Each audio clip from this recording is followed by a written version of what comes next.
Chapter 111. Charlie looked at Dumbledore's strange eyes. And he smiled slightly. Please don't be nervous, my dear Headmaster Dumbledore.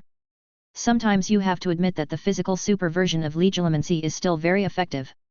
Of course, I just said it casually. You know, I just like to think divergently. Dumbledore took a deep breath. Then let's make an agreement first. I'll teach you the Patronus charm first. But you have to give me some time. I need to prepare some props for you so that you can master it faster. Charlie nodded. Then he left.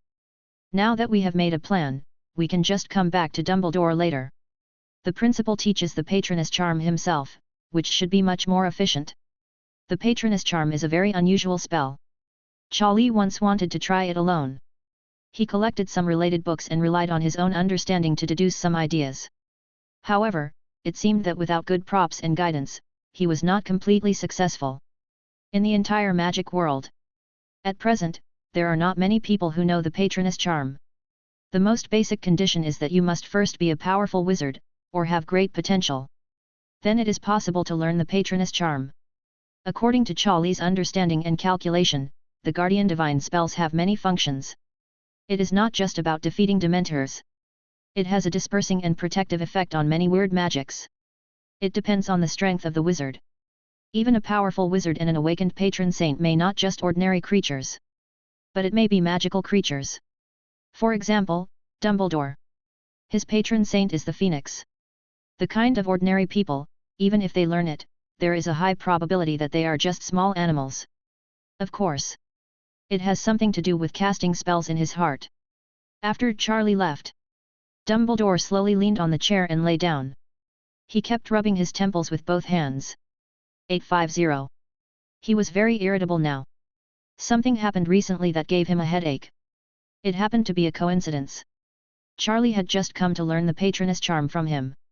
Before that, Dementors really appeared in Hogwarts. A few days ago in the Auror office of the Ministry of Magic, several Aurors captured a Death Eater who had been wanted for 10 years. After the trial, he was escorted to Azkaban. But an accident happened on the way. The man escaped. Killed 2 Aurors. The remaining Aurors tracked all the way. Finally, they chased them all the way to the Forbidden Forest of Hogwarts. However, there was no gain at all. After talking to Dumbledore, they went back to recover. After all, the injury was serious. Heavy. Dumbledore also searched alone and found nothing. It is very possible that the Death Eater had some powerful means of hiding himself. But what happened next gave him a real headache. The Ministry of Magic felt that it's very shameless. Azkaban directly dispatched Dementors, and the Auror office also dispatched Aurors. Now in Hogwarts, several Dementors and Aurors have been quietly lurking.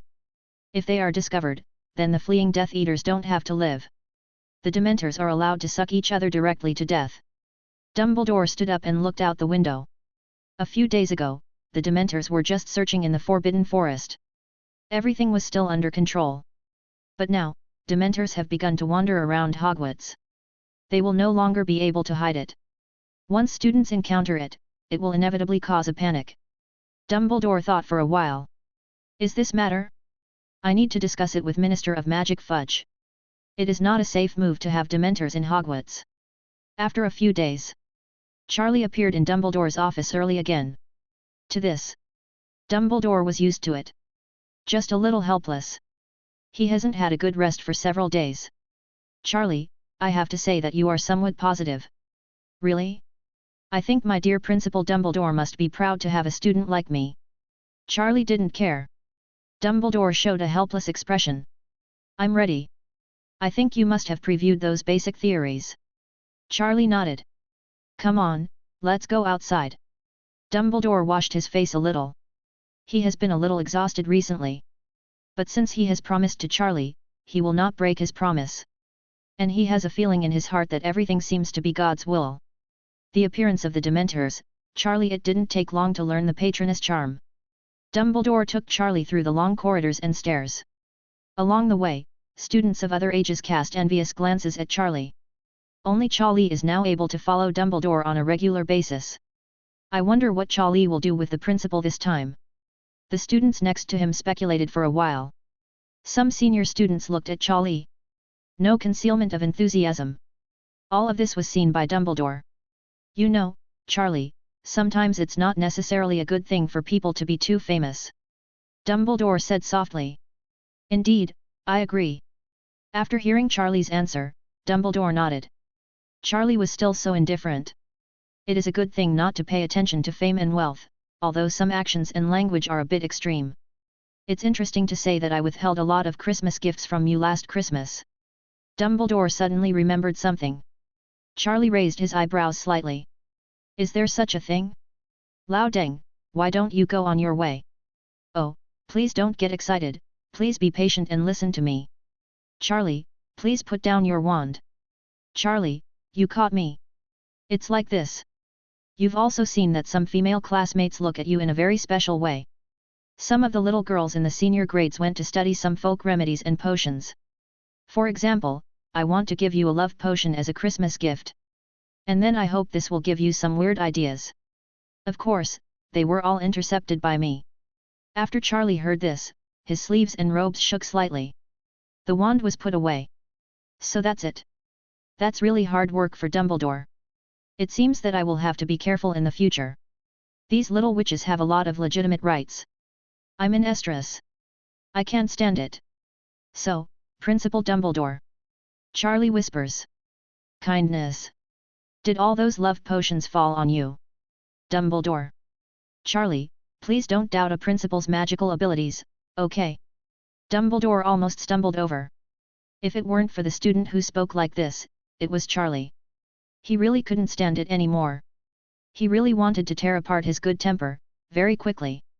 After the two of them shuttled back and forth, then left Hogwarts. Arriving at the door of Hagrid's cabin. Boom, boom, boom. Dumbledore knocked on the door. Hagrid's big face immediately appeared in front of them. Oh, Albus, you're finally here. My dear Charlie, we haven't seen each other for a long time. Hagrid immediately wanted to hug Charlie. But Charlie dodged away. Although Charlie's physical strength has reached a very strong level, Charlie did not want to give such a hybrid giant a warm hug. The scene was a bit too unbearable. Hagrid, get your stuff out bar. Dumbledore pushed up his little glasses and urged Hagrid to do business first. Oh, yes, yes, I'm ready. Hagrid showed an excited expression. Charlie, that's you. Otherwise, I wouldn't have spent such a high price to help you find this guy overnight. Hagrid took out a box and walked to the open space. Boggart. Charlie is just guessing. Boggart is a special kind of magical creature. It is said that he can see through the heart and become what you fear in your heart. It is a very rare magical creature. If the timeline develops normally, Charlie you don't have the opportunity to see this thing until the 3rd grade. Lupin used this magical creature to help his classmates practice the Patronus charm. His younger brother Harry also used this to practice the Patronus charm. But Charlie could only guess casually, because Charlie didn't think he would be afraid of Dementors now. Boggarts might not be able to become Dementors. Now he became a little confused. Do you actually know this little guy? Hagrid's beard trembled. He was a little surprised. Hagrid, please stop making such a fuss. He is Charlie. He has read many more books than you. Dumbledore rolled his eyes. Hagrid was also a person he had no choice about. Oh, I forgot. Hagrid muttered, and then stopped talking. He stood next to the box and waited for Dumbledore's order. Charlie, I think you should have learned some basic concepts. I'm also surprised that you could guess it was a boggart. You should already know the characteristics of this creature. Dumbledore looked at Charlie. Charlie nodded. If you want to practice the Patronus charm, the fastest way is to practice it with a Dementor. You should know about Dementors. However, this condition is too harsh, so it would be better to use boggart. Boggarts can take on the form of people's fears. In this way, intensity and risk can also be controlled. Next, I will demonstrate it first. You paid close attention to the details and steps. After Dumbledore finished speaking, he nodded towards Hagrid, indicating that Hagrid could start. Etc. Charlie interrupted them. Principal, what you just meant was to practice using boggarts to transform into Dementors. The thing is, I don't think I'm afraid of Dementors. Charlie expressed his doubts. Dumbledore had a relieved expression on his face, and then looked at Hagrid. Hagrid blushed for some reason. Then he stood directly in front of the box. The box opened slowly. Moment. A creature instantly transformed into a Dementor. Charlie's eyelids twitched. You can imagine it, my Principal Dumbledore Zero.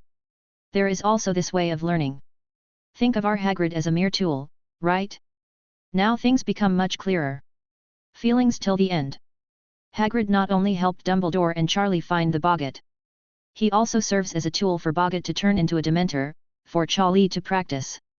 Hagrid is actually afraid of Dementors. Oh, please wait. Dumbledore took out his wand. Call the gods to guard. Muttering the curse softly, Dumbledore raised his arm. A bright light flashed. Hagrid closed his eyes and sweated profusely. The front of him was filled with the smell of moisture, darkness, and death.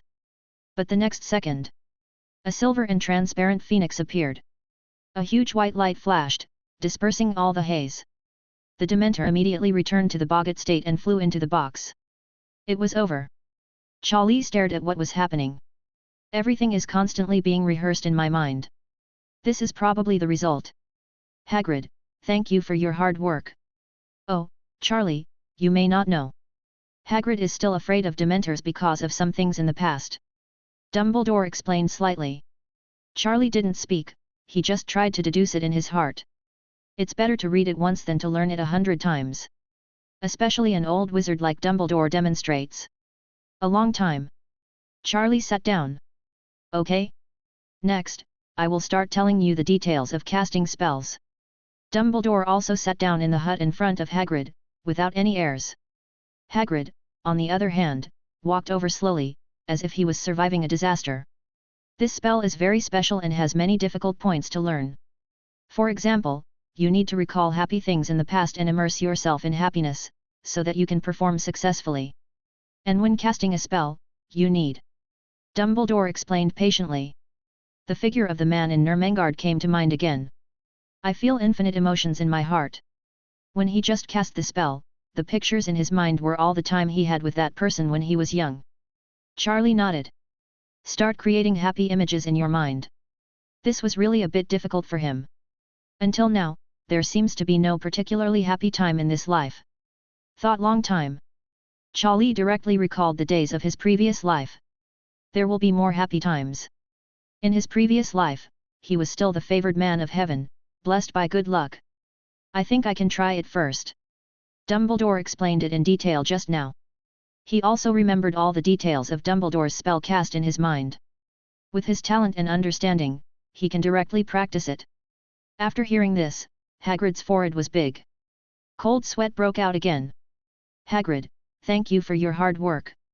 Charlie said sincerely. Oh, to be honest, I do regret it now. Hagrid stood up helplessly. He walked to the box again. He was thinking in his mind that after this incident was over, Dumbledore and Charlie must treat him to a drink. He was so miserable. How can there be such a tool person? Risk your life. Charlie stood up. He took out the 1.8 wand. Dumbledore stood beside Charlie, ready to take action in special circumstances. Bang! The box was opened again. The Boggart immediately transformed into a Dementor and rushed towards Hagrid. Hagrid closed his eyes tightly. It was extremely tense inside. Call the gods to guard. Charlie shouted coldly. Lift your arms. Suddenly, a ray of light condensed at the tip of the wand. A looming figure condensed in the air, but it was not completely condensed. Call the gods to guard. Dumbledore's voice came immediately. Another phoenix flew out. When the Dementors were about to touch Hagrid, they were driven away by Dumbledore. Hagrid's eyes widened and he kept breathing heavily. This is really scary. Can I still regret it now? Dumbledore didn't speak. Charlie closed his eyes. He failed. He immediately continued to deduce and optimize in his mind. But there has been progress. Under Dumbledore's teaching, the progress is much better than his own self-study after a few breaths. Charlie opened his eyes again. Hagrid, could you please try again? Charlie was extremely serious. Hagrid originally wanted to refuse. But after seeing Charlie's sincere eyes, he bit the bullet and nodded. As long as Dumbledore is still there. After all, with Dumbledore, there will be no danger. Then, Hagrid fearfully opened the box. The Dementor appeared again. Call the gods to guard. For a moment, Charlie's powerful magic power surged out. A special figure condensed in the air. Dumbledore's face changed drastically and his eyes widened.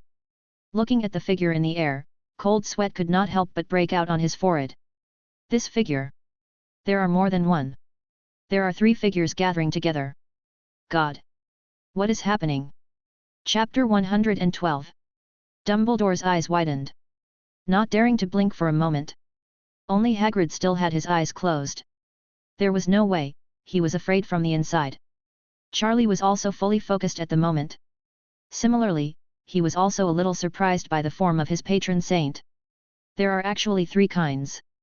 According to the magic theoretical system, the patron saint condensed by the summoning of the patron saint spell is generally closely related to everything about the caster. Character, genetics, magical prowess and more.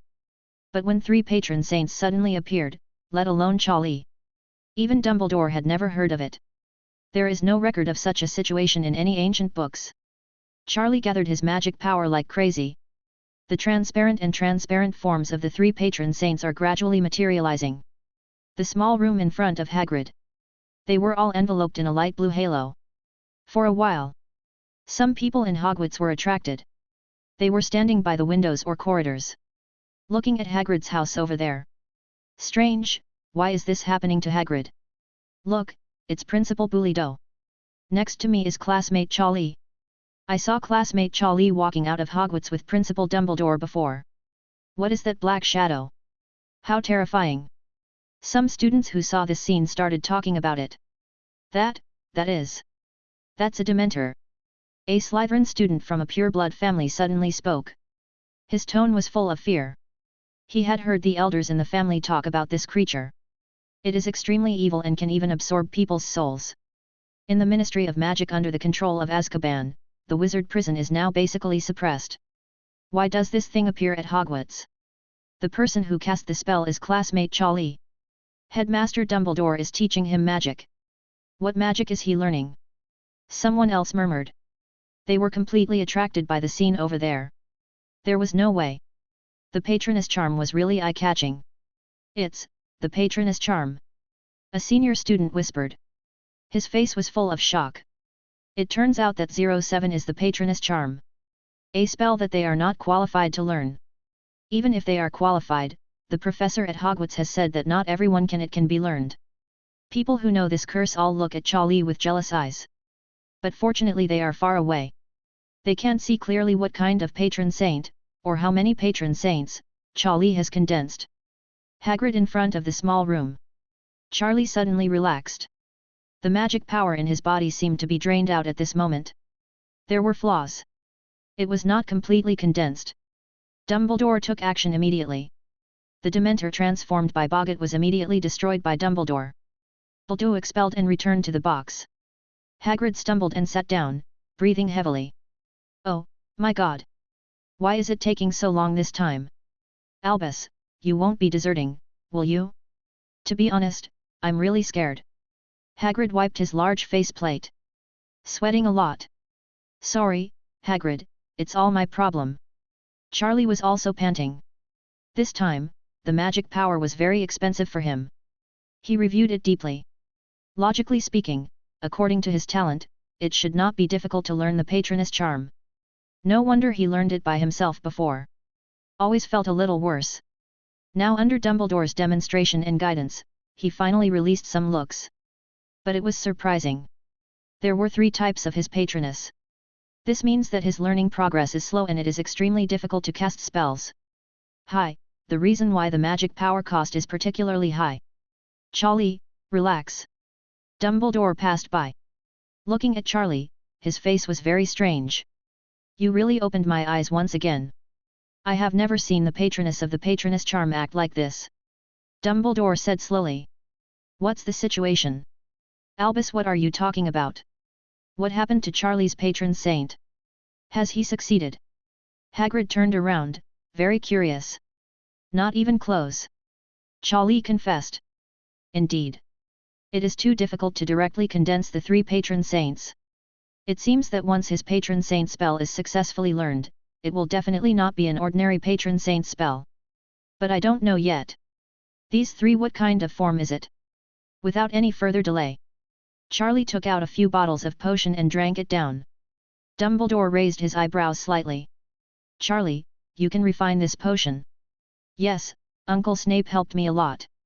He often gave me small prescriptions before. Of course, this restoration potion also cost me a lot of effort. Charlie drank 3 vials in one breath. Dumbledore couldn't help but sigh in his heart. Many people may not know about this restoration potion. But Dumbledore knows it very well. The refining method is extremely complicated and there must be no flaws. Otherwise all previous efforts will be wasted. The effect is very straightforward. It is to restore a large amount of one's own magic power. It is a very useful supply for long-distance travel. In the outside world, if it is auctioned at Gringotts auction house, it can also fetch a lot of money. Hagrid looked at Charlie as he picked up the precious potion and poured it into his mouth. He couldn't help but licked his lips. All the little moves were caught by Charlie. Charlie threw a few bottles to Hagrid. Grid. In this regard, Charlie is not stingy. Hagrid was a sparring partner today, which also wronged him. After all, he had to face the creature he feared in his heart. Of course. Before coming today, Charlie never thought that Dumbledore would actually do it. Using this method, Hagrid was asked to be a pure tool to train Charlie. In fact, what Charlie didn't know was that Hagrid originally refused. He was very afraid of Dementors. Decades ago, he almost so he went to Azkaban. At that time, he was framed by a man named Tom. In the end, Dumbledore spent a lot of effort to protect him. But when he heard that he was working as a sparring partner for Charlie, Hagrid still agreed. In Hagrid's heart, Charlie is his best friend. Hagrid's eyes lit up slightly when he saw several bottles of restoration potion thrown over by Charlie. Thank you, Hagrid. These are given to you first. Thank you, my good friend. Hagrid was very happy. He was not being pretentious. He carefully put away these bottles of potions. Principal Dumbledore, you don't need these, right? Charlie looked at Dumbledore. Dumbledore's originally hopeful expression was immediately covered up. Aha, of course I don't need it. Charlie, you are still young, these things are very effective for you. You know, for a wizard like me, it may not necessarily have a very good effect. After saying that, Dumbledore looked at Hogwarts, acting nonchalantly. Everything was in front of Charlie's eyes. Charlie couldn't help but be amused. After a while, the effect of the restoration potion come up. Charlie feels that the magic power in his body has recovered a lot. He is ready to get up and give it a try. When he was resting just now, Dumbledore has been breaking down the details with him. He also reviewed some of Charlie's movements and magic power fluctuations just now. Corrections were made. Charlie benefited a lot. Dumbledore is indeed known as the greatest white wizard of this century. His strength and experience are not comparable to other professors at Hogwarts. Okay, let's try again. Charlie stood up and asked Hagrid. Hagrid didn't hesitate at all. He stood up directly. With a no-problem gesture, he walked to the box. Everyone took their places. Hagrid nodded and opened the box directly. Immediately, a transformed Dementor figure immediately appeared in front of Hagrid. Hagrid shivered in his heart. Call the gods to guard. Charlie concentrated and chanted the spell gently. This time, his details were optimized a lot. Whether it was chanting the spell, mobilizing the magic power and waving the wand, everything was done to the extreme. Dumbledore nodded with satisfaction. Charlie is indeed Charlie. Stand up. His learning speed is the fastest among the students he has ever taught. It's just that his patron saint is a little too abnormal, otherwise he should have succeeded the first time. In an instant, in front of Hagrid's hut, the air seemed to condense. General. Light blue light gathered and was released from the tip of Shari's wand. Then 3 phantom patron saints gathered in the air. Hagrid closed his eyes tightly. Feeling the dampness and evil breath in front of him, he shivered. I can't help but count down in my heart. Usually when it reaches 10 seconds, Dumbledore should take action. 9. 8. 7. 3. Suddenly, Hagrid, I felt the uncomfortable breath in front of me. Everything disappears in this moment. The tension in the whole body also relaxed at this moment. Success? Hagrid slowly opened his eyes. Charlie stood aside and sighed. The spirit is also slightly relaxed at this moment. It worked. The powerful spell just now successfully drove away the Dementors in one go. And the 3 patron saints also successfully condensed at this moment. Just looking at himself, Charlie's mind was a little fluctuating at the moment. When Hagrid opened his eyes, the box in front of him had been closed. He looked back at Dumbledore and Charlie. It was found that the two of them were not speaking a word. They just looked at the patron saint gathering in the sky. Hagrid immediately looked up. My mouth opened wide in an instant. 3. Charlie, is this the patroness spell you cast? Why are there 3 patron saints? Hagrid was a little dumbfounded. Dumbledore didn't act as startled as Hagrid. At this moment, his face was a little calm. He kept looking at the 3 patroness in the sky. But his heart was already ups and downs. 3, really there are 3 patroness. The most terrifying thing is, these 3. They are all magical creatures. Dumbledore's patroness is the Phoenix. He himself knows that this situation is extremely rare. Most wizards can even become patronuses. Curses and patron saints are just creatures related to their personalities. In extremely rare cases, magical creatures will appear. Not only did Shari transform into magical creatures, he also transformed 3 of them at once, and there are even more outrageous ones. These 3 patron saints, each one was more outrageous than the other. Hagrid sat directly on the ground. His heart was completely subverted. He knew magical animals too well. It didn't take long to recognize these 3 guardian spirits. The situation of gods. 3 patron saints, this is outrageous enough. Or 3 magical creatures. One is huge, it's obviously a fire dragon, right? The second one, why does it look so like Dumbledore's phoenix? And the last one? This figure, this posture. Why does it look so much like a night scorpion? Isn't this the only person who claims to have seen death to see this kind of creature? Dumbledore has been staring closely at the thing in the sky. These patron saints, their hearts can no longer be calm at all. Forget about the fire dragon. Dumbledore can accept it. After all, he knows that Charlie's innate animagus form is the fire dragon. It is not the ordinary kind raised by the magic world. The fire dragon. But what the hell is this phoenix, and that Yeji, this is simply too terrifying. Charlie's arms trembled slightly. The light in the sky dissipated instantly. The 3 patron saints also dissipated at this moment. Charlie, the magic power has been exhausted. It is not mature enough now, and it cannot control the magic power every time it is cast. It needs to be optimized later. At this moment, Charlie was also very shocked. He also thought about it. His patron saint might be Fire Dragon. But this phoenix was something he never expected. There was also Yeji, could it be because he had experienced death once? Charlie was also puzzled. 997 For a long time, everyone seemed to have some reaction. They looked at each other for a few times. They both saw disbelief and shock on each other's faces. Charlie, you really keep breaking my understanding of you. In other words, the understanding of wizards. Dumbledore said seriously. Hagrid said nothing and nodded crazily beside him. This scene looked extremely interesting. Sorry, I didn't expect this to be the case. Charlie was also surprised. Okay, the time is almost up, do you still need to practice? Dumbledore asked. He didn't want to rush Charlie. It's just that right now, he feels that his mind is very confused. He needs to go back to his office and drink a glass of hot milk with a pile of cockroaches.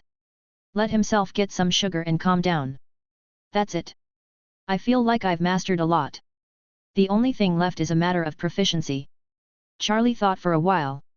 The 3 of them nodded. Then they rested for a while. Dumbledore said he was going back.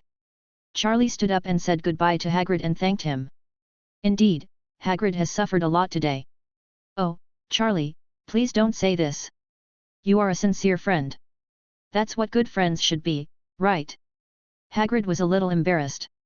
Charlie gave Hagrid something more, and Hagrid was very embarrassed. Dumbledore took Charlie and left, heading to Hogwarts. At this moment, Charlie and the others didn't know. Yes. In the corridors, windows, and rooftops of Hogwarts, there were a group of very curious little wizards and even some faculty members. They were all looking at the direction of Hagrid's cabin. It wasn't until Charlie got up and left that they relaxed a little. Come to your senses. Successful. Charlie has actually learned the Patronus charm. How long has it been? Principal Dumbledore is so biased. He actually tutored classmate Charlie alone. What is partiality? If you have Charlie's talent and strength, you can do it too. Do you know how quickly Charlie learns magic? A first-year student on the side felt indignant on behalf of Charlie. The person who just made the sarcasm immediately shut up after hearing these words. Indeed. If he had the ability of Charlie, Dumbledore would have done it for him. Turning on a small stove probably won't be a problem. But the problem is, isn't it impossible? Then we can only make some sarcastic remarks. But did you just see clearly what the form of classmate Charlie's patron saint is? Another person said. They were far away and their magic power was not strong. They couldn't see clearly at all. I can't see clearly, it's blocked by the strong light. I can't see the specific form of the patron saint at all. But I don't know if my eyes are dazzled, I feel. There seem to be 3 forms of guardian angels. Are you crazy? How is that possible? Have you read the book? There will only be one patron saint, usually a creature related to his personality. Okay. I'll have to apply some medicine when I get back. Recently, my eyes have become more and more blurry. Everyone was talking about it. They all felt that something was wrong with their eyes. Chapter 113. Only a few people were not affected by other noises. Frowning slightly. Thinking about what I just saw. It seems that there are really 3 forms. Cedric, a senior, looked at the hut in the direction of Hagrid. His expression was a little confused. He really saw 3 forms, he just couldn't see clearly. Cedric, don't think about it, you're not bad either. If you want to learn magic alone with Principal Dumbledore, I think he will agree to it. Cedric didn't speak. He smiled softly. After Charlie and Dumbledore left, the crowd of spectators began to disperse. Charlie and Dumbledore parted soon. Charlie needs to go back to the dormitory to continue reviewing the Patronus charm. Dumbledore needs to go back and calm down. Everyone has wonderful things to do. Now. Dumbledore's office door. Several teachers gathered. Dumbledore was a little surprised. Oh, my guys, what happened today? You are all here as my guests. Dumbledore smiled. Albus, this is no time to show your humor. Snape was among them and spoke directly. His face was ugly. Even his hair was very oily. Dumbledore was even more confused. He turned to look at McGonagall, only to find that McGonagall was also very serious. This was normal. Rarely seen. Well, please come into my office and talk about it. Dumbledore also put away his casual look. He had a bad premonition in his heart. The deans of the 4 major colleges appeared at the door of his office. This must be something important. I hope it's not too much. Oops. Everyone walked into the office one after another. Snape cast a spell directly, and the entire office immediately became airtight. No one could hear their conversation. It looks like you don't need me to pour you tea. Dumbledore had some ominous premonitions in his heart. Headmaster Dumbledore, I think you need to explain it to us. Snape's face was very gloomy. Ever since Charlie appeared, Snape had rarely shown such a face to Dumbledore. Dumbledore was a little surprised. Dementors, what's going on? Snape had a gloomy look in his eyes. He stared at Dumbledore closely. Even the other deans were looking at Dumbledore at the moment. They needed a reasonable explanation. Oh, it turns out you have already discovered this. I was going to discuss this matter with you. Have you all gone to the Forbidden Forest? Actually found them. This is the decision of the Ministry of Magic. To be honest, I still feel a headache. The people in the Auror office said that a fugitive came here and disappeared into the Forbidden Forest. Minister of Magic Fudge said hello to me, so a few Dementors and Aurors will appear in the Forbidden Forest to search. Dumbledore rubbed his brows. Sure enough, he still let the Ministry of Magic take too much care. Originally, he thought that the Aurors and Dementors would leave early without any gain. But now it seems that this is not the case. Suddenly, in his heart there was an ominous premonition. It shouldn't be. If just someone discovered the Dementors, there wouldn't be so many people coming to him to accuse him. No. Could it be that something happened? Dumbledore suddenly raised his head and looked around, checked the expressions of the people around me. Who is in trouble? Dumbledore's heart thumped. He saw Snape's even more gloomy expression. Even Professor McGonagall, who had always been on his side, remained silent at the moment. Flitwick and Sprout also looked surprisingly expressionless. Ugly. Harry. He was haunted by Dementors. By the time I rushed over, he was already unconscious. A Dementor has entered Hogwarts and was hit by Harry for some reason. Professor McGonagall sighed. Albus, why would you let something like this happen at Hogwarts? I see your brain is already filled with feces. If something happens to Harry, I will never forgive you. Snape slammed the desk in front of Dumbledore. He was really angry. Harry also had a special place in his heart for him, even if not as much as his brother Charlie. What about the Harrys? Dumbledore was not angry, but just glanced at Snape. His breath became calmer. At this moment, his whole person was terrifyingly calm. No one had ever seen Dumbledore like this before. Even Snape. There was nothing more to say at this moment. The temperature of the entire office dropped a lot at this moment. No one dared to speak. At this moment, Dumbledore, although there was no anger in his tone, his expression made everyone who was familiar with him feel a surge of emotion. Afraid. Now in the infirmary, Madame Pomfrey is taking care of. It seemed that her soul had been traumatized to a certain extent, and Madame Pomfrey's conclusion was not particularly good. Professor McGonagall spoke up. I'm going to see Harry. Dumbledore walked towards the door of the office. Also, I will tell Charlie personally about this matter. Everything is my responsibility. Sorry everyone. Dumbledore felt very guilty. He had allowed the Ministry of Magic to do things too much. If he had been tougher and refused the Ministry of Magic to send people to station here, not to mention Dementors, even Aurors should not have appeared here. Then this matter it wouldn't have happened. Something happened to Harry, and he was very regretful. Not only for Harry himself. He was also guilty for Charlie, James, and Lily who died. He once again failed to take good care of Harry. Dumbledore leave. The deans of the four houses have not left Dumbledore's office for a long time. They have already visited Harry. Generally speaking, in fact, they also know what happened. Regarding the various matters in the Ministry of Magic, in fact, this several deans also knew it well. They didn't think much of the Ministry of Magic. But in terms of administrative responsibilities, they could be controlled by the Ministry of Magic. Severus, please calm down first. No one wants this to happen. McGonagall sighed. Snape just gave Professor McGonagall a cold look. You are the head of Gryffindor and you are responsible for this too. Professor McGonagall was also very ashamed. Why doesn't she regret it? Today, just today. If Dumbledore tells Charlie in person, I will go find Charlie. Harry's matter can't just be forgotten. Snape waved his cloak behind him and left the office with a gloomy expression. Hogwarts Infirmary. Dumbledore came to Harry's bed. Next to him was Ron, who was pale with fright and looked a little dull. It was he who went to seek help and found the professor, and finally saved Harry. When Ron saw Dumbledore coming, he immediately stood up excitedly. Dumbledore nodded. Then he gently touched Harry's palm. Close your eyes. It seemed that he was feeling the breath in Harry's body. But as time goes by, Dumbledore's face became increasingly ugly. Madame Pomfrey was beside her, sighing slightly. Albus, Harry's health is in very bad shape and many of his functions are waning. Madame Pomfrey said with some regret. I know that his soul has been traumatized and will not recover for a while. Dumbledore can no longer feel the magic fluctuations in Harry's body. He is very regretful and remorseful. Could you please leave me alone for a while? Dumbledore said. Madame Pomfrey sighed and pulled Ron out of the infirmary. Ron's face was full of despair. Even when Dumbledore came, no miracle happened. In Harry's case, as you can imagine.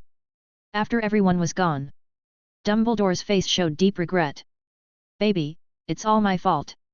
If I had stood my ground, I wouldn't have let this happen. I will personally apologize to your brother for this matter. I will do my best to seek justice, and if there are other hidden secrets, I will also find out.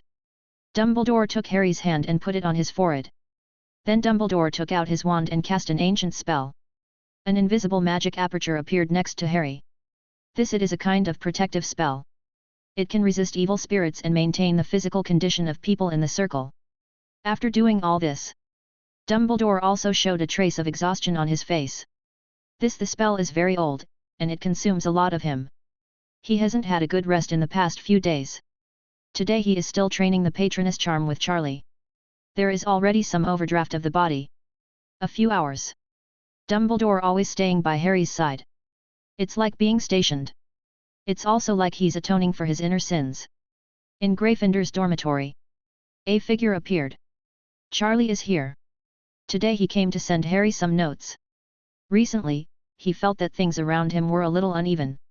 It would be better for him to take a little care of Harry's homework and magical abilities. After all, he is his biological brother. Same root and same origin. But wait until he just entered Gryffindor's dormitory. He found that the expressions of those little lions looking at him were a little abnormal. Charlie didn't pay attention at first. But after he walked for a while, he found that many people looked at him strangely. He had a bad feeling in his heart. Then he walked into Harry's dormitory. Found empty. Charlie said nothing. He walked directly out of Harry's dormitory. In the common room, Charlie saw someone he was familiar with. Ron's brother.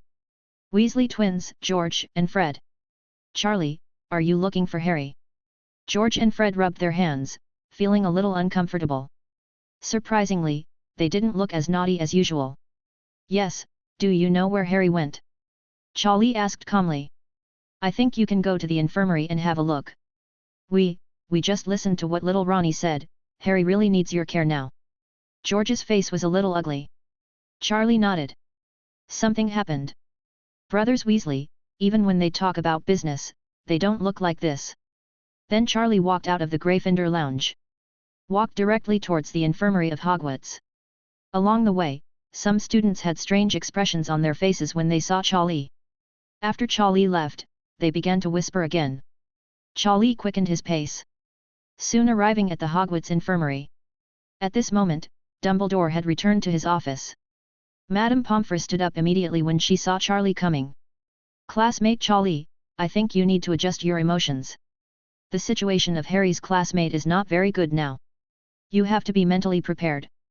Pomfrey said with some worry. Thanks. Charlie just nodded. Then he walked in.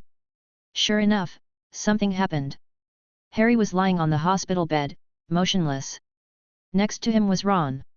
Charlie didn't speak, his face was expressionless. He walked directly to Harry's body.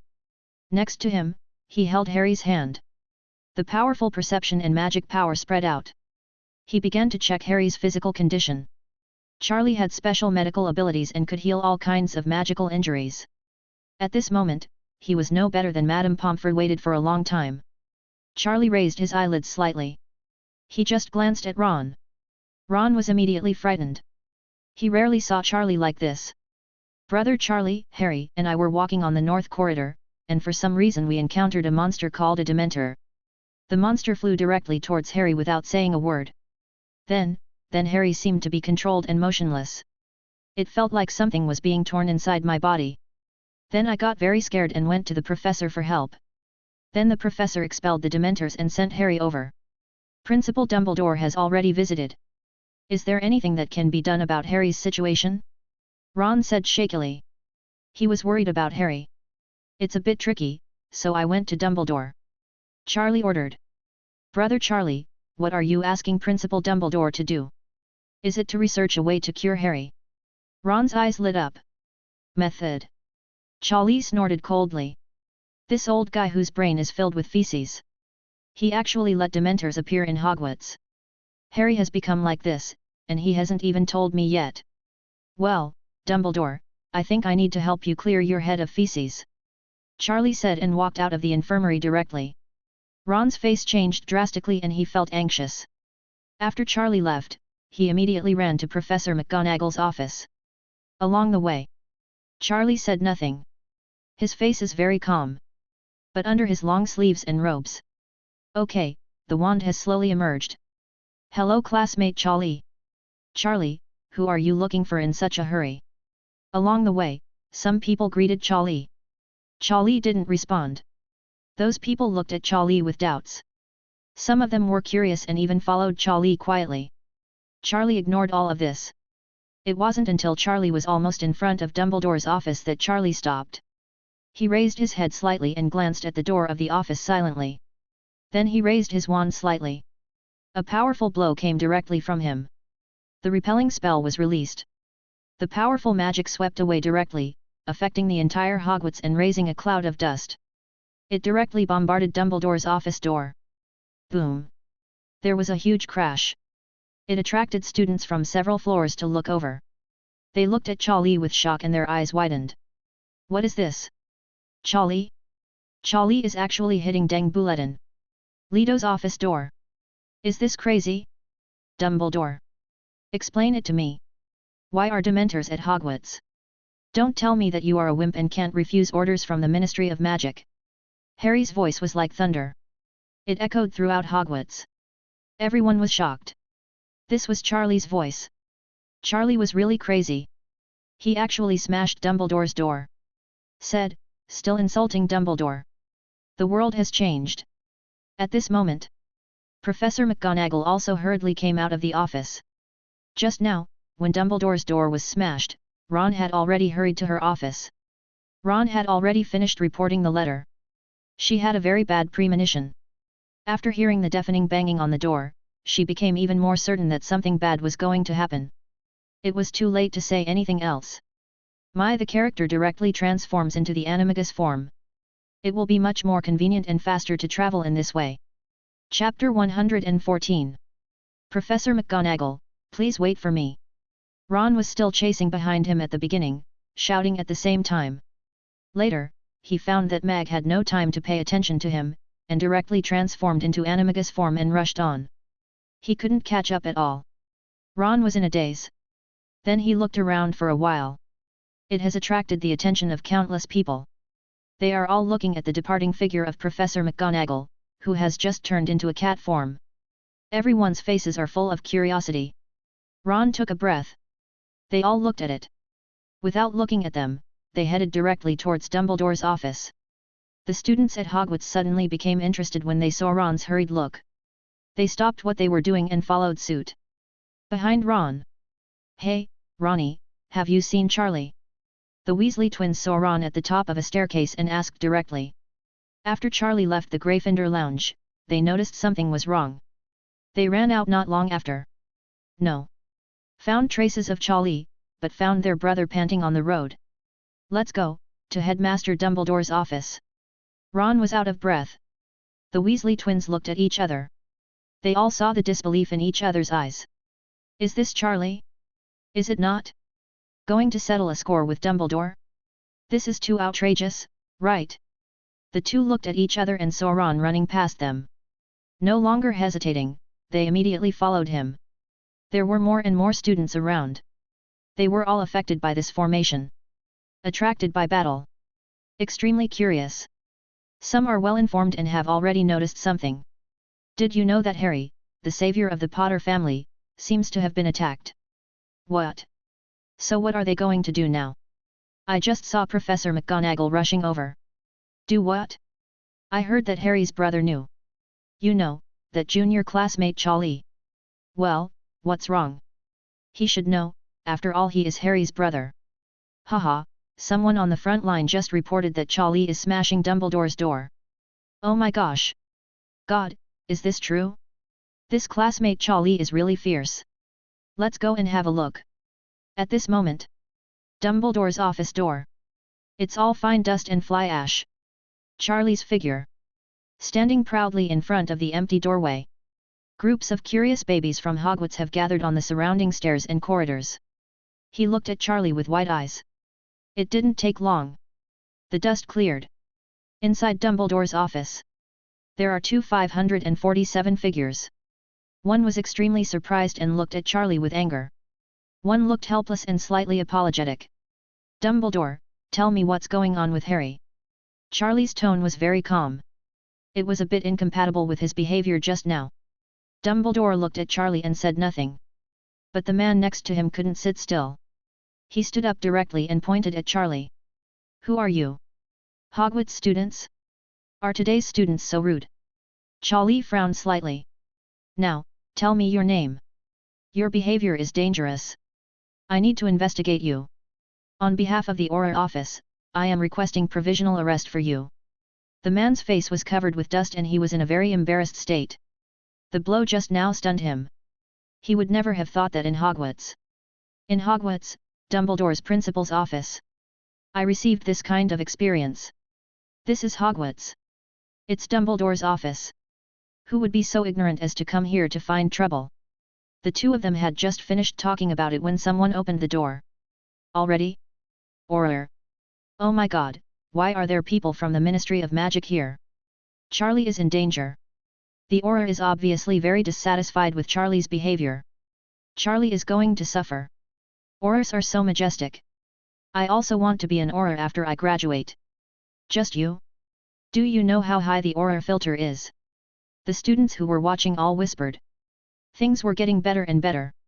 Unexpectedly, there was an Auror in Dumbledore's office. There was a Ministry of Magic people. Then the matter is not an internal Hogwarts matter. When it is dealt with, it will not be taken lightly. Everyone looked at Charlie. At this time, Charlie's impulsive behavior had its drawbacks. What's more, those little guys who had been punished in Slytherin. His face was full of gloating at the moment.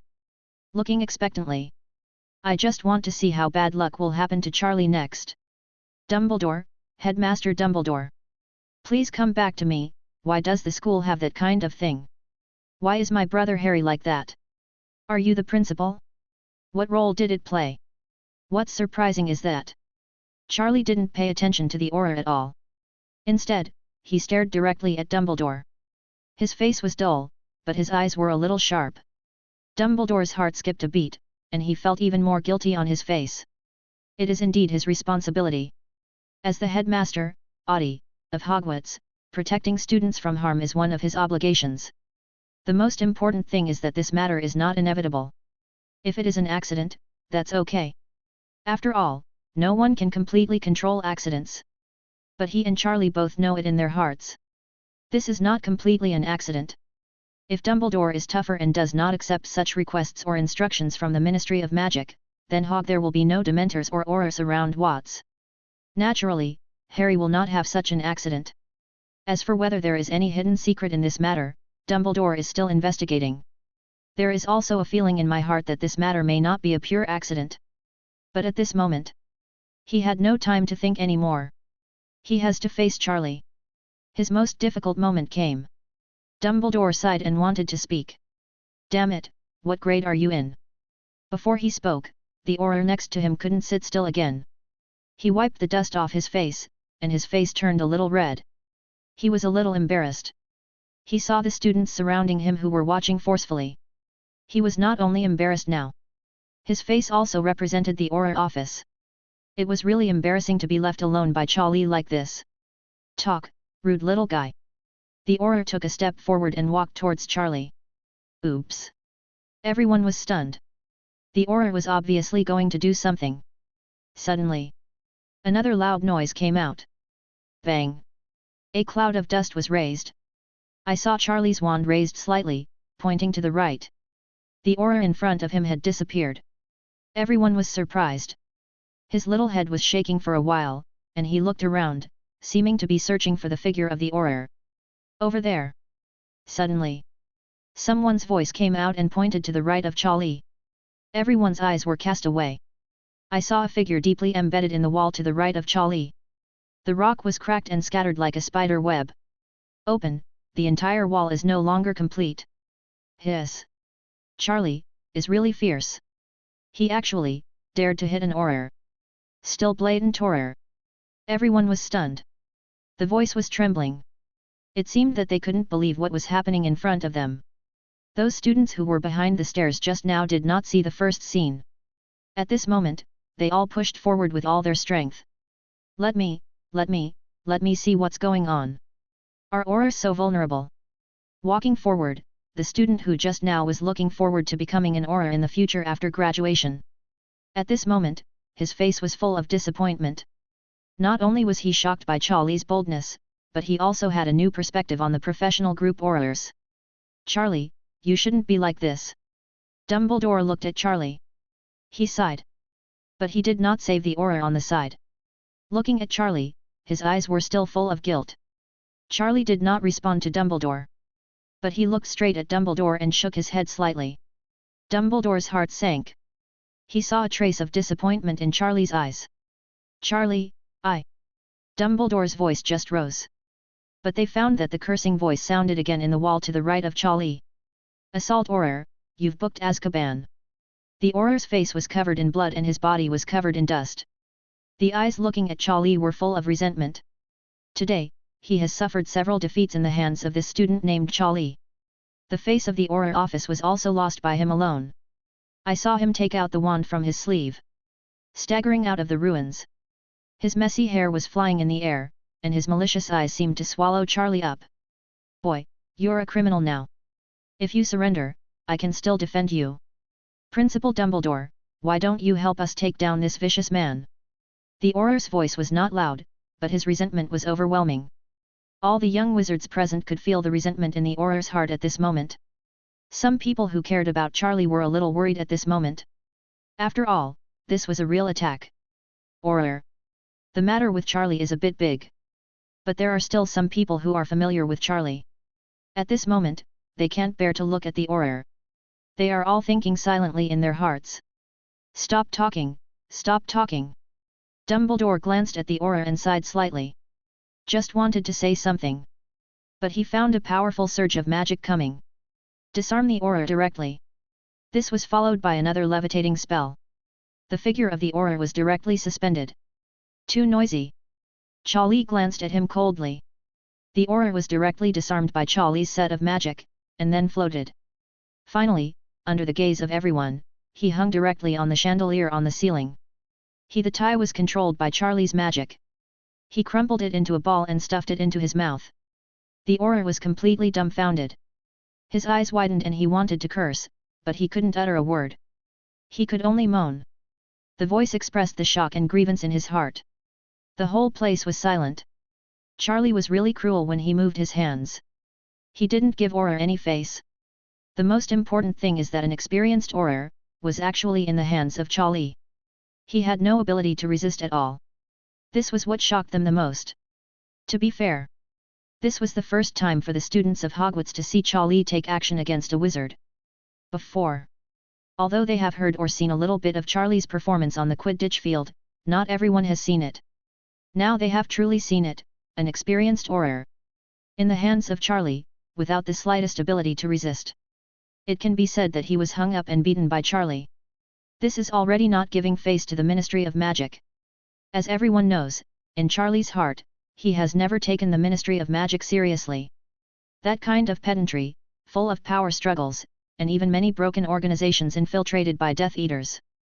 Charlie didn't think highly of it at all. I had an inappropriate thought, and I felt like I felt a little sorry for the Auror. A student said tremblingly. It's not just you, it's me too, it's so embarrassing to be hung there. And it seems that Charlie didn't use all his strength at all. This first-year student is really strong. I just heard about it before, and I thought you were all bragging. But now that I've actually seen it, I feel like I'm the fool. Hehe, this is nothing, you don't even know that Principal Dumbledore is always polite in front of Charlie. Everyone murmured for a while. They couldn't hide the shock in their hearts. Charlie did not continue to look at the Auror. He continued to look at Dumbledore. I've already given up, you know. Otherwise, he would be a dead body now. Charlie Feng said calmly. The Auror hung on the chandelier, his eyes widened. But his heart was extremely cold. He was sweating. Is this called holding back? According to you, if there is no face for Dumbledore, I'm hanging here as a dead body now? Damn it, are you a first-year student? Are you the reincarnation of the Dark Lord? If I had known you were so fierce, I would have stopped talking and hid just now. The Auror is very regretful. Of course, now more importantly, he was afraid. He was afraid of the little devil at the door of the office, so he couldn't hold it back. He clicked on him directly. Charlie, thank you. Dumbledore sighed. But can we put him down and talk about it? Dumbledore begged a little. Charlie didn't speak, just looked at Dumbledore lightly. Okay, Charlie, then I won't ask you for anything. Dumbledore curled his lips slightly, feeling helpless. The Auror hanging on the chandelier suddenly felt extremely desperate. No. My great principal, I am also your student. You can't hold on any longer and please, this big devil, put me down. I'm afraid. This chandelier is swinging. He's unstable. I'm really afraid of falling. The aura didn't dare to move. Shaking slowly. Only the inside of his mouth made a helpless sound of whining. Full of fear. This thing is the reason. I'm sorry Charlie, I will give you an explanation. Dumbledore ignored the aura. He looked at Charlie's firm eyes and lowered his head slightly. Dumbledore apologized. Full of guilt. Now everyone was shocked. They all squeezed forward with all their strength. The little head stared blankly in the direction of Dumbledore. After confirming that it was correct, his face was full of shock. It was like this. Charlie smashed the door of Dumbledore's office. He beat the aura directly. He also hung the aura on the chandelier. In the end, Dumbledore not only did not blame him, but also apologized. What on earth was going on? Suddenly, everyone found that there seemed to be a cat jumping over their shoulders. Looking up, they all recognized it. Come out. Professor McGonagall is also here. In a corner on the left, the familiar black figure also comes to the scene. Professor Snape is also here. Now, the scene is even more lively. I don't know how to deal with it, classmate Charlie. Charlie didn't care about this. He scoffed. That's it. Cowardly Dumbledore, your brain is not filled with feces, is it? Has this happened? Will you just be obedient and bow your head to apologize? You are the headmaster of Hogwarts. Do you know your responsibility here? Principal Dumbledore, right? No way. Aren't you aware of the weakness in your heart until now? It was my brother Harry who got into trouble today, who will it be tomorrow? Who will you apologize to then? Charlie's voice was not loud, but it was sonorous. It was even quieter. Chapter 115. Dumbledore's eyes were filled with surprise. Looking at Charlie, he couldn't calm down for a long time. In silence. A group of students could not understand it at this moment. I'm just feeling impressed by Charlie's courage. How dare you reprimand Dumbledore? What's even more outrageous is that Principal Dumbledore hasn't refuted him yet. A tabby cat jumped out from the side. It turned into Professor McGonagall in the air. Looking at the mess in front of me with some disbelief. Charlie, don't be impulsive, some things can be undone. Professor McGonagall raised her hand slightly and looked at Charlie with very complicated eyes. Charlie's current state made her feel strange. She would never have thought that Charlie would directly attack an aura and directly attack him. Hanging on the chandelier on the ceiling. This courage and courage really don't look like a first-year student. Not to mention the first-year student, even the Dark Lord back then would not dare to be so presumptuous. This matter can probably be loaded. The history of Hogwarts was over. Snape stood far away, watching the scene in front of him without saying a word. Especially after listening to Charlie's words. Snape's mind felt like it was struck by lightning.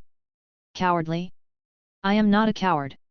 If it were not for my indecision and cowardice, how could Lily leave me? How could Lily have been sold out? Charlie was scolding Dumbledore. How could he be? Not Dumbledore. For a moment. Snape's expression was extremely complicated. The cloak behind him rustled in the wind. Was it Charlie who was scolding Dumbledore just now? Ron and the Weasley brothers also rushed to the scene. Looking at the mess at the scene, they were stunned. It was so scary. What does the aura hanging on the chandelier mean? And more. Why did he just come here? I heard Charlie scolding Dumbledore. Dumbledore didn't even say anything back. He scolded him like this? Although Dumbledore seemed to have a good temper. But his status was too high. It was Hog again. What's principal? What is going on today? The Weasley brothers are almost confused.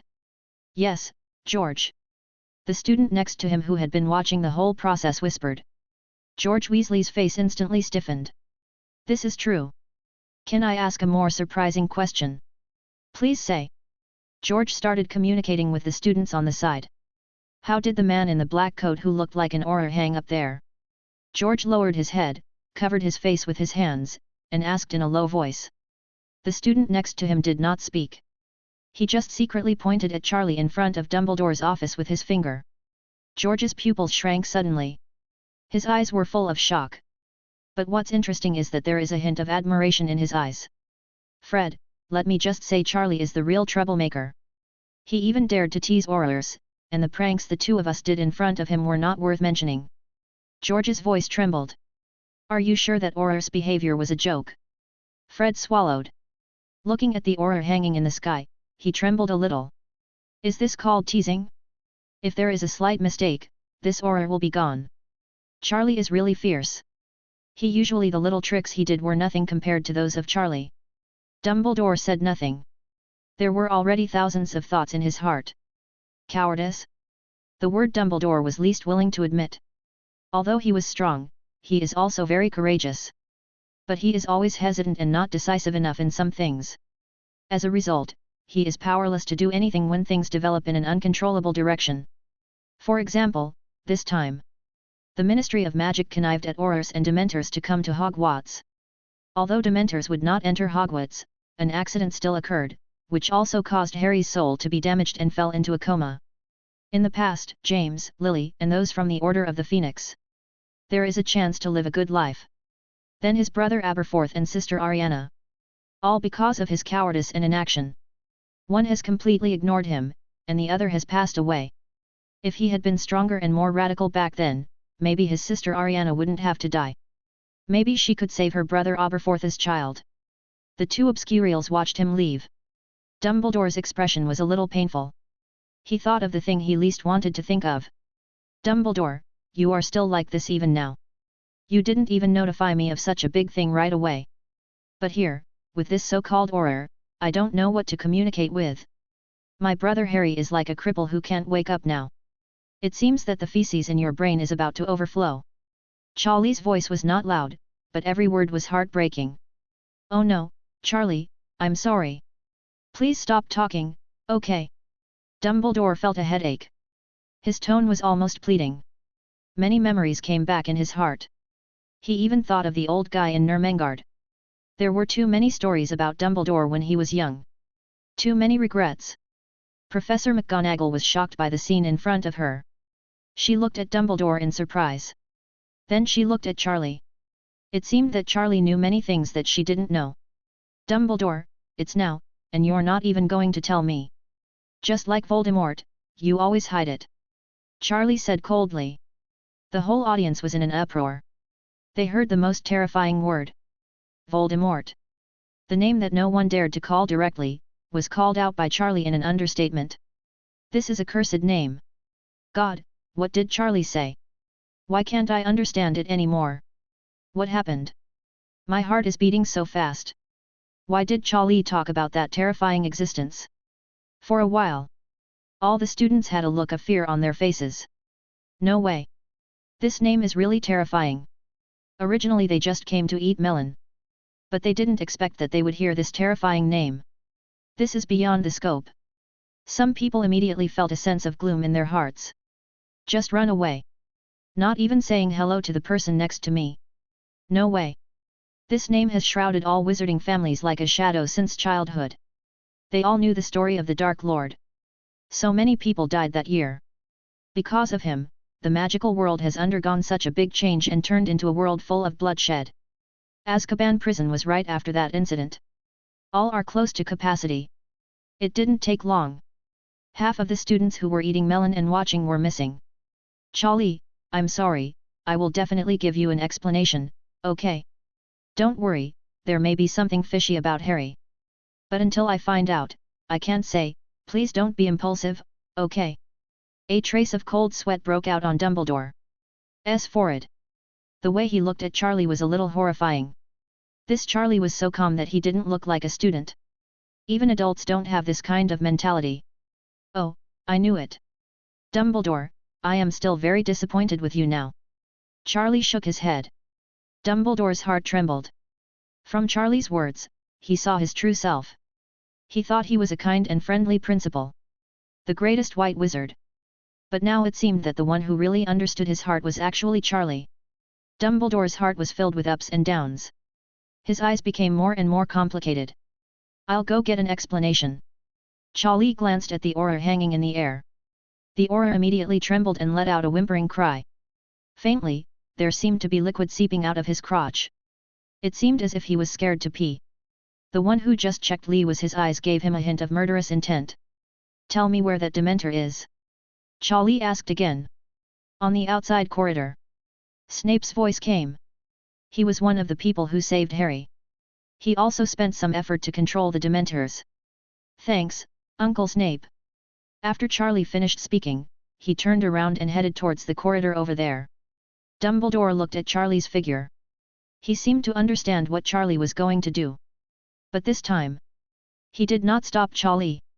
It seems that Charlie is not going the path he expected. But at this moment, Dumbledore is beginning to waver in his heart. It seems that Charlie's path and attitude is more suitable. Tolerance seems to always make things worse.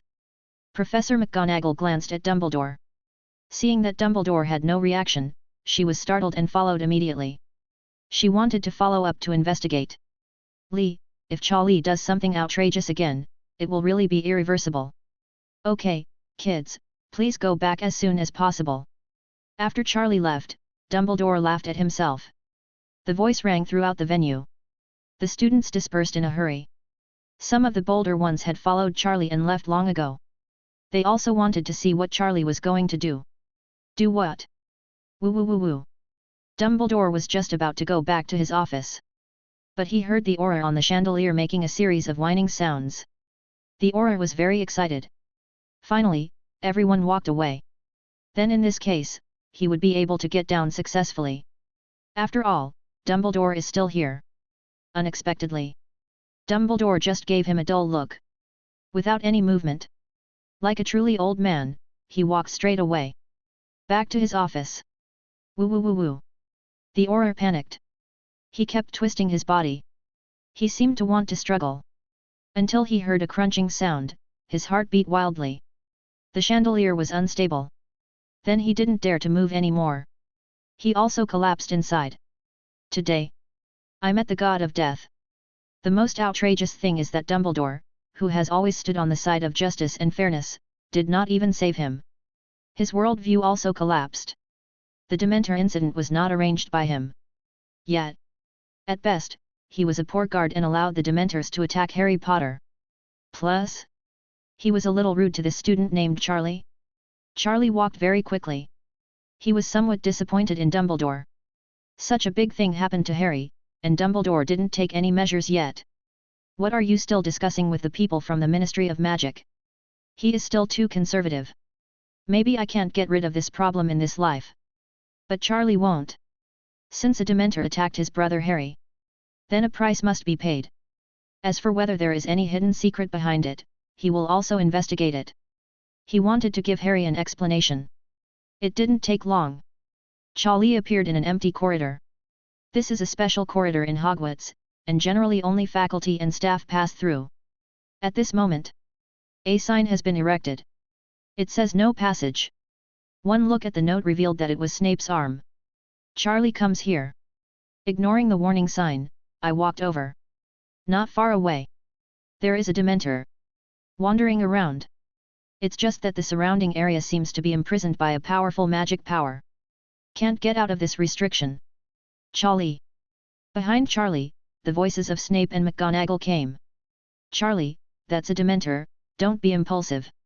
Now you have not learned the magic to restrain Dementors at your age. Professor McGonagall said earnestly. Behind her, some brave students, such as the Weasley brothers, had also followed.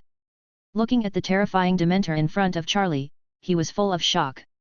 There are really Dementors, so scary. Fred, I feel so cold, and its breath is so dark. Brother Weasley said in shock. His tone was full of horror. The same was true for other classmates who came over. They haven't graduated yet and have no chance to see real Dementors. It's just that they may be in some of the descriptions of their elders. I have heard of such an existence. It symbolizes evil, darkness, and death. Generally it can only be seen in Azkaban. What is he going to do? There seems to be a magic restriction over there, and this Dementor can't get out. Oh my gosh, I had a feeling something was going to happen. Several people whispered. Because they discovered that Charlie seemed to be heading towards this Dementor. And he was getting closer and closer. Suddenly, the Dementor seemed to have discovered Charlie. The shabby robe was hunting. The sound.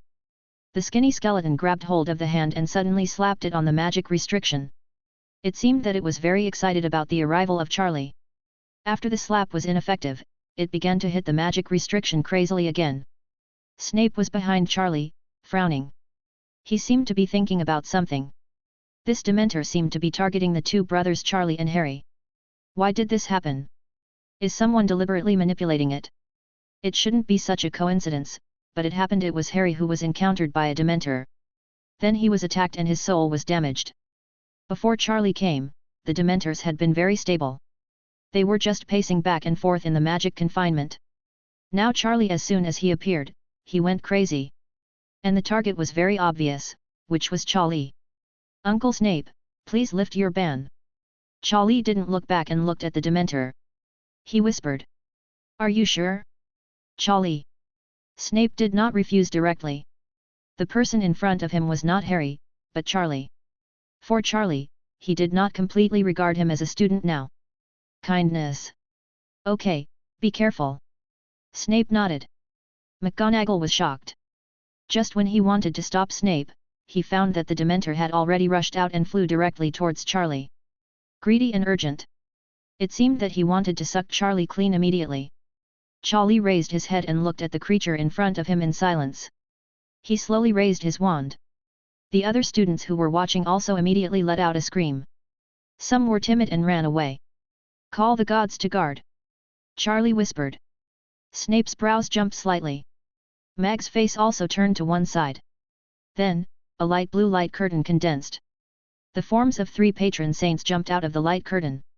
They went straight to the soul-catching beast. Strange. A fire dragon. A phoenix. A knight. 3 patron saints of different shapes, heading straight for the Dementors. A hazy and bright light curtain bloomed on the entire overpass corridor. Everyone stared blankly. Looking at the scene happening in front of them, their mouths were opened wide, and they could not say a word. Until the light screen became larger and larger, and their vision became blurry. They could no longer see anything. Chapter 116. Snape looked at the movement in front of him. His face couldn't help but twitch.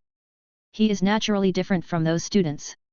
The students who were watching were unable to visually capture what was happening, perhaps because of the strong light. But Snape wasn't. After all, he is an experienced wizard and very powerful.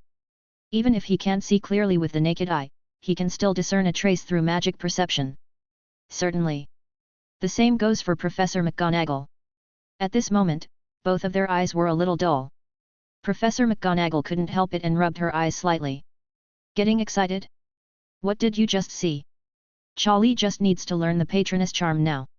Why was the patron saint just now so special? Seem? 3? No way. Professor McGonagall closed her eyes tightly and opened them suddenly. Her magic perception increased to the maximum. In her perception, there are indeed 3 special magic bodies. The shape is also very strange, not an ordinary creature. Professor McGonagall was silent. Same as Snape. He was not surprised at all that Charlie learned the Patroness charm. For Charlie, learning magic has never been difficult. But he never expected it. Charlie's patron saints will actually be 3. And Snape knew them all. Fire dragons, phoenixes, Yeji, are all extremely terrifying creatures. He has never seen anything like this since he started learning magic. It can even be said that I have never seen such a record in the book. Some ancient books only recorded it. Some scary people in history, or people with unique magical talents, may summon magical creatures to be their patron saints. But I have never heard of one person summoning 3 at once. Snape was silent. The patron saint of the patron saint spell is related to many characteristics of the person who cast the spell. It does not mean that the caster can summon whatever he wants. It can be said that it is basically out of control. In other words, Charlie's patron saint is also destined. From a side perspective, Charlie is related to these creatures? Snape couldn't figure it out. He just felt that everything about Charlie was very mysterious. Professor McGonagall and Snape looked at each other. They all saw the disbelief on each other's faces. Just picking up a patron saint would be enough to shock the world. 3 more. Forget about a fire dragon. Why is there still a phoenix? Isn't the phoenix the patron saint that Albus can only summon? What happened to that Yeji? This is not auspicious, isn't it said that only people who have seen death can see such a creature? Why can Charlie summon such a magical form of patron saint? The two people's thoughts were a little confused. I can't figure it out at all. They just felt that Charlie was not a Hogwarts student at all. But there was no time to think too much. The Dementor had already let out an excited roar. The speed was so fast that he almost pounced on him. Snape and McGonagall both held their wands. They want to tell the truth. What if something unexpected happens, or Shari's Patronus charm is not yet mature? They need to make sure the Dementors don't harm anyone. Charlie stood not far from the Dementors. I feel very peaceful inside. He is sure of himself. After learning the Patronus charm by myself. Not to mention one Dementor, let alone a few more. Nor can it pose a threat to oneself. Charlie raised his head slightly. Several patron saints immediately locked the target. The next second, they all flew away. Dementors were blocked from all directions. For a moment, the Dementor suddenly stopped and shouted with a hint of panic. It sensed the powerful aura of the patron saint. The instinctive reaction was to run away immediately. But it's late. The three patron saints have locked all its directions.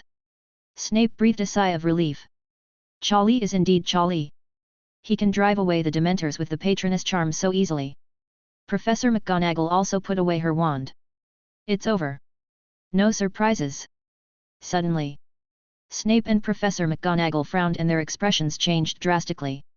The Patron Saint and Patron Saint spell summoned by Charlie did not seem to simply expel the Dementors. The three Patron Saints seemed to be tearing apart the Dementor. Just a few clicks. The Dementors were torn apart before their very eyes. Then, under the impact of the Patronus, it turned into flying ash. Snape and McGonagall were completely shocked. This time it was a shock that directly hit the soul. The Dementor was torn apart, turned into powder. Nothing remains. The light faded.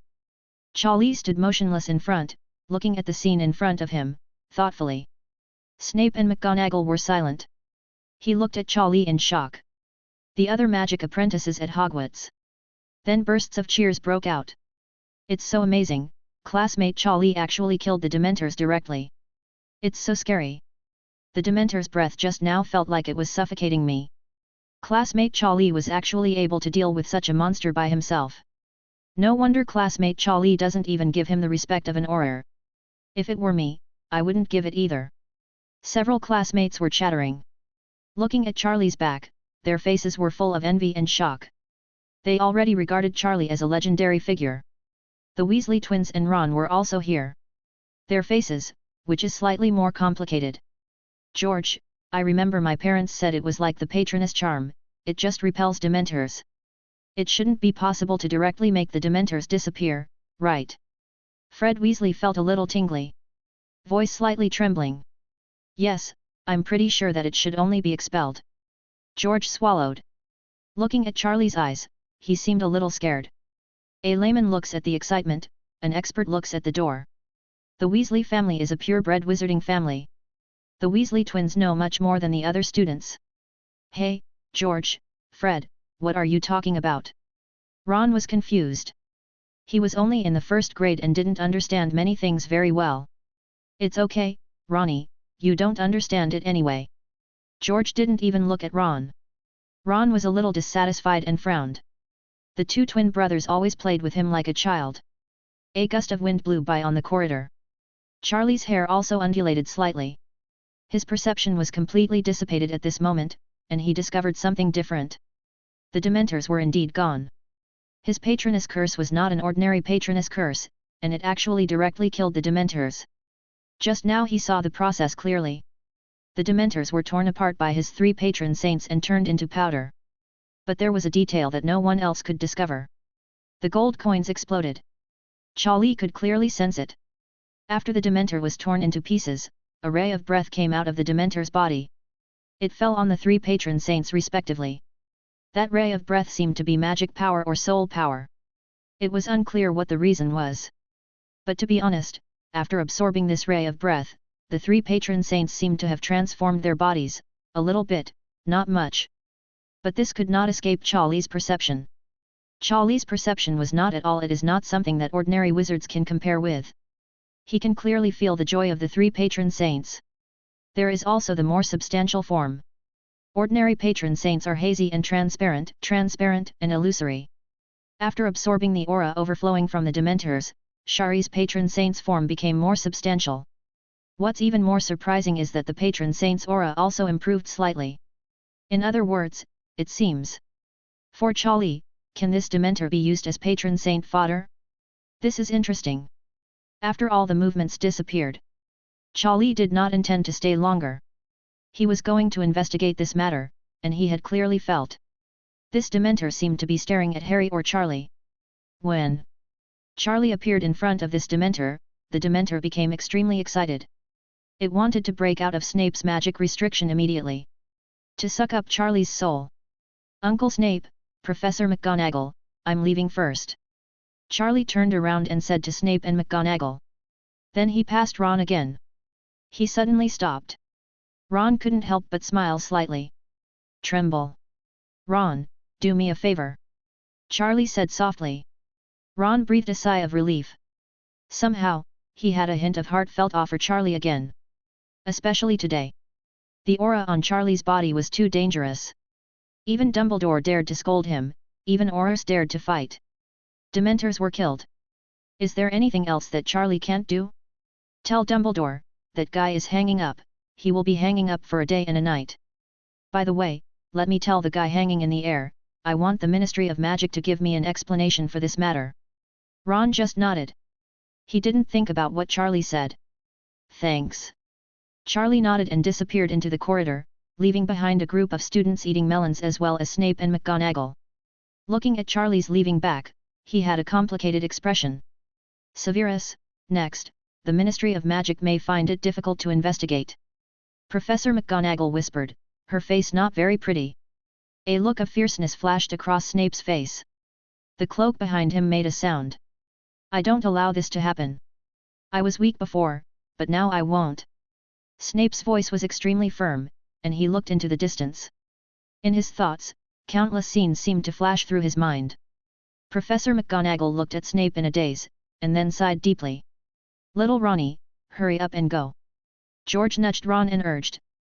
I told you not to call me Ronnie outside. Ron was a little dissatisfied and broke away from George's hand. What did Brother Charlie ask me to do just now? Ron hadn't listened very carefully just now, and then he woke up. Charlie still had something to tell him. 0. Classmate Charlie asked you to threaten the Aurors and ask them to give an explanation. By the way, let Dumbledore stay with that Auror for 3 days and 3 nights. Fred said with some gloating. Ron had black streaks all over his head. So ruthless, hanging him up for such a long time? As expected of Brother Charlie, his method of doing things is really violent. And threatening Aurors? Let me Ron go? I actually agreed to this kind of thing directly. If my father knew about this, my ass would probably be spread open. Ron felt despair in his heart. But he had already promised Charlie, and he would definitely not go back on it. Really go? Ron looked at his twin brother for help. George and Fred looked at Ron with gloating eyes. Okay, wait a minute, my good brothers, do you want one? Before Ron could finish speaking, the Sly twins had already disappeared from Ron's sight. Looking at the two brothers who were so fast, Ron sighed. Then he bravely headed to Dumbledore's office. Along the way, Ron looked a little nervous. I met some classmates on the way, and they were all discussing what happened today. Charlie became famous in Hogwarts again today. Maybe not Hogwarts. It may not be long before the entire British magical world knows about this. After all, it's really awesome. Even Fudge, the Minister of Magic, still had to speak politely to Dumbledore when he saw him. Maybe Dumbledore didn't even think of it himself. After living to this age, he was actually scolded by a student. The key is that I still feel that the other person is right. It didn't take long. Ron appeared in front of Dumbledore's office. Dumbledore's door was not repaired, it seemed that Dumbledore did it deliberately. Dumbledore was a little surprised when he saw Ron's figure. Mr. Weasley, do you want to see me for something? Dumbledore raised his eyes. Ron looked at Dumbledore nervously. He rubbed his little hands that had nowhere to rest. Headmaster Dumbledore, I have something to say to this Auror. Dumbledore raised his eyebrows slightly, very curious. However, he did not want to interfere. He just nodded towards Ron and gently picked up his water glass. It is not unjust for this auror to be hung here. At first, Dumbledore also disagreed with the existence of Dementors secretly stationed in the Forbidden Forest. But it was all because of this auror who repeatedly put pressure on him. In the end, he even got a document from the Ministry of Magic to force Dumbledore to agree. Only then did the next thing happen. Series of things. Woo woo woo woo. The auror who was hanging half dead on the chandelier suddenly had a glimmer of hope in his eyes when he saw Ron coming over. He kept shouting, seemingly begging Ron to put him down. Ron looked at he glanced at it. Then he took a deep breath. He put his hands on his hips and cleared his throat. Brother Charlie said, "Let Principal Dumbledore hang you on it for 7 days and 7 nights before you can put it down." Woo woo woo woo. The auror shook in the air again. Full of despair. This person is not here to save 4.7, but he is here to kill him. Dumbledore also spit out a mouthful of tea. 7 days and 7 nights? This shouldn't be what Charlie meant. The auror would definitely not survive 7 days and 7 nights. Ron scratched his head, with a trace of hesitation in his eyes. He did forget the exact time. If he remembered, Charlie only said that it would be enough to hang up for a day and a night, but it directly became 7 days and 7 nights in his mouth. I don't know what he will think. Also, Brother Charlie said he would give an explanation to the Ministry of Magic. Ron's momentum became weaker now. Woo woo woo woo. The auror was shaking in the air again. His heart was full of excitement. This god of murder actually said that he would give an explanation to our Ministry of Magic. It seems that he is still a little afraid of the Ministry of Magic. He won't do anything nonsense. Fortunately, the world is not completely in chaos yet. Oh no, I made a mistake. What Brother Charlie said was that you, the Ministry of Magic, should give him an explanation. Ron remembered and corrected. Whoa. The auror didn't take a breath, and he was obviously very excited. His face turned red, and he kicked his legs in the air a few more times. He looked like a bastard. The auror was sweating profusely, but his heart was getting more and more uneasy. This Charlie actually threatened our Ministry of Magic. Is he so brave? Oh no. With the temperament of this person named Charlie, I would be far away from letting go. All of a sudden, there was a creaking sound on the chandelier. It directly aggravated the cracks in the chandelier. Creaking. The auror's expression changed greatly, and he had a bad feeling. Whoa. Principal Dumbledore, save me.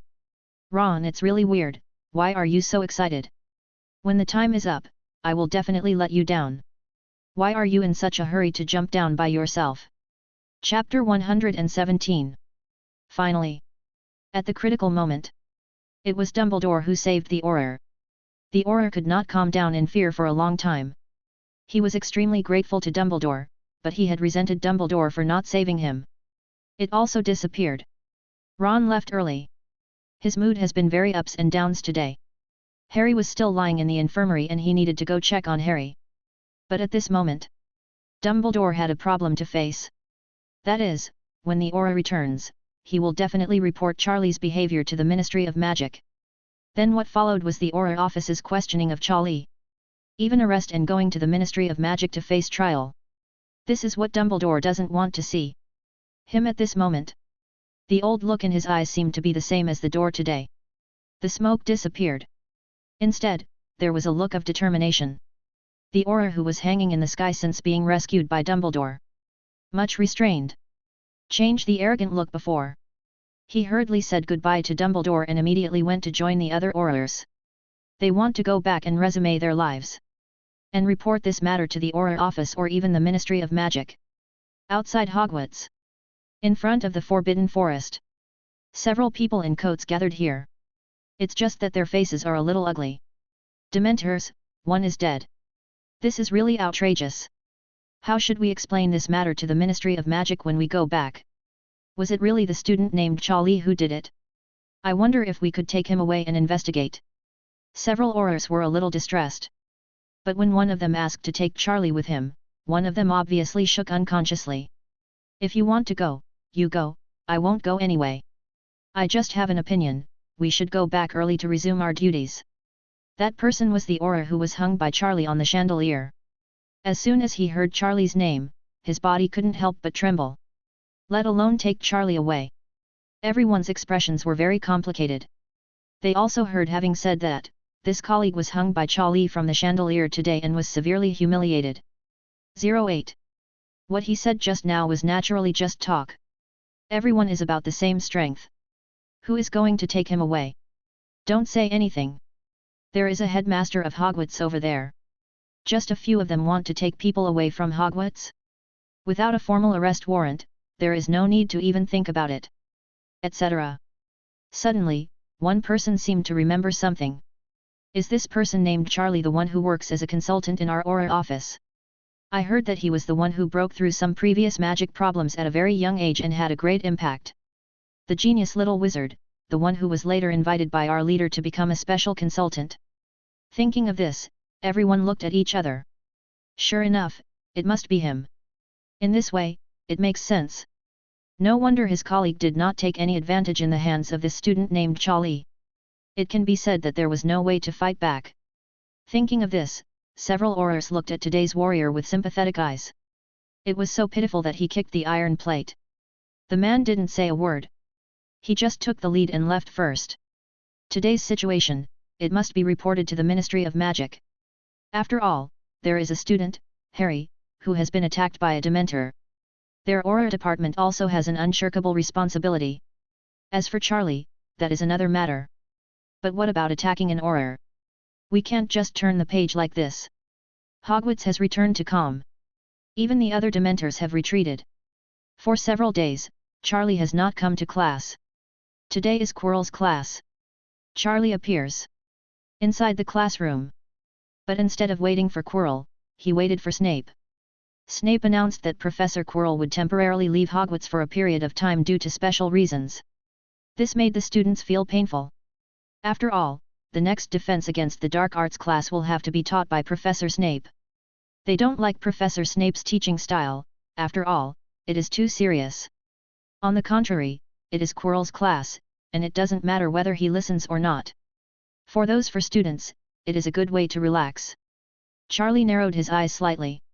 He was thinking about something in his mind. He glanced at Snape. Snape's expression was normal and he nodded towards Charlie. This everything was a bit too coincidental. After finishing Snape's defense against the dark arts class, Charlie walked out of the classroom. He returned to the infirmary and took a look at Harry's condition. Harry was still in the same condition and did not look any better. In coma, motionless. Nermengard. An old man held a newspaper and raised the corners of his mouth slightly. Next to him was a letter sent by Charlie before. Above the newspaper, there was a picture of Charlie breaking open the door of Dumbledore's office. As for what Charlie said, it slowly emerged from the side. That's so interesting. I didn't expect Albus to be so frustrated with this little guy. After so many years, I can finally see Albus like this again. Albus, you are getting too old. Grindelwald. Albus Dumbledore's good brother. Next to Grindelwald is a house elf who also looks a little old. Master, this is the information sent over there. Is there anything else you need me to do? Grindelwald just glanced at it lightly. Well done, give those elves at Hogwarts who deal with you some rewards. As soon as he finished speaking, the eyes of the house elf in front of him suddenly flashed with meaning. As for this Charlie, I like him more and more. I used to be just curious and testing about him, but today I saw this newspaper and it completely aroused my interest. How dare you scold Albus like this, ha ha ha ha. Apart from Aberforth, I was the last person to scold him like this. Many ancient scenes from his memory appeared in Grindelwald's mind. He was a little emotional. Although he was imprisoned in Nermengard Castle, the main reason was that he was willing to be imprisoned. It does not mean that he can't do anything. Do it. It's just the difference between thinking about it and not thinking about it. I'll write a reply to that little guy and give him the gift I haven't finished writing before. If there is anything about the little guy later, the situation will be reported back. Grindelwald stood up and stretched. The dust on his clothes was scattered all over the floor. The house elf next to him bowed his head respectfully and left. Inside Hogwarts, Charlie has been spending time in the library these past few days. He spent several days in Hogwarts investigating. But very little was found. Among the clues known so far, Quirrell suddenly disappeared. The Dementors seemed to be targeting Harry or Charlie. What happened on the Quidditch pitch before was definitely not an accident. These things must have something to do with that old guy Voldemort. But now he has more important things. He needed to find a way to treat Harry's condition. In the past few days, he has read a lot of books in the library. There is no good solution. This made Charlie feel a little frustrated. It's dark. Charlie returned to his dormitory. I found another letter delivered by someone at the door. The familiar envelope and package made Charlie recognize the identity of the sender at a glance. Gellert Grindelwald. The former boss of the Magician MLM organization. He is also the so-called first-generation Dark Lord. Strong strength and distinctive personality. Be reasonable. Grindelwald is not like Tom, who always resorts to despicable means. It is comparable to those who use their beauty to deceive girls or even old ladies to obtain some benefits. When Grindelwald's Wiccan party was growing, many people were attracted by his charisma and ambition. Join this organization voluntarily. Change the world with hope. Tom is different. In comparison, his methods are even more despicable. The personality charm is also far behind. Tom is also extremely afraid of death and created a series of Horcruxes. Charlie frowned slightly. There was a feeling in my heart that that guy also knew about things inside Hogwarts. After looking around for no one, Charlie put away the package and envelope and returned to his dormitory. As soon as he opened the envelope, Charlie was caught by the first line of words. Hey, dear little Charlie, you must be very busy with your brother's affairs. Charlie narrowed his eyes and looked carefully. He had replied to Grindelwald before, and his purpose was very clear. I want to get the next manuscript he sends me about magical healing. However, a long time passed and Grindelwald did not reply. Right now, he had just made a big fuss in Hogwarts, and the other party gave him an answer. This is too much of a coincidence. Your brother's matter is indeed difficult. Let alone you, there is almost nothing I can do about it. But when I was young, I read some secret information about soul repair, and I will give it to you now. Hope it will be of some help to you. In addition, I also sent the next volume of the previous manuscript. I know you are interested in it. Your greedy and studious look is exactly the same as when I was young. Grindelwald doesn't talk much. But they are all crucial. In other words, it is very important to Charlie. A great gift. Before signing the letter, Grindelwald also attached a few words. The way you teach Albus a lesson makes me happy. He should have been scolded for being such a coward. But if it weren't for his character, I might have died long ago. I hope you don't blame him too much. His intentions are good. Charlie was silent. Collected the letter. He didn't want to participate or be involved in the story and relationship between these two old guys. But to be honest, he still felt a special emotion from this letter. Then Charlie directly selected the most important manuscript. It's not about healing. It's about soul repair. Soon. Charlie entered a state of trance. Time passed by minute. It wasn't until early in the morning that Charlie breathed out slowly. This manuscript is indeed helpful in clarifying the current situation. Unfortunately, when Grindelwald obtained it, it was only a broken version. Charlie deduced for a long time and got a clue. As far as I can tell, it may be necessary to refine a special potion to cure Harry's current condition. However, this potion is extremely difficult to refine, and even the ingredients require repeated attempts. And the materials are hard to find. It's a tough problem. Charlie took a pen and paper and wrote down the formulas for various potions one by one. Comparisons of various materials were also made in drafts. The next thing to do is to collect these materials. And kept trying to brew potions. Only then was it possible to explore a plan to treat his brother Harry. After taking a short rest, Charlie opened the second manuscript. The second volume of the manuscript about the healing techniques previously written by Grindelwald. When Charlie understood this healing technique for the first time, he found that it was just a broken copy. However, it does not affect the success of his deduction. Why he needs the next one? It was because Charlie realized new ideas and had some experimental data and theories in the next volume. Only then could he deduce it. Once the deduction is successful, it is possible for Charlie to understand and develop a special physique. That is the self-healing body. Literally, that is to say, you can rely on your own magic power and mobilize your instincts to automatically heal yourself from magical injuries. This is terrifying. When faced with concentrated fire and siege, it can play an incredible role. Certainly. Ged himself did not realize this constitution. It's just a possibility that Charlie deduced through the healing technique written by Grindelwald. At this moment, 033 The rooftop of Hogwarts. Dumbledore was looking at the horizon in the distance. There is no ups and downs in the expression on the face. Gedler, thanks. The night passed. Charlie barely slept a wink. He has been repeatedly deducing healing techniques and exploring the possibility of becoming a self-healing body. Finally, when the early morning sun filled Hogwarts, Charlie suddenly opened his eyes. You read the entire healing manuscript, combined your own medical skills and understanding of magical creatures, and deduced the self-healing system. At this moment, the little snakes in the Slytherin dormitory have already gone out to class early. The entire dormitory and common room were eerily quiet. You can even hear the sound of the giant octopus rubbing against the glass outside the window. Charlie closed his eyes, and after some practice, he used magic to cut open his palm. Then, a thought came to my mind. A burst of magic power immediately surged out of his body and flowed through his limbs and bones. At that wound, the negative effects of magic were immediately dissipated. Then under Charlie's gaze, the wound began to heal. It worked. There is no need to consciously mobilize magic power, as one's own instinct will automatically use magic power to find wounds affected by magic and give healing and restoration.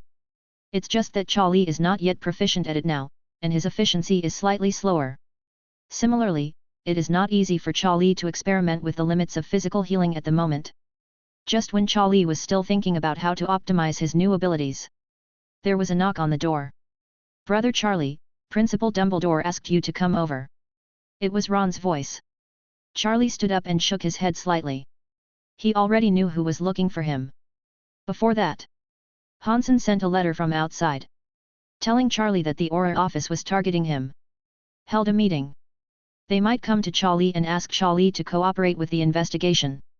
During this time, Hansen was on a business trip, so he didn't know about the Aurors and Dementors. It was also after he came back, only then did they realize that in the Auror office, Charlie's portrait had been hung on the blackboard. A group of people were ready to discuss. Even Stringer, the current top person in charge of the Auror office, also joined in. Look at there, it seems that he doesn't want to make things right. Now that Ron has come to report the news, there is a high probability that the Auror office has already sent someone. It is very likely that it is still the highest person in charge. Otherwise, now Dumbledore, after being sprayed by Charlie, might not let Ron call Charlie. He just blocked it himself. Coming. Charlie went out. He saw a worried Ron at a glance. Brother Charlie, be careful, there are several people here this time. They are all Aurors, looking menacing. One of them I know, my dad told me about him, is now the head of the Auror office. Ron lowered his head and whispered. Chapter 118. After listening to Ron's words, Charlie nodded. There was no trace of any fluctuation on the plain face. Ron's face looked a little worried. Stringer has a very high reputation in the Ministry of Magic. It is said that he is already a candidate for the Minister of Magic. Ron's father was chatting at home and spoke highly of this man. Careful and ruthless. There was almost no one in the entire Auror office who disobeyed him. The Daily Prophet has also published this man's deeds many times. He has solved many cases in the magical world. Many extremely vicious criminals were also captured, such as Death Eaters who had committed major crimes and so on. Even he came to Hogwarts today. Ron was worried. He was afraid that Charlie would not know the level of the person he was about to face, so he continued to introduce it to Charlie in a casual way. Okay, Ron. Charlie signaled Ron to stop talking. It was really noisy. Hansen had already vented his anger with Charlie about this matter. Charlie also prepared a small surprise for Stringer. Be reasonable. This man Charlie, I still have some admiration. However, this incident caused Harry's soul to be damaged, and he still has no way to wake up. The Ministry of Magic or the Auror office bear most of the responsibility. An explanation needs to be given. At this moment, inside Dumbledore's office, Stringer was holding a cup of tea and looking at Dumbledore calmly. Behind him, and at the door to Dumbledore's office, there were 10 Aurors. They are all experts in the Auror office.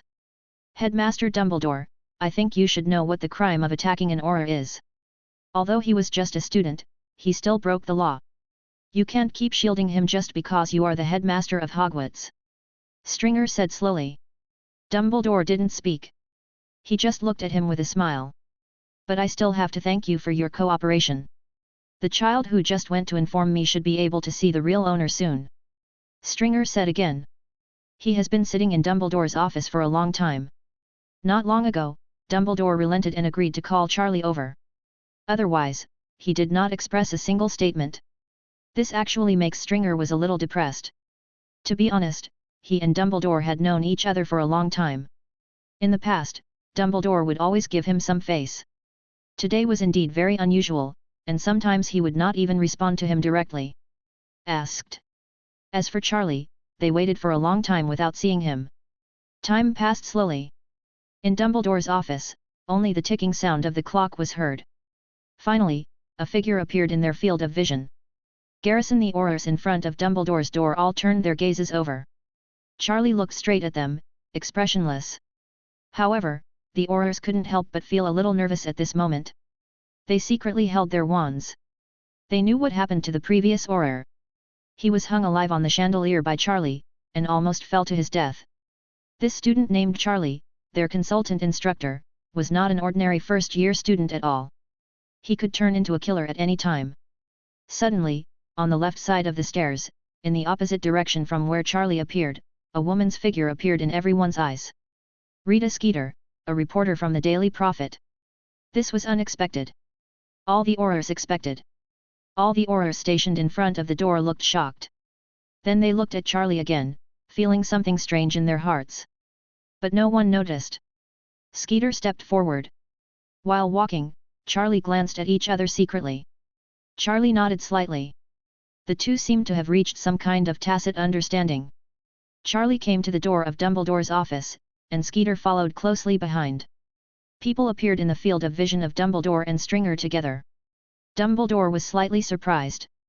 He did not expect that Miss Skeeter, a reporter from the Daily Prophet, would appear here without saying hello. Stringer he couldn't hide the surprise in his eyes. He hadn't invited a reporter from the Daily Prophet, why would he come uninvited? He still didn't want to make this matter a big deal, after all, it would have an impact on the reputation of their Auror office. Especially the photographer. The ghosts also attacked the students of Hogwarts. If they were investigated, they would be very responsible. He just wanted to regain some face, the face after being humiliated by Charlie. Dumbledore put away the surprise on his face and looked at Charlie, nodded slightly. Charlie glanced at Dumbledore, picked up a chair and sat down. Fox immediately let out a chirp and flew to Charlie's side. He rubbed his shoulder. Come on. In Dumbledore's office, after Charlie and Skeeter came in and sat down, there was a sudden silence. No one spoke. Charlie nodded slightly and didn't say a word. Reporter Skeeter was a little confused. He looked at Stringer and Dumbledore cautiously. Stringer kept looking at Charlie. Dumbledore's expression showed no emotion. After a while, Stringer didn't hold back and speak slowly. Are you Charlie? The voice was not loud, with a hint of questioning. Yes. Charlie looked at him and responded softly. Okay, Stringer, now that your wish has been fulfilled, you can leave early. Just when Stringer wanted to continue questioning, Dumbledore's voice sounded. Stringer. Dumbledore looked at Charlie with a normal expression. Sorry, Charlie. The person in charge of the Auror office, for some reason, must come to see you today. I talked to him for a long time, but he was very insistent, so I asked you to come over and meet him to fulfill his wish. As he spoke, Dumbledore looked at Stringer again. With a matter-of-fact expression on his face. All Aurors. What happened? Why did Dumbledore suddenly become so shameless? Is this something you planned to do before, but you don't admit it at all? You are Dumbledore, the headmaster of Hogwarts, how could you do such a thing? All the Aurors were shocked. They all looked at Dumbledore in shock. It's not scientific. Why did Dumbledore become like this? He has always been known for his noble character, why did he suddenly start to cover up? Charlie couldn't hold it back. Chuckled. I felt a little relieved. It seems that I didn't scold him in vain before. Finally, not so old-fashioned and pedantic. I began to learn to blatantly refuse the Ministry of Magic's requests and protect students. This is decent. Dumbledore blinked at Charlie with his left eye. It seems like he is asking for credit. Just say how about it, it's okay written on his face. Charlie's left hand slowly went around his back and he gave Dumbledore a thumbs up without hesitation. Dumbledore saw it in his spare time. The smile on his face immediately bloomed. After being scolded by Charlie some time ago, he reflected a lot. Reflect on everything in this life. He felt that although what Charlie said was radical, there was some truth to it. He couldn't give in like this anymore. He is now the headmaster of Hogwarts, so he has the responsibility and obligation to protect all children. Stringer looked at Dumbledore and Charlie's unabashed gestures and eye contact. His face became more and more gloomy. His whole face turned red with anger. I said, Dumbledore, you are going a little too far. Stringer's tone was a bit unkind. Oh, yes, you can have dinner together at our Hogwarts today. As a principal, you still have this right. Dumbledore made another joke. Finally, he winked at Charlie with his left eye. Enough. Stringer stood up suddenly. Dumbledore, I am now officially arresting Mr. Charlie Potter, and we need him to come back with us to cooperate with the investigation. I want to ask, what happened? Need you to come and arrest an 11-year-old boy. After Stringer finished speaking, Skeeter's voice slowly sounded. She took out a pen and paper and stared at Stringer sincerely. Only then did Stringer remember that there was a Daily Prophet next to her. Reporter. He was very confused. He had no idea why Skeeter was here. In the past, the Ministry of Magic would only invite her to attend important moments to write press releases. Today he could confirm that they did not invite her. Miss Skeeter, glad you're here too. But I don't think I can reveal this. Stringer said hesitantly. As he looked at Skeeter, he felt more and more strange. Then he looked at Charlie and Dumbledore, and he suddenly had a bad feeling. Okay, Mr. Stringer. In other words, you need to take away a student without any evidence, right? After Skeeter finished speaking, the suspended pen and paper immediately began to record. Stringer. What kind of thing is this? No, I think you need to hear me explain that this Mr. Charlie may be related to a serious crime. Stringer coughed. Skeeter put on a surprised expression and looked at Charlie again. Can you tell me the specific situation? In other words, are there any witnesses? Skeeter continued to ask. Witness? Stringer sneered. Do you need a witness? Principal Dumbledore, some students have gathered not far from the door of his office. Do you want me to call them over and ask? Stringer sneered. Dumbledore spread his hands slightly. Please feel free to do so. As soon as he finished speaking, Stringer showed a puzzled expression on his face. Then he called his men and asked him to the students gathered around called a few to come in. It didn't take long. Several students were called in immediately. Charlie almost laughed out loud. These students are all familiar to him. Hermione, Ron, Cassandra, Neville. Let me ask you, did classmate Charlie attack our Aurors before? Stringer didn't hide it anymore. Even though there were reporters here, he still said it. Face is important, but the words written haphazardly by reporters at this moment will do more damage to the reputation of their Auror office. Oh my gosh, Mr. Stringer, you're not kidding, are you? Skeeter's exaggerated voice immediately rang out. He looked at Stringer and Charlie repeatedly with a look of surprise. Are you telling me that a first-year student can attack your experienced Auror? After Skeeter finished speaking, the hanging pen and paper immediately started recording. Mr. Stringer admits that the Aurors of the Ministry of Magic are worse than the first-year students of Hogwarts. Stringer turned green. The most annoying thing happened to him. This damn woman started to add fuel to the fire again. What made him even more depressed was that he couldn't figure out why this reporter appeared here today and was so obviously helping Charlie and Dumbledore to speak. Please note, Miss Skeeter, I did not say that. I am now asking the Hogwarts students if they saw Charlie attacking the Aurors. Please come back to me honestly, dear children. Stringer glanced at the students in front of him one by one. There was a warning in his eyes. Report to Mr. Stringer, not seen. Ron was very nervous. After being stared at by Stringer, he felt frightened. He stomped his feet and replied seriously. Stringer frowned. Just when he was about to ask another question, the other students immediately spoke again. Why do you think our first-year students are capable of attacking Aurors? That's an Auror. If he can't even compete with first-year students, how can he maintain the stability and order of the magical world? Hermione said seriously. Stringer was a little stupid. Is this? Didn't you guys collude to confess in advance? Do you know the consequences of perjury? Stringer took a deep breath and said in a low voice. He made a mistake this time and did not bring the Auror who was hung up by Charlie. He was originally coming, but the Auror heard that he was coming. Facing Charlie, he would tremble unconsciously, which was really difficult to overcome. Stringer had no choice but to approve him not to participate in this operation. But he did not expect that at Hogwarts, he would encounter a situation of collective confession. Okay, kids, thank you for your hard work, get out now. Dumbledore immediately waved his hand, signaling for them to leave first. Stringer was about to scold and stop him. However, he found Ms. Skeeter and started recording by herself again. Mr. Stringer seems to be trying to extract confessions from Hogwarts students. Stringer. Wang Hao, Charlie couldn't help laughing. This was indeed beyond his expectation. He didn't expect that Dumbledore would collude with those classmates in advance for him. This was completely beyond his expectations. It seems that Dumbledore has reflected a lot and made a big breakthrough. As for Charlie's response, there are many methods. For example, Ms. Skeeter's random records here were all used by Charlie to reveal the truth. I just didn't expect that Dumbledore would forcefully mess with him now. Dumbledore, I think I need an explanation from you. Stringer fully reacted. He was holding back a belly of fire. I don't think I need to. Dumbledore just curled his lips slightly, not caring. Stringer's face twitched at this moment. Could this Dumbledore be under the imperious curse of Charlie? How could he help Charlie? Did such an unconventional thing? Okay, Mr. Stringer. Charlie finally spoke. I don't know why you want to see me, but it's true that I want to see you.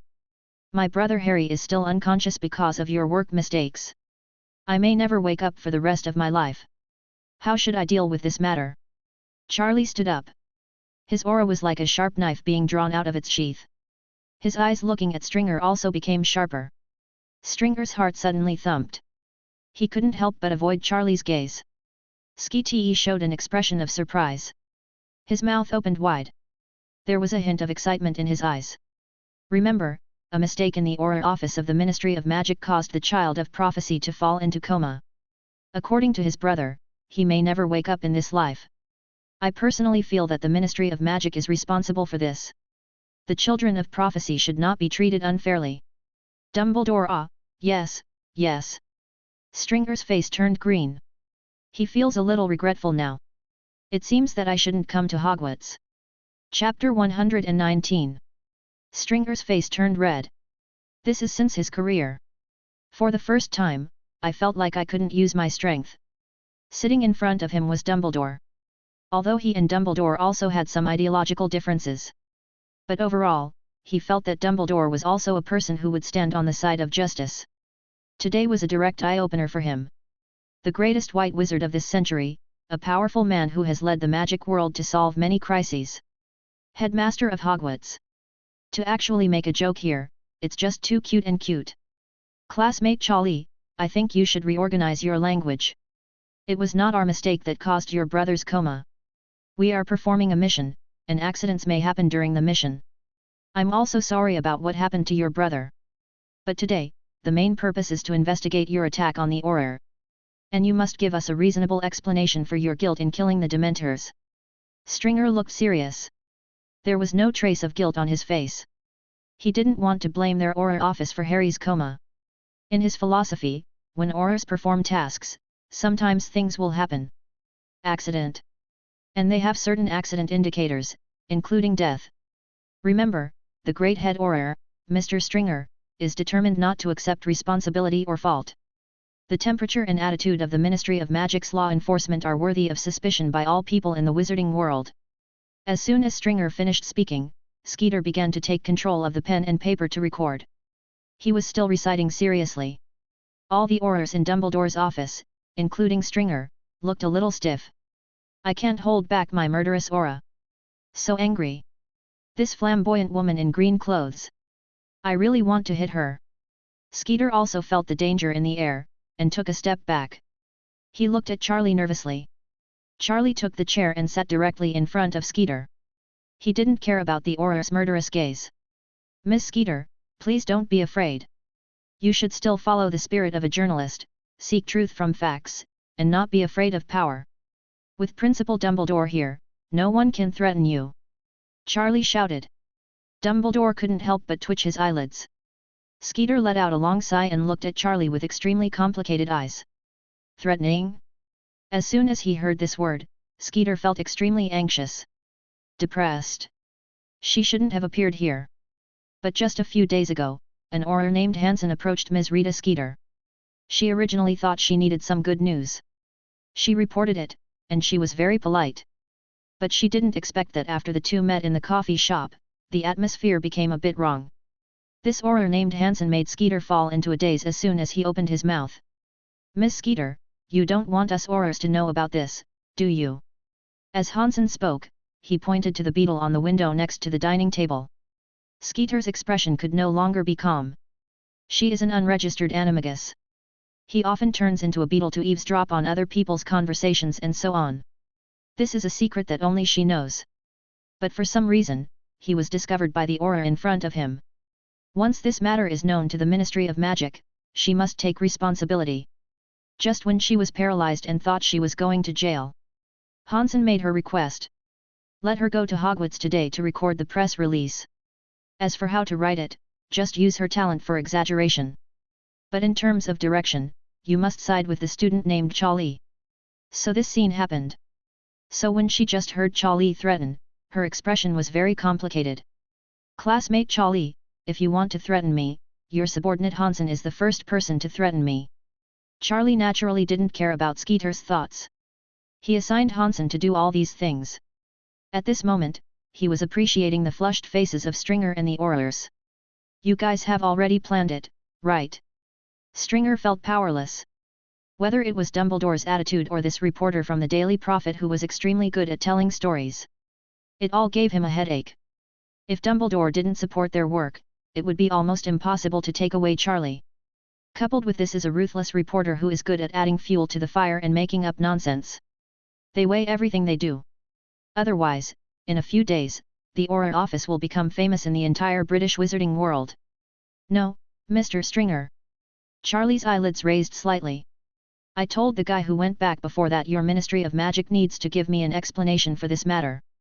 My brother is unconscious. Do you think that if you don't come to me, I will just pretend that nothing happened? Charlie's tone began to become unfriendly. Dumbledore frowned slightly and lowered his head in silence. At this moment, many students had gathered at the door of Dumbledore's office. They were all very curious, and some were. They were worried about Charlie's situation. After all, they had all heard the news. The top person in charge of the Auror office came to see Charlie. The visitor was not a good person. Charlie was likely to be in trouble today. However, after gathering at the door for a long time, I listened carefully. I didn't seem to hear that Charlie was embarrassed. Instead, I felt that Charlie was very calm in the face of such a big boss. As expected of Charlie, tut tut tut. The Weasley twins will never miss such a melon-eating scene. Yes, George, you are far worse than Charlie. I remember the last time you went to the Ministry of Magic, you were too nervous to walk. Fred joked. TCH, aren't you? Only Charlie didn't take these people to heart at all. The students at the door whispered. They wanted to get closer, but there was no way. After all, there are still several Aurors stationed in front of Dumbledore's office. They didn't dare to get close. Suddenly, those Aurors seemed to get it. Something seemed like a signal. They all ducked and entered Dumbledore's office. The door to the office was suddenly closed at this moment. Something happened. The expressions of the students watching outside also changed drastically. Hermione and Cassandra faced each other. He glanced at it and felt very panicked. He immediately walked towards the door of Dumbledore's office. The crowd also exclaimed in exclamation. The bolder ones, the Weasley twins and Ron, etc., were a little cautious. Walked over. Look at this. They must have received some instructions and planned to carry out the next plan. Forcibly detain Charlie? Ron, Charlie may be in danger, and the Aurors may want to arrest him and take him back. George Weasley frowned. The smile on his face also cooled down at this moment. What to do? They have gone too far. How can this be done? Harry is still lying unconscious in the infirmary. Ron was a little anxious. Everyone was anxious. Ron suddenly thought of something and ran away. Ronnie, where are you? Fred shouted in confusion. I went to find Snape and Professor McGonagall. In the office. Suddenly all the Aurors gathered together.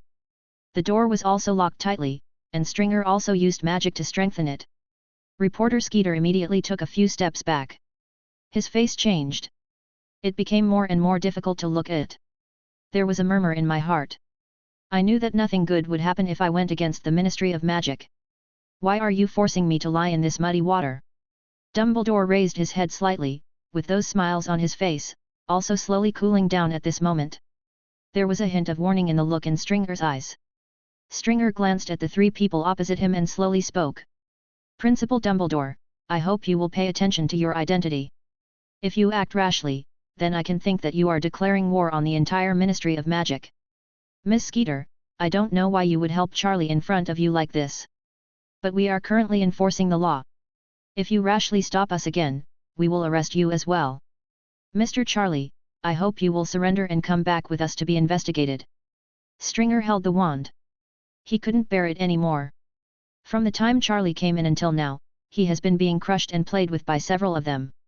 It made him feel like he was being played by a child. People. There is a limit to your patience, even if you are Dumbledore. I am the head of the Auror office, Stringer. The only one who can order me is Fudge, the Minister of Magic. After hearing this, Skeeter felt she trembled suddenly, and her face turned a little pale. She didn't have the guts to fight against the Aurors alone.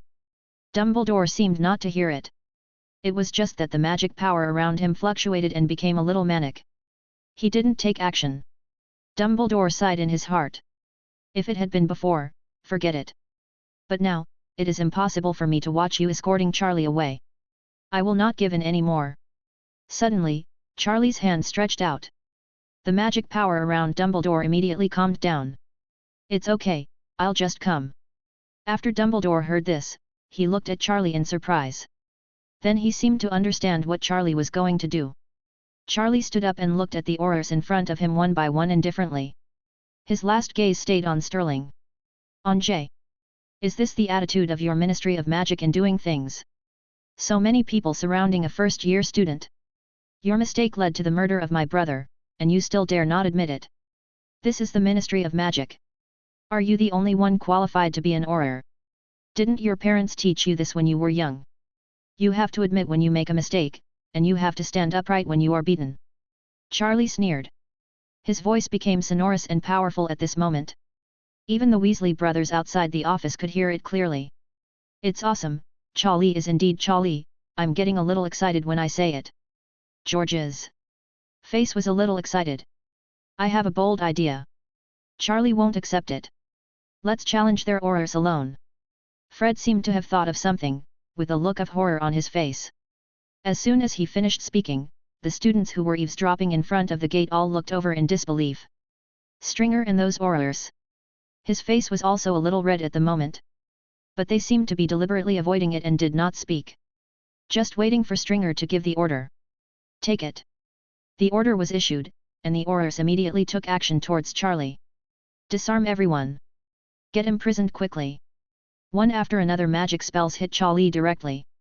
The Auror next to him even released his civet cat, sealing off the surrounding area of Charlie. He let out a series of low growls and glared at Charlie.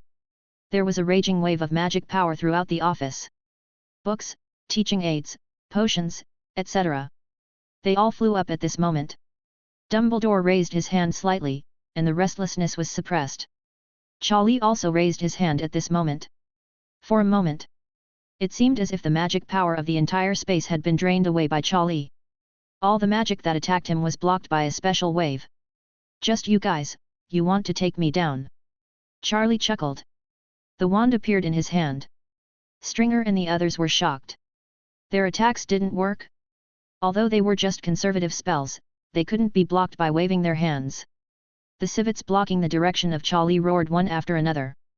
Their eyes looking at Charlie were full of fear. Creatures like them are very sensitive to magic power. They smelled danger in Charlie.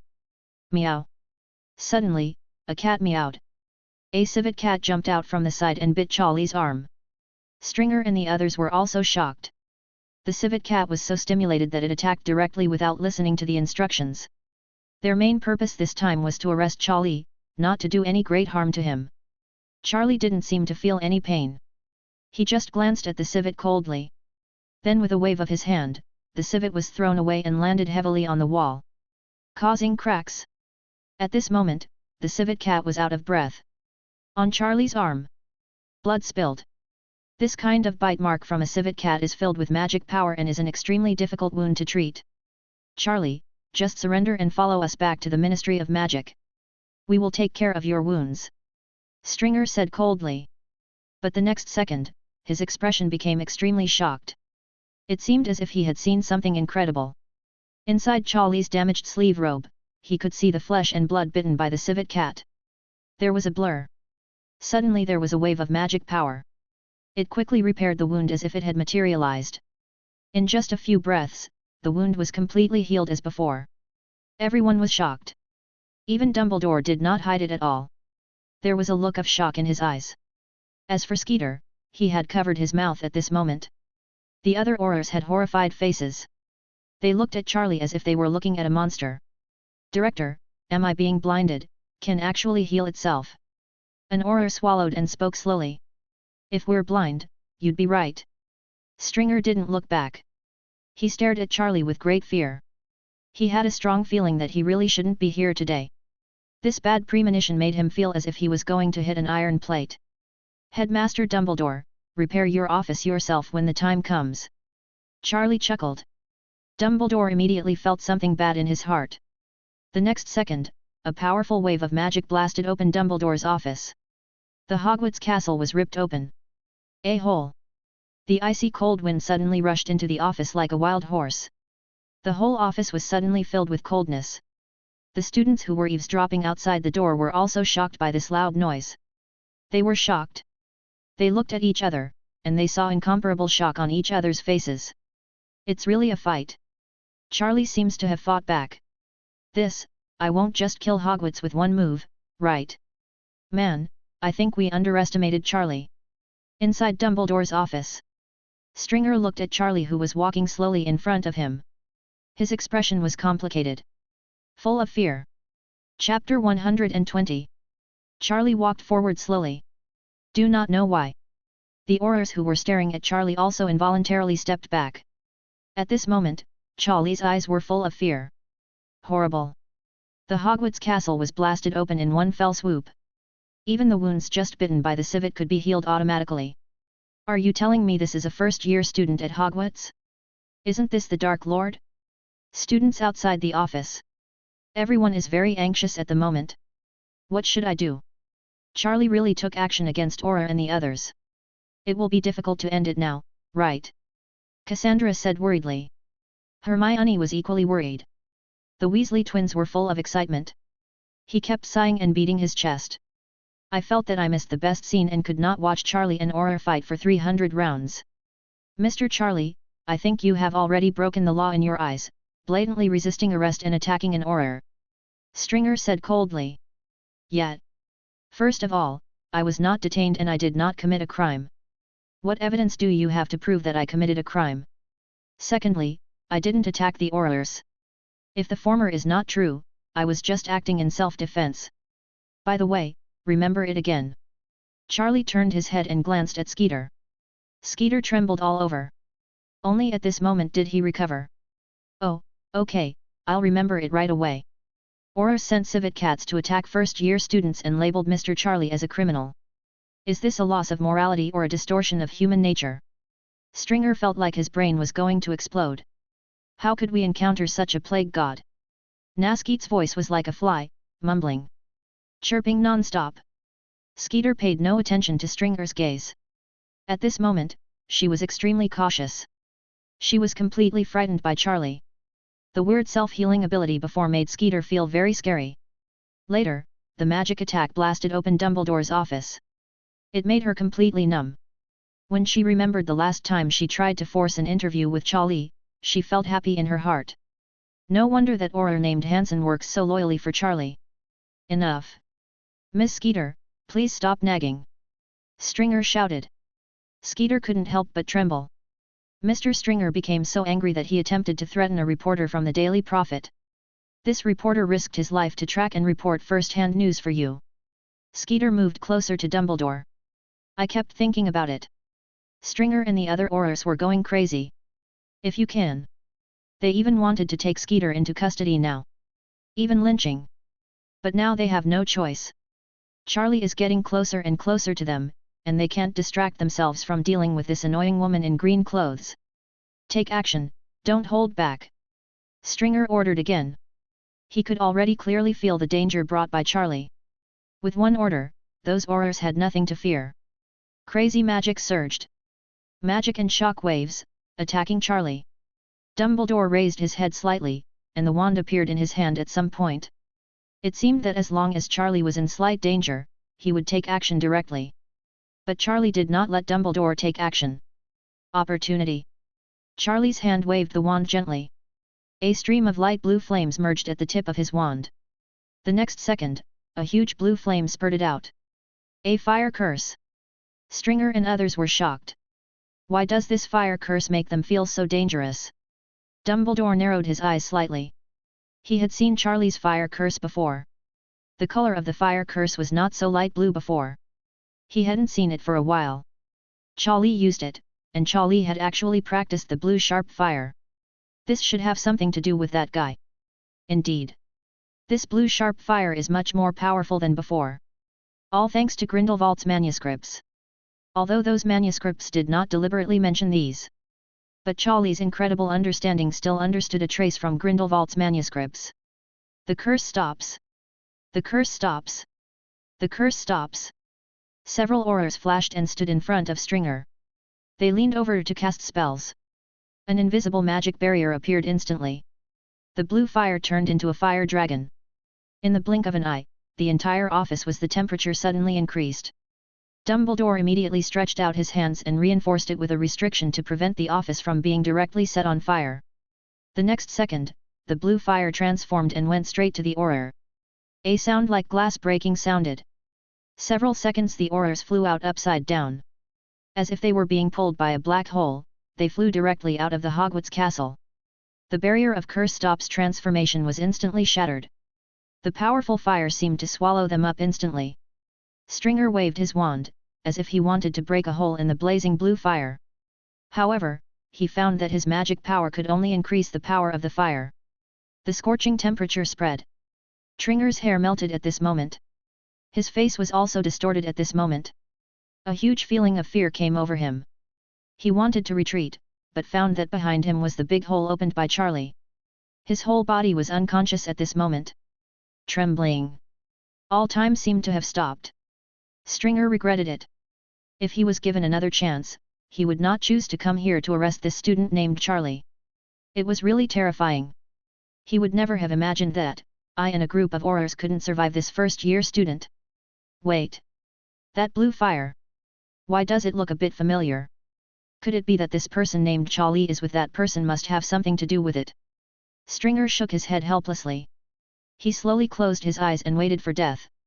But as he closed his eyes, the expected death did not come. Instead, the heat in the air began to gradually disperse at this moment. Stringer suddenly opened his eyes. He found that Dumbledore had stood up. And the fellow Aurors who had just been kicked out also returned to his side. Squatting on the ground, breathing heavily. Dumbledore took action. In the end, Dumbledore saved them. A sense of joy of escaping from death filled their hearts. The eyes they looked at Dumbledore were also full of gratitude. Dumbledore didn't respond to them, just looked at Charlie. Charlie, I think although you may mind, I personally think it is necessary to save them. Dumbledore chuckled. Charlie shrugged and did not express his opinion. Dumbledore had his own considerations. If these people from the Ministry of Magic died in Charlie's hands, there might be more in the future. Come here, please. So Dumbledore still chose to stand on the side of reason. Thanks. Stringer was filled with emotion, and the cold sweat on his body was still dry. This time, he slowly raised his head. The look he looked at Charlie was extremely complicated. He had come here before at that time, the calmness had completely disappeared. It was replaced by deep fear. As for Miss Skeeter next to her, she was completely frightened. She stood there, not knowing what to do. And next to her the pen and paper also stopped working at this moment, and trembled with her disordered breath. She was really frightened by Charlie. A Hogwarts student actually defeated the elite of the Auror office alone. The other party had no power to fight back. If it hadn't been for Principal Dumbledore's intervention, those Aurors with high expectations would have fallen to their deaths. At this moment, she looked at Charlie with even more fearful eyes. If it were said before when she worked for Charlie, the main reason was because she was coerced. But now it was different. It was fear from the bottom of her heart. Charlie put away his wand and slowly walked towards Stringer. "Mr. Stringer, now is the time to discuss your ministry responsibilities." Stringer trembled slightly after hearing this, feeling frustrated and powerless all over his body. "First of all, I didn't intentionally attack you Aurors. The source of this matter is your negligence, which caused my brother Harry to fall into a coma. Looking back, your Auror office or the Ministry of Magic should bear the main responsibility." Charlie glanced at the Aurors in front of him. They all lowered their heads and looked away. "Regarding the Dementors, I didn't deliberately try to kill him. I just cast a Patronus spell, as everyone can testify. As for why the Dementors died, I don't know. Maybe my Patronus charm is special and can eat Dementors." Charlie chuckled. Stringer and the others' eyelids were twitching wildly. "Listen, are you speaking in human language?" But now they have believed what Charlie said. A powerful fire spell almost lit them all up. His Patronus charm has uncanny power, which is not unconvincing. But from beginning to end, Stringer did not reply to Charlie. He just looked at him in confusion and shock. "Mr. Stringer, you still think that there is nothing wrong with your Auror office?" Charlie suddenly changed the topic again. Stringer frowned. "What's the meaning? Your strength is low and you have neglected to cultivate your magical strength. Today's Aurors are like a bunch of trash. Even a student like me can't do anything about it. Even if you escort a prisoner, you can let him run away, and there is still no trace of him. You can't even see a Dementor, how can you let him enter Hogwarts and attack students? No, you still feel that your work is very good, right? Do you not know how many people died more than 10 years ago?" Charlie looked at Stringer indifferently. Stringer's pupils were wide open at this moment, looking at Charlie in disbelief. Asking for flowers, his heart felt as if he was struck by lightning. Although Charlie's words were unpleasant, it is not now. The dilemma of their Aurors. Everything makes sense. They are in important positions, but they have never reflected on it.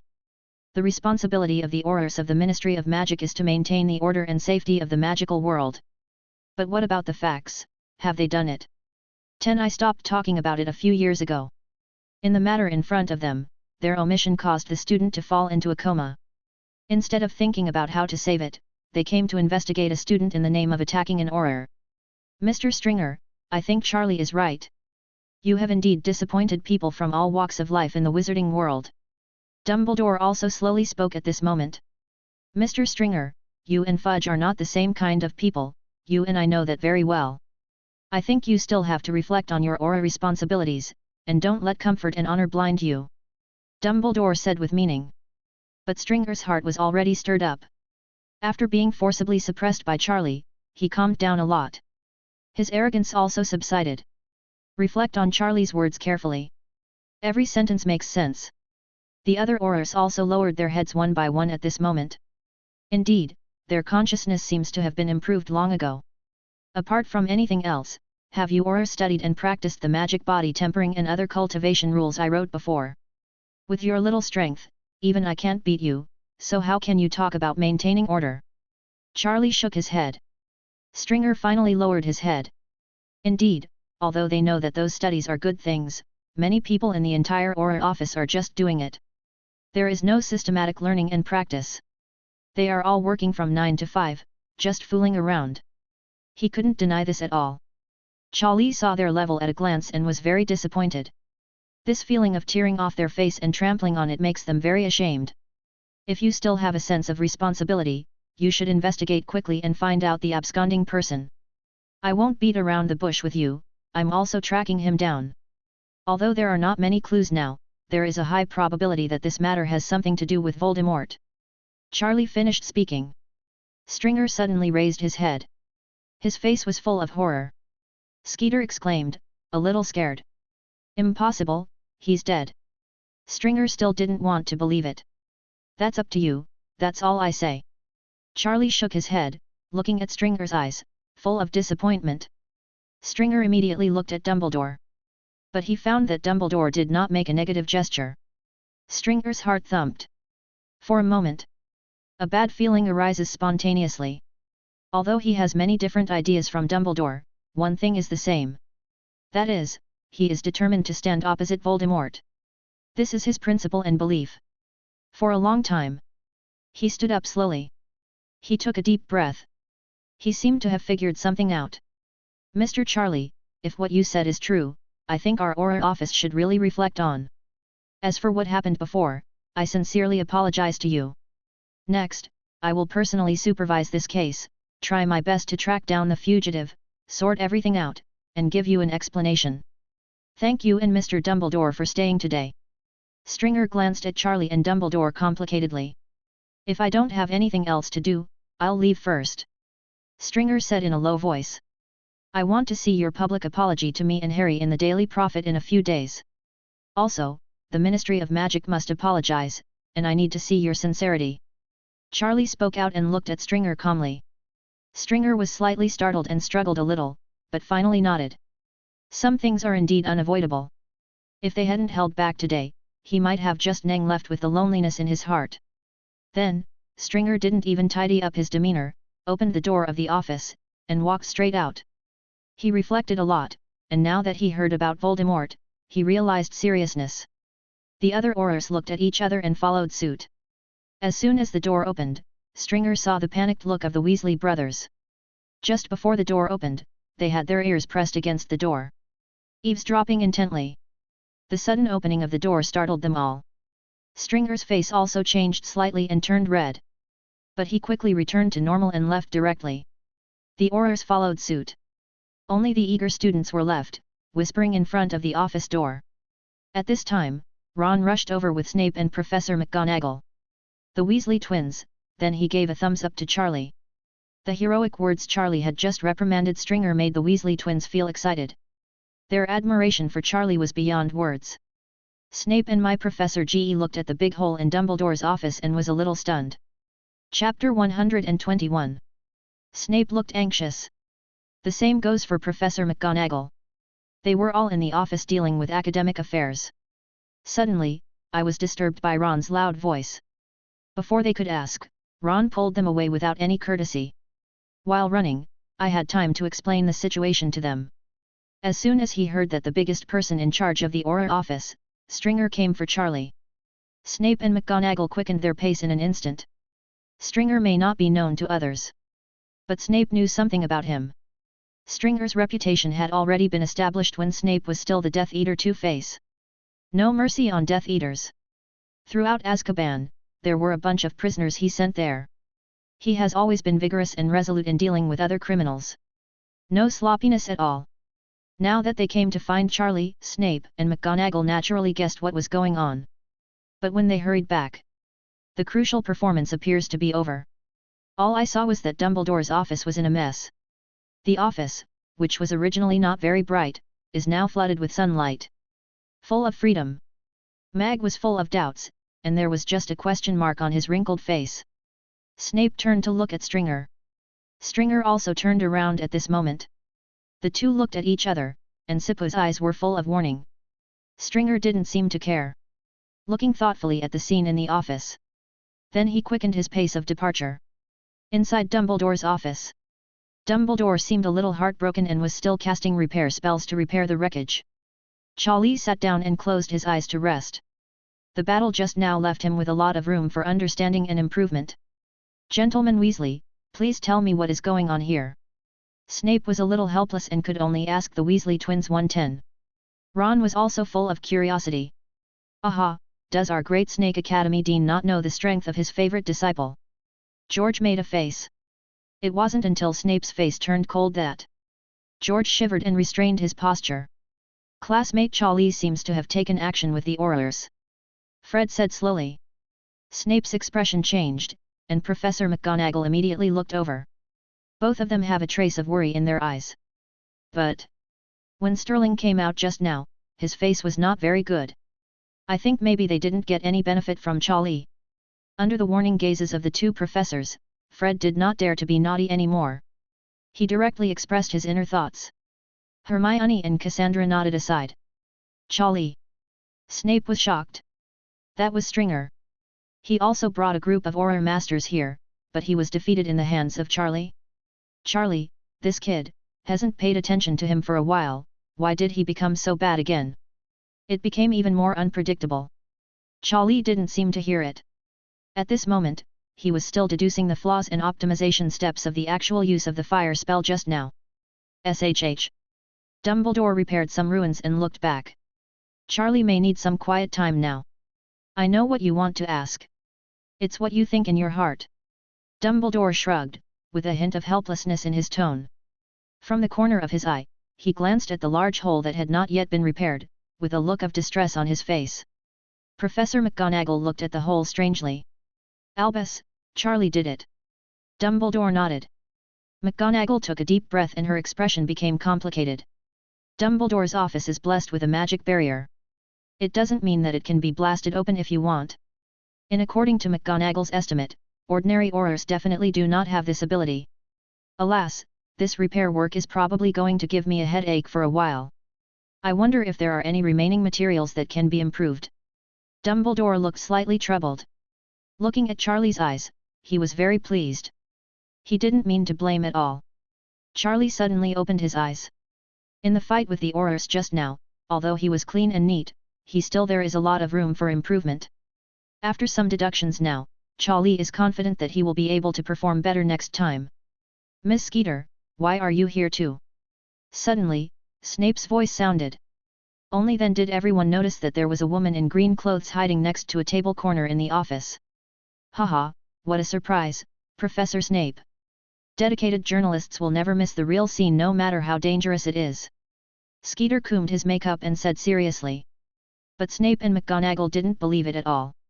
Only some melonpipe magic apprentices in front of the door were a little impressed after hearing this, and even clapped. Miss Skeeter, I think you know what to do. Charlie looked over. The expression on his face showed no fluctuations in his heart. Skeeter felt like he was falling into an ice cave, feeling as if he was being stared at by a hunting fire dragon. His whole body was shaking involuntarily. Don't worry, Mr. Porter, I will definitely write this manuscript well. I will definitely severely condemn this shameless behavior by the Ministry of Magic. I think if there's nothing else, I'll leave first. Thank you, mighty Mr. Potter. Skeeter looked a little flustered and said hurriedly. Charlie nodded. Skeeter immediately felt relieved and ran out quickly. Snape looked at Skeeter's leaving back, thoughtfully. Aha, our great Snake Hospital director seems reluctant to part with the beautiful reporter lady. George lowered his head and whispered to Fred. However, he met Snape's murderous gaze and immediately shut his mouth. Snape knew very well. This Miss Skeeter is a very ghostly person. Now this it seems that she is obviously on the side of Charlie, otherwise she would have left with the Aurors just now. This is very confusing. What method did Charlie use to make this woman with no bottom line stand on Charlie's side? This side? In fact, what Snape didn't know was that Skeeter was initially coerced by Hansen using an unregistered animagus. But after seeing Shari's strength, he was no longer coerced. But it was fear from the bottom of her heart. There was even some fear. Skeeter was walking quickly outside Hogwarts at this moment. Her face seemed to be very nervous. She didn't grow until she walked out of the gate of Hogwarts. In one breath. It's outrageous, how could the Potter family give birth to such monsters? It scared me to death, I felt like I was being roasted alive just now. This Charlie, if you say he is an ordinary student, I can't believe it. I hope you won't come to me again in the future. The Auror was also offended today. It will really make my life more and more difficult in the future. After Skeeter breathed a sigh of relief, she looked a little sad again. She was tangled in her heart. But every time she felt a little shaken. The scene of Charlie fighting against so many Aurors would appear in her mind. A sudden shiver made her wake up. A lot. It's okay to offend Aurors. As long as she doesn't break the law, Leo can't do anything to her. But it's not okay to offend Charlie. He even dares to hit Aurors, and if Dumbledore hadn't taken action, he might have killed them directly. This is kill pie. No, no. Compared with the future, life is more important. Offending the Auror costs the future, offending Charlie costs the life. In Dumbledore's office, everything finally began to calm down. Charlie looked towards the door. The familiar classmates stationed at the station waved their hands. The great Auror nemesis was greeting his people, seeming to be telling them about the difficulties of the battle. George said with a sly look on his face. He immediately received a blank stare from Hermione and others. Difficulty? Do you call this difficulty? I'm afraid it's the difficulty of Aurors. Okay, kids, it's time for you to disperse. If I remember correctly, you all have classes later. Dumbledore pushed up his little glasses and reminded. Immediately, the group of classmates could only reluctantly leave.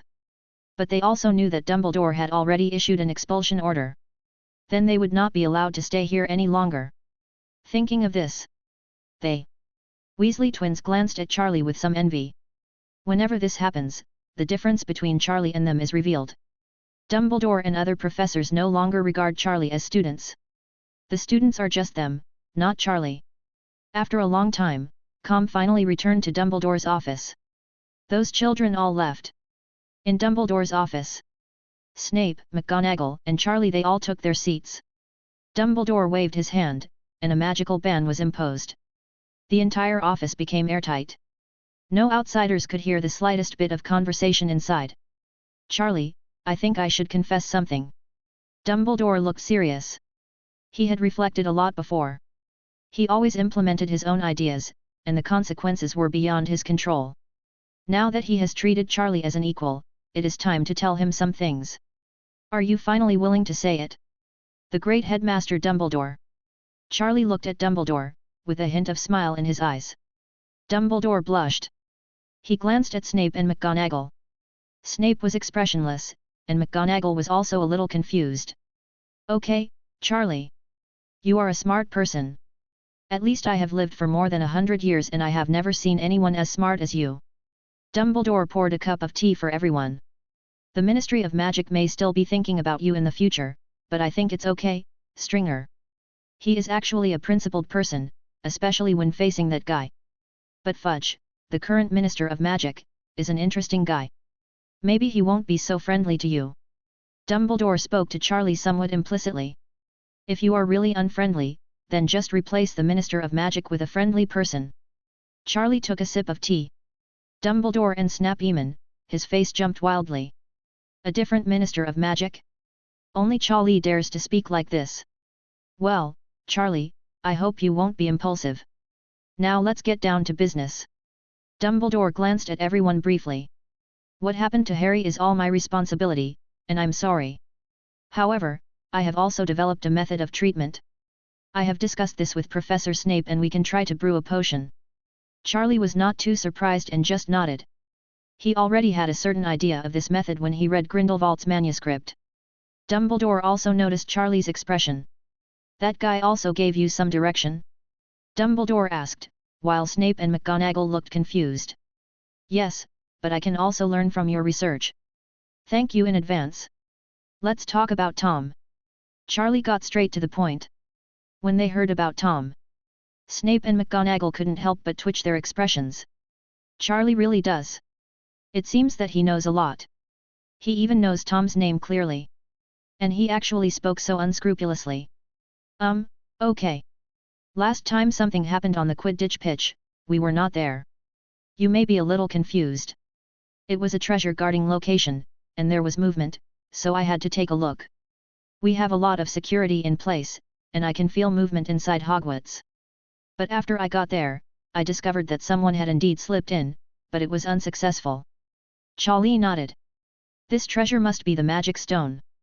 As time goes by, I have actually felt that more and more unusual things are happening in Hogwarts recently. For example, Harry's accident this time, after my investigation, it may not be entirely an accident. This time the fugitive is still hiding in Hogwarts. It seems that the fugitive came here with a purpose. Professor Quirrell also suddenly asked for leave during this period. Everything seemed to be a coincidence. Dumbledore finished speaking and looked at Charlie. Snape said nothing and could not see the change in his heart. Professor McGonagall had a sad look on his face. Having said all that, Principal, you should have some ideas, right? Charlie directly asked about the key points. Dumbledore looked at Charlie with some admiration. To be honest, I received a letter from the Minister of Magic, Cornelius Fudge, a few days ago. Because of Harry's incident, I haven't gone there. Right now, I have an idea, and of course I need your approval. I plan to go directly to the Ministry of Magic later, and let the matter of my going to the Ministry of Magic be spread out after I go to the Ministry of Magic. Charlie nodded slowly. So what you're saying is, lure the snake out of its hole. It can be said that the biggest problem is security. Dumbledore expressed what he was most worried about. I used to have my own way of doing things and thought I could bear a 4.8 result. But Charlie, you were right before. I am too cowardly and selfish. So this time, I want to discuss it with you and get your consent before making a decision. Dumbledore looked at everyone. Snape remained silent. McGonagall was a little entangled. Dumbledore has always been Hogwarts' biggest support. Doing this is still a bit risky. I think it's feasible. Charlie nodded. Use extraordinary means at an emergency. If this matter has anything to do with Voldemort, then Charlie and Senior Tom must settle their accounts carefully. It's time for those gleaming foreheads roasted with blue fire. In this case, how about we follow our plan later? Dumbledore asked. Snape nodded. After some hesitation, Professor McGonagall chose to agree. But my biggest worry is you. While speaking, Dumbledore looked at Charlie again. Charlie didn't speak. He knew what Dumbledore wanted to say. In terms of security, although it is a bit selfish, I hope you will care more about it, Charlie. Dumbledore's tone was sincere, but there was still a trace of worry in his eyes. But I'm worried that if something happens by then, you'll give up Hogwarts. Dumbledore said jokingly. Snape and McGonagall also looked at Charlie strangely. Come on, Hogwarts is not that simple, Principal Dumbledore, please stop trying to frame me. Charlie chuckled. Hogwarts is not simple. There are so many secrets and hidden dangers. How can it be so easy to be ignited by Charlie's fierce fire? Grindelwald is probably a little worried. Dumbledore, the meaning in Leto's eyes became deeper. Okay, but there's one more thing. I found some information about the anomaly of your Patronus charm. After Dumbledore finished explaining, he said to Charlie again. Chapter 122. What's wrong with the Patronus charm? Upon hearing this, a hint of interest immediately appeared on Snape's face. Mag glanced at Charlie with some surprise. The image of Charlie using the Patronus charm came to mind again. He couldn't help but glance at Charlie strangely. The images of the three patron saints came to mind again. The scene of the Dementor being torn apart was really terrifying. Charlie was also slightly stunned. He didn't expect that Dumbledore would search for this information for him. You know, Charlie didn't pay much attention to it. Dumbledore, as a person, still doesn't care about Charlie. Charlie, there are three patron saints summoned by your patron saint spell. This is something I have never seen before in my knowledge. Even the strong men I have seen before have never appeared before. I checked a lot of ancient books, and there is a saying that may have something to do with you. Dumbledore said this and picked up a pile of cockroaches. He gently threw it into his mouth. Sorry, what follows is a bit unusual, so I have to eat some sweets. One of your patron saints is Yeji, which is impossible for ordinary people. It is said that only those who have witnessed death may meet. I don't know how many secrets you have, Charlie. But judging from ancient books, a prophet wrote a prophecy a long time ago. There is also a draft with a picture. Next to a man, there are many kinds of legendary magical creatures. 3 of them are very similar to yours. Snape's eyes narrowed slightly. Fire dragon? Phoenix? Yeji? Snape asked, his face quite solemn. He also helped Charlie check some ancient books in private, but he didn't get a very clear answer. Yes, that prophecy is not famous. There is no special text mark, but there is a portrait of the god of death on top of this prophetic illustration. When Dumbledore said this, his tone was slightly heavy. The whole air seemed to be quiet. Even Fox stopped chirping. The silence was a bit scary. Grim Reaper. The god of death in the legend related to the Deathly Hallows. Charlie thought for a while and then said. Sure enough, Charlie, you still know a lot. Dumbledore looked like it was you again. Snape's face became a little ugly. Professor McGonagall didn't quite understand. Charlie, I think you should use the Patronus charm as little as possible unless necessary. To tell you the truth, when your patroness came out, I didn't feel very comfortable. Of course, you know what I mean, I just meant that smell gave me a bad feeling. Snape said earnestly to Charlie. Charlie nodded slightly, but he was thinking about it at this moment. Death?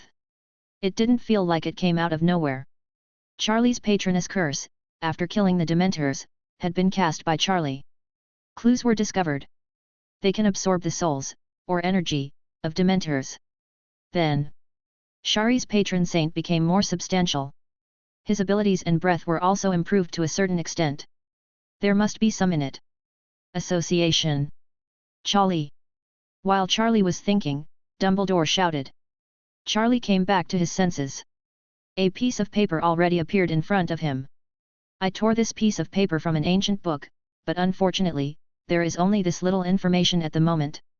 Charlie, I think this information must have something to do with you. If there is a chance later, I will continue to help you collect some clues. But I feel the same way as Severus. Your patroness charm makes me feel a little uneasy. Dumbledore said solemnly. Charlie nodded and took the paper in his hand. It was exactly what Dumbledore described. A god of death. Opposite the god of death was a young man. There were many legendary magics around him. Creatures. Among them were his 3 patron saints. Charlie's face was slightly solemn. But he couldn't think of anything that could be related to it. He only knew that Dumbledore found it in an ancient book of prophecies. After thinking for a while, Charlie put the piece of paper away. He had a feeling in his heart that this prophecy might have something to do with him in the future. Professor McGonagall, please don't look at me so weirdly. I am still me, your student Charlie. As soon as Charlie raised his head, he saw Mag's strange look. He couldn't help but feel a little funny. Oh, sorry Charlie. You know, since I've known you, you give me surprises or shocks one after another. I've been very restrained, sorry for being rude.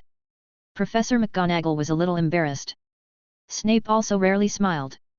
Okay, let's stop here today. Dumbledore said. Everyone nodded. By the way, Charlie, you said you wanted compensation from the Ministry of Magic. Have you decided what you want? Dumbledore suddenly thought of this matter again. No, it depends on their sincerity. The main thing is their attitude. Charlie shook his head. Dumbledore was very pleased. He was not greedy and had an upright mind. Dumbledore was more and more relieved. Everyone dispersed. Snape went to the library.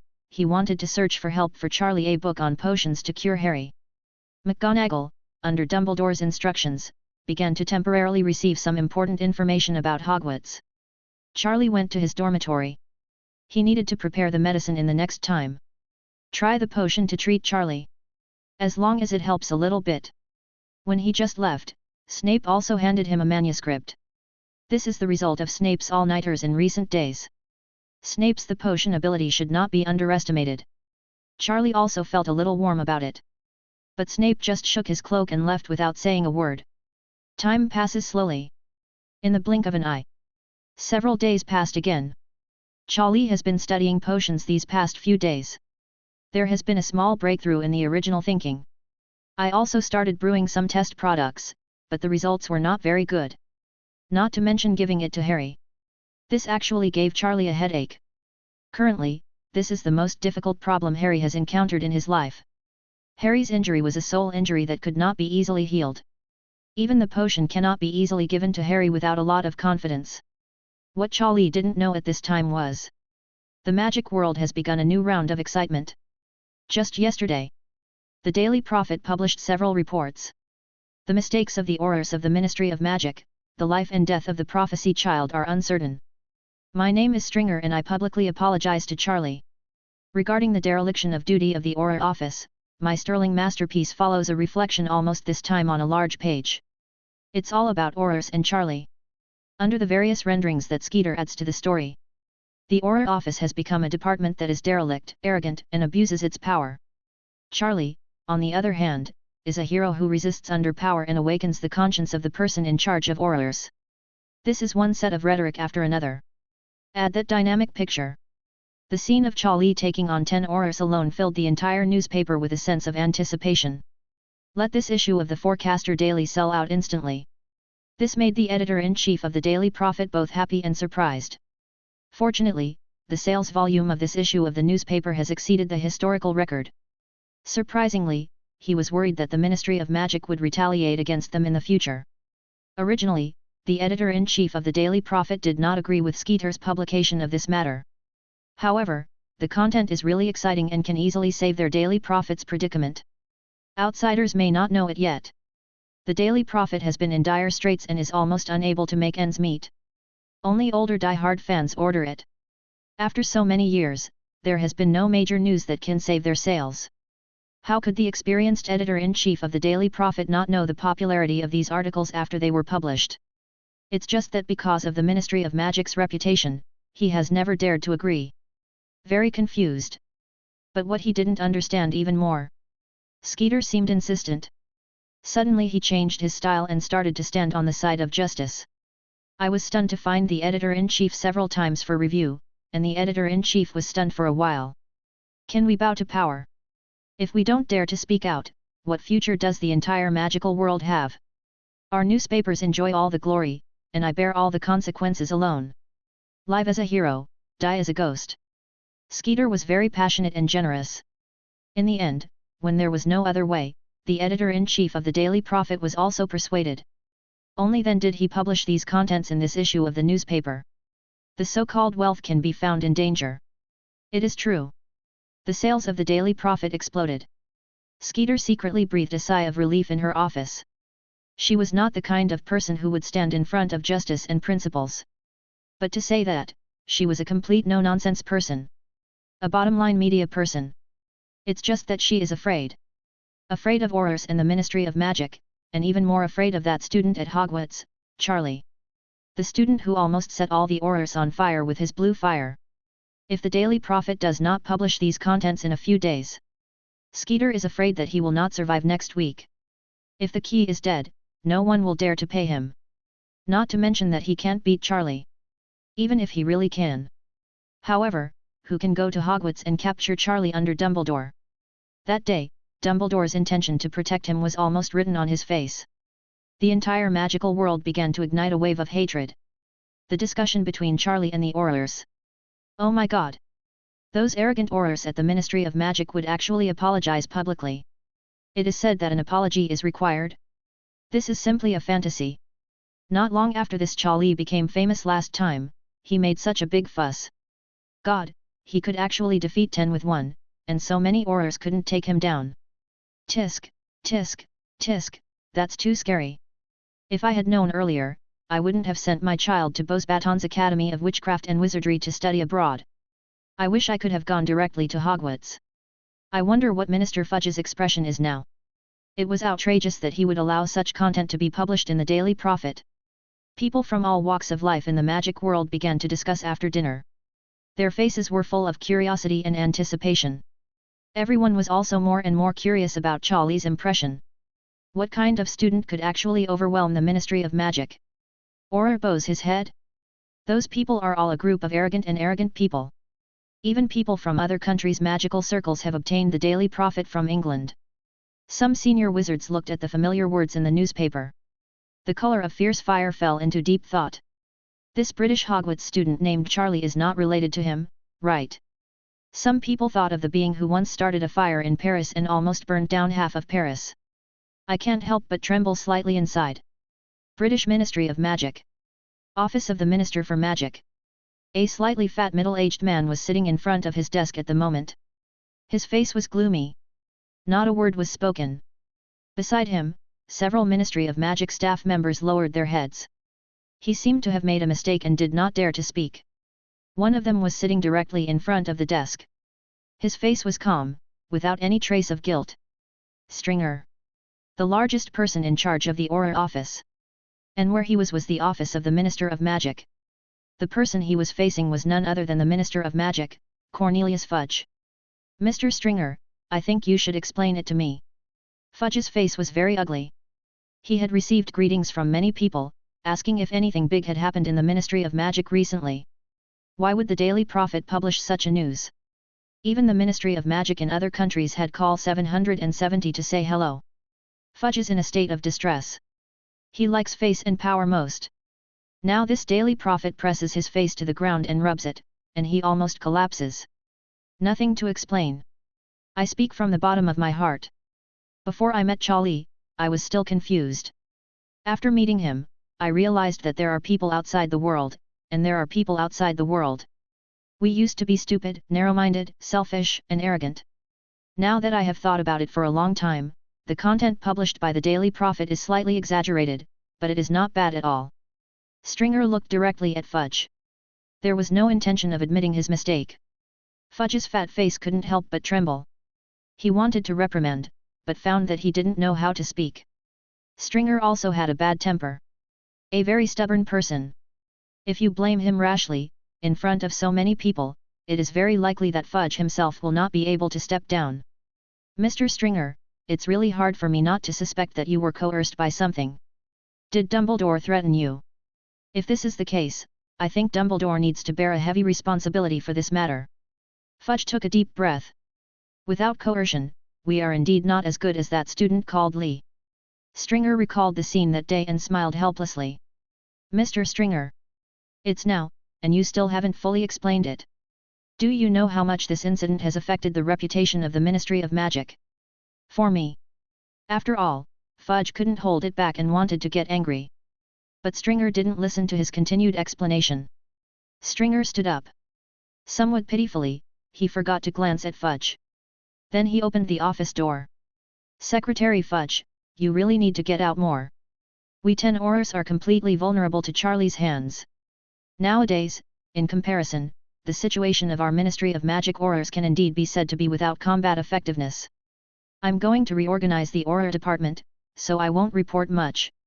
Stringer left, leaving a group of people looking at each other in the Minister of Magic's office. It is true. That guy named Charlie really crushed 10 Aurors by himself. Fudge's face was surprised. He always thought that it was Dumbledore who was causing trouble and causing those Aurors to hit the wall. But judging from Stringer's answer, it was not such a situation at all. It was all Charlie. Fudge's view of magic collapsed. The other officials from the Ministry of Magic beside Fudge were also shocked at this moment. A bad feeling filled their hearts. Those who dare to attack Aurors can win. History, they were all extremely evil people. They were even the Dark Lord himself. It took a long time for Fudge to calm down. Send another letter urging Dumbledore to come to the Ministry of Magic as soon as possible to report on the previously agreed upon matters.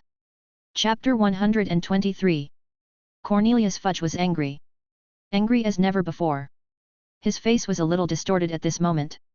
Normally on any occasion, at any time, Fudge always looks naive and rarely shows his emotions on his face. His slightly bloated body and expression always make it difficult to tell what he is thinking. But everyone who knows him knows it. He is a politician who is extremely obsessed with power and wealth. He is very afraid of anyone who can threaten his position as Minister of Magic. For example, Dumbledore before. Dumbledore's reputation in the wizarding world is much higher than that of Fudge. Many people have even spoken out in support of Dumbledore becoming Minister of Magic. So all Fudge was thinking about just now was that Dumbledore would resist the Ministry of Magic for Charlie. Of course the result was beyond his expectation. Now, he was also full of resentment towards Charlie, who openly defied Auror. Aurors represent the authority of the Ministry of Magic. To stand up to an Auror is to slap him in the face of the Minister of Magic. Leave this information about Mr. Charlapot on my desk before leaving. Get off work. All the information that can be found. Fudge ordered and waved his hand. Everyone dispersed. Nermengard. Grindelwald looked at the Daily Prophet sent by the house elf. The expression on his face was very strange. Suddenly, hearty laughter spreads. Ha ha ha ha. Charlie, I really saw you right, kid. Unruly and openly beating Aurors. Ha ha ha ha, I like you more and more. Tisk tisk tisk, but you are better than me. You can still stand up to reason, so that the Aurors can only bow their heads. No, I have to speed up and help you. Grindelwald slowly lay down. He didn't care about the dust on the ground. His house elf stood aside, waiting respectfully. Albus, you would actually abandon your own principles for this boy. It's really beyond my expectation. Why didn't you make such concessions for me back then? It's all because of me that I let you. Grindelwald murmured. It seemed like I was stuck in a distant memory. A long time. Grindelwald picked up the newspaper again. I stared at all the animated pictures above. Suddenly. His pupils suddenly turned blue. Weird and mysterious.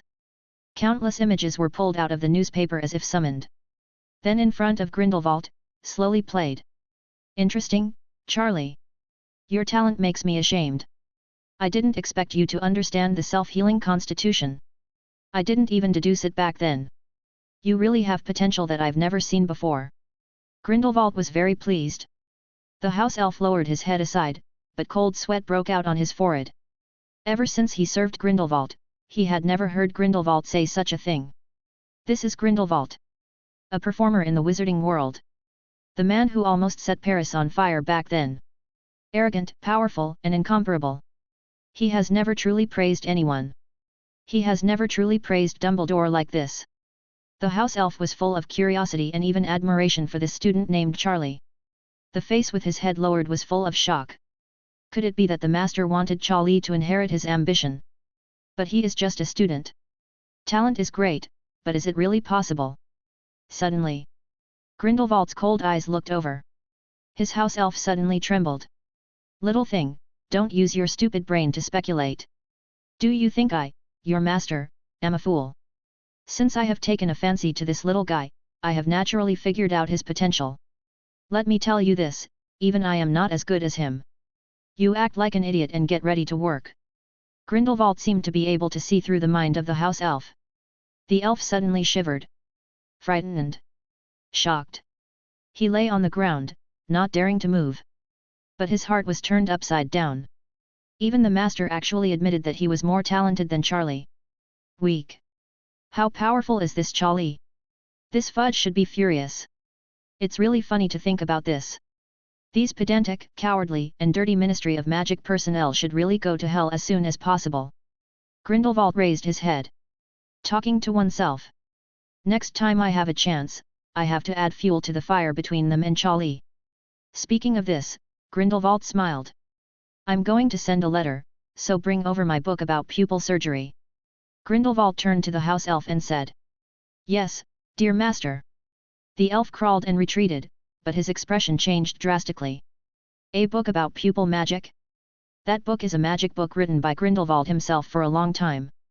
It fully describes Grindelwald's research on pupil magic. It can be said to be one of the most unique skills. Even in Nurmengard for so many years, Grindelwald has long polished this research to the extreme. It was also out of boredom that Grindelwald wrote down these things. I hope to leave it to a destined person for future generations. Otherwise, all his abilities will be lost. At the moment, it seems that this Hogwarts student named Charlie has been treated by Grindelwald as a real person. Inside Hogwarts, Charlie is still doing research in his dormitory. He assembled the potions manuscripts of Grindelwald, Dumbledore, and Snape. New ideas have gradually emerged. What made Charlie even more delighted was that in a corner of the library, Charlie found an ancient Oriental book. There are some Eastern secrets in it.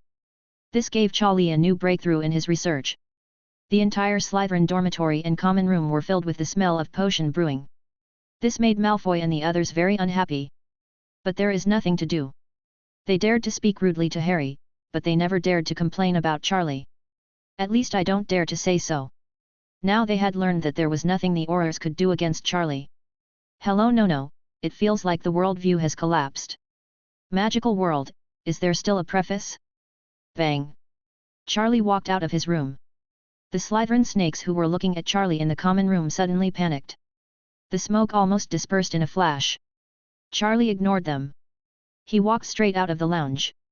He was going to the infirmary. Now he has developed a preliminary potion that may be able to awaken Harry. But it doesn't cure him. The best possibility is to awaken Harry's consciousness. If Harry is allowed to sleep like this, Harry's soul will be damaged beyond repair. If you call back one day earlier, you can reduce the damage of the day. After Charlie left, Malfoy and the others breathed a sigh of relief. He probably went to Harry's side. He was really wishful thinking and wanted to save a vegetative shop whose soul was damaged. Malfoy sneered. He only dared to whisper after Charlie left. Chapter 124. Harry was attacked by Dementors and fell into coma. It has been fermenting recently. Thanks to the propaganda of the Daily Prophet. Now many people from all walks of life in the magic world know that the so-called son of prophecy has become a vegetative state. This made some honest wizards feel indignant. Even wanted to march against the Ministry of Magic. The pressure on the Ministry of Magic is indeed increasing. Originally, Fudge wanted to do something else. But I didn't expect that this Daily Prophet would be followed by another issue of the newspaper. It focuses on the process of Harry's murder and the Auror's negligence. This has left the Ministry of Magic's Public Relations Department in a state of panic. Some people are even admonishing Fudge to publicly apologize to calm the public opinion storm. But on the other hand, Harry's coma has become a problem in the wizarding world. Lots of potions experts and doctors. I've been visiting Hogwarts recently. He seemed to want to do his best for Harry. Dumbledore did not refuse. There are some people in the magic world who specialize in magical medicine and healing potions. There are many of these people, and they are all leaders in the industry. Of course, many of them also walked out of Hogwarts. It would be a good thing if someone could develop an effective treatment plan for Harry 980. Charlie also acquiesced. But the condition is that if you have an idea, for example, you can only do it with his consent and review. Unfortunately, so many days have passed. There has been a different group of people coming and going in the infirmary. But no one dared to propose any treatment plan. Firstly, most of these people are principled people and will not try blindly. Secondly, I was afraid that if the treatment failed, I would be criticized by Charlie. Hogwarts Infirmary today. Still a lot of people. And much more than before. This time even some potion masters from other countries came. Harry lay quietly on the bed, motionless. The breath is very weak. An old man shook his head, his face full of helplessness. Our Beauxbatons School of Magic has encountered such a situation before. But this Mr. Harry seems completely different. I can't feel his soul breath at all, it seems to have completely disappeared. If you can't feel it, you can't treat it. Sorry, Albus. This is the potion master of Beauxbatons Academy of Witchcraft and Wizardry. He is the same generation as Dumbledore. Mr. Bessie, Bickf, please don't do this. You have done your best. Dumbledore sat aside and comforted softly.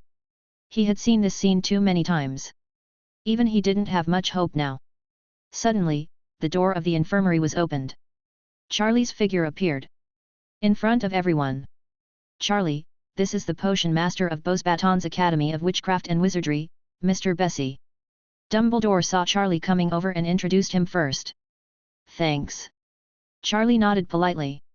These old men, Charlie heard from Dumbledore, are indeed highly respected people in the magic world. They are of the same generation as Dumbledore, but they are not British. Now they are coming, too. It was a waste of bad energy. Charlie was grateful for both emotion and reason. Well, is this Mr. Charlipot? It's really unusual. Mr. Bessie looked at Charlie with admiration. His magic strength is not low, and he can sense Charlie's magical aura. It is smooth and solid. He does not look like a magic apprentice at all. Hey, Albus, if you ask me to say that Mr. Harry is like this, those Aurors should not let them go at all. Bessie said. Charlie nodded. Dumbledore was sweating crazily on his forehead. This Mr. Bessie is good at everything. Even when he was young, he was a big thorn. In their French magical world, he also made some mistakes. Have experienced earth-shattering things. For example, beating an Auror. Mr. Bessie, please don't teach bad students, okay? Dumbledore said helplessly. Bessie chuckled lightly and glanced at Charlie. Mr. Charlie is an upright person and will not be easily led astray. In his heart, he is not the same type of person as Albus. Bessie meant something. Charlie didn't pay any more attention to them. Instead, he walked to Harry's side and began to examine Harry. He was very detailed and cautious. But his movements were skillful and precise. Bessie's eyes narrowed slightly. Albus, you never told us that Mr. Charlie was a physician. Bessie felt a little surprised. Charlie's actions didn't look like a rookie at all. He looked like an experienced driver. The more Bessie and his team members looked at them, the more serious their expressions became. The situation remains the same, neither worse nor better. Charlie said to Dumbledore. Dumbledore just nodded slightly. He has been busy with Harry recently and has delayed going to the Ministry of Magic. Fudge has sent several letters to urge him. Dumbledore looked at didn't even glance at it. I'm going to give Harry a potion next, so please stay away for a bit. A bottle of black potion appeared in Charlie's hand. Dumbledore and Bessie narrowed their eyes and immediately felt an unusual aura. Charlie, have you researched it? Dumbledore asked. It wasn't very successful, but it was somewhat effective and could prevent Harry from falling asleep forever. Charlie confessed. Dumbledore nodded with a solemn expression. This approach is the most correct. First, prevent the worst result at the minimum cost. Mr. Bessie, however, was confused, looking at Charlie in his eyes, full of doubts. No, Albus, is this Mr. Charlie, who is famous in your wizarding world, a master of potions? Bessie's voice was a little surprised. Dumbledore just rolled his eyes at him. Sorry, please forgive me for being rude, but can I smell this potion?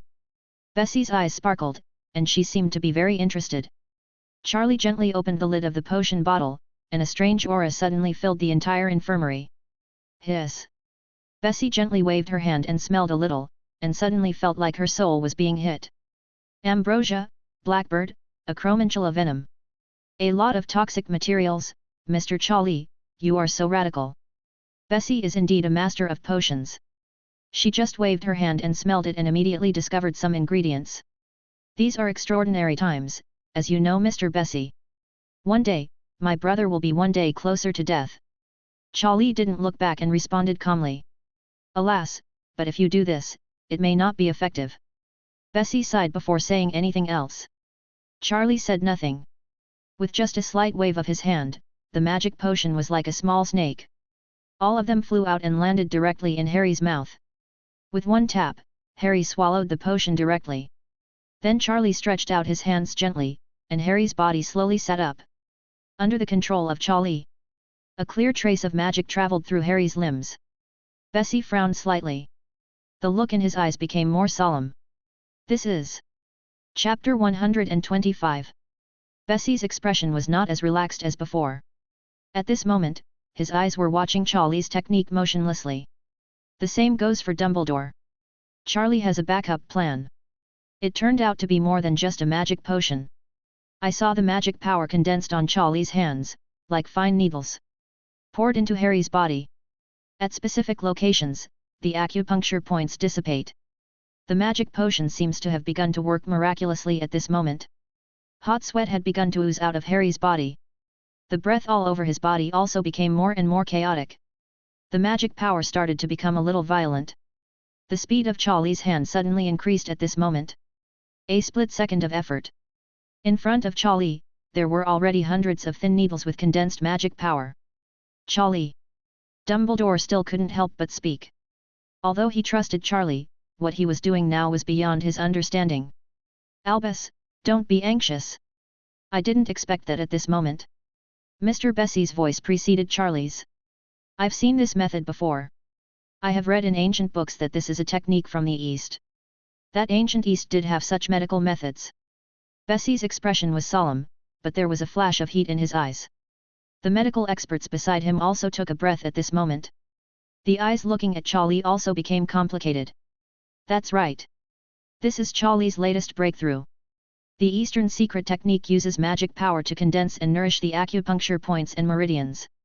Coupled with the magic potion brewed by Charlie, with the guidance of the techniques, it can exert the greatest therapeutic effect. Dumbledore's face at this moment, there seemed to be a trace of doubt in his mind. There seemed to be such a thing in his mind. However, when he was young, he had never studied it deliberately. Therefore, the impression was not very deep. Charlie ignored them. Instead, he concentrated on himself. He continued to operate. At this moment, he could not tolerate any distraction. It was the critical moment for Harry to digest the potion and draw the magic into his body. Suddenly, after Charlie once again attracted the magic to condense into his body, Harry suddenly opened his eyes. Initially successful. Charlie also let out a sigh of relief. He slowly put Harry down and leaned on the bed. As soon as Harry opened his eyes, Charlie's figure came into his eyes. Tears fell from the corners of Harry's eyes. It flowed out uncontrollably. You can't speak now. Just so that you can wake up, you still have to focus on rest. Charlie comforted Harry. Harry's tears seemed to be uncontrollable, soaking the pillow. That's how people are. When you walk through the gate of hell once, you will become extremely fragile. Whether it's your body or your body, in my heart. At this moment, Charlie is completely dependent on Harry. As a close relative, Harry only trusts Charlie now. Mr. Charlie, you are truly amazing. At this moment, Bessie's voice came out. Sorry, I really shouldn't disturb you. But this really surprised me. I didn't expect that here, I would be able to see the ancient Oriental secrets. Bessie tugged. His face was full of surprise. The same is true for the experts and assistants around him. They all looked at Charlie with admiration. Dumbledore also breathed a sigh of relief when he saw Harry regaining consciousness. Ever since something happened to Harry, he felt extremely guilty. I tried my best, but still couldn't wake up Harry. Charlie, I didn't expect that you would have to come to settle this matter. Dumbledore said sincerely. Today once again opened his eyes. The look he looked at Harry added a hint of complexity. He never expected that Charlie will use potions combined with the Eastern secrets to achieve the effect of curing Harry. The key is, Harry really wakes up. There's no need to be happy too early, Harry is just sober now. But it is still not possible to take care of oneself. After Charlie finished speaking, Harry's eyes dimmed a lot. Don't worry, there are some medicinal materials that I can't get yet, so I can't do research for you. But I will definitely cure you as soon as possible. Charlie said with relief. Harry blinked his eyes, and the tears couldn't stop flowing. Mr. Charlie, please allow me to solemnly introduce myself. My name is Bessie David, from France. I am a retired professor at Beauxbatons Academy of Witchcraft and Wizardry, specializing in potions and medical skills. Thank you very much, we have learned a lot today. It's really incredible. Bessie's speech also became solemn. This is a new understanding of identity and respect for Charlie. This is my business card. We also have an office in England. If you have any needs later, just let me know. Bessie handed over a magic business card. Thanks. Charlie nodded. Mr. Bessie, thank you very much for being willing to take a trip for Harry. Dumbledore also expressed his thanks. Come on, Albus, with our relationship and Mr. Harry's reputation in the wizarding world. I think there are many people like me who are willing to help. Unfortunately, I couldn't be of much help. In the end, we relied on Mr. Charlie alone for treatment. We are really ashamed. And I am the one who wants to thank you. Because of you, Albus, I was able to see such a secret technique. Mr. Charlie, I wonder where you learned it. Bessie's eyes were full of heat, and she became respectful when talking to Charlie. There are few things that can impress such old scholars. Oh, it's in the Hogwarts library, and I've already returned it. Charlie is calm. For Charlie, there is no explanation for this. Albus, I think. Bessie spoke immediately. Oh, feel free to borrow it if you need it. Dumbledore immediately guessed what Bessie wanted to say. Bessie's eyes became even more excited. He quickly thanked Dumbledore and Charlie. I'm going to stay at Hogwarts for a few days, you can go back first. Bessie ordered with the assistants beside him. These people nodded respectfully and guessed what Bessie wanted to do. The matter finally came to an end.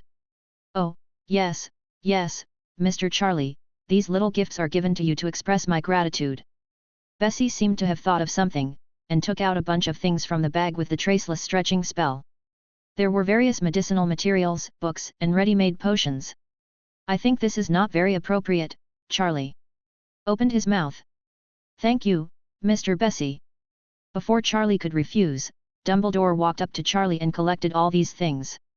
Then he winked at Charlie slightly from the corner of his eyes. Charlie. Bessie didn't care at all and walked towards the library excitedly. In the entire infirmary, only two brothers, Dumbledore and Charlie, were left. Chapter 126. Charlie looked at Dumbledore strangely. Dumbledore spoke directly, looking as if he should take it for granted. Charlie, you may not know. That guy is a real rich man. Dumbledore didn't care. The way he looked now made Charlie a little unable to stand it. Being disrespectful? This is Dumbledore's behavior, right? Ahem, don't look at me like that. The things in that guy's hands are not ordinary. I'm doing this all for your own good. As soon as he finished speaking, Dumbledore handed all these gifts to Charlie. Even Harry on the bed blinked a few times. Approval of Dumbledore's actions. Fine. Charlie put it away. He had a premonition that Mr. Bessie would come to trouble him soon. Oriental secret arts are so easy to learn. Harry, take a good rest first. Now your 843 soul is still in a damaged state, but you're lucky to wake up. I estimate that the time you spend awake every day is only a few hours at most. Get some rest, trust me, I'll get you back to health. And with this tone, your brother, I have already helped you out. Charlie comforted Harry. Tears oozed from the corners of Harry's eyes again. He seemed a little excited. After explaining everything, Charlie left the infirmary first. He also explained to Ron. In your spare time, help take care of Harry. Ron was very excited. When he heard that Harry had woken up, he jumped up excitedly. Ron knew that all of this had something to do with Charlie. Charlie must have used some method to revive Harry. To afternoon time. Charlie received another mysterious package. No need to look. Charlie also knew who sent it. Dumbledore's good friend Grindelwald. It's just that Charlie didn't expect it. Grindelwald was so diligent in sending letters. Charlie returned to the dormitory and opened the envelope. Looked up. You boy, very good. Aurors, an organization that is rude, arrogant, and ignorant, should have been replaced long ago. They have no effect whatsoever on the progress of the magical world. Charlie smiled. This guy actually pays attention to his own behavior all the time. The first generation of Dark Lord is indeed well deserved. Although he has been imprisoned in Nurmengard prison, he still has many methods. Charlie, although I approve of your behavior, but you started too lightly.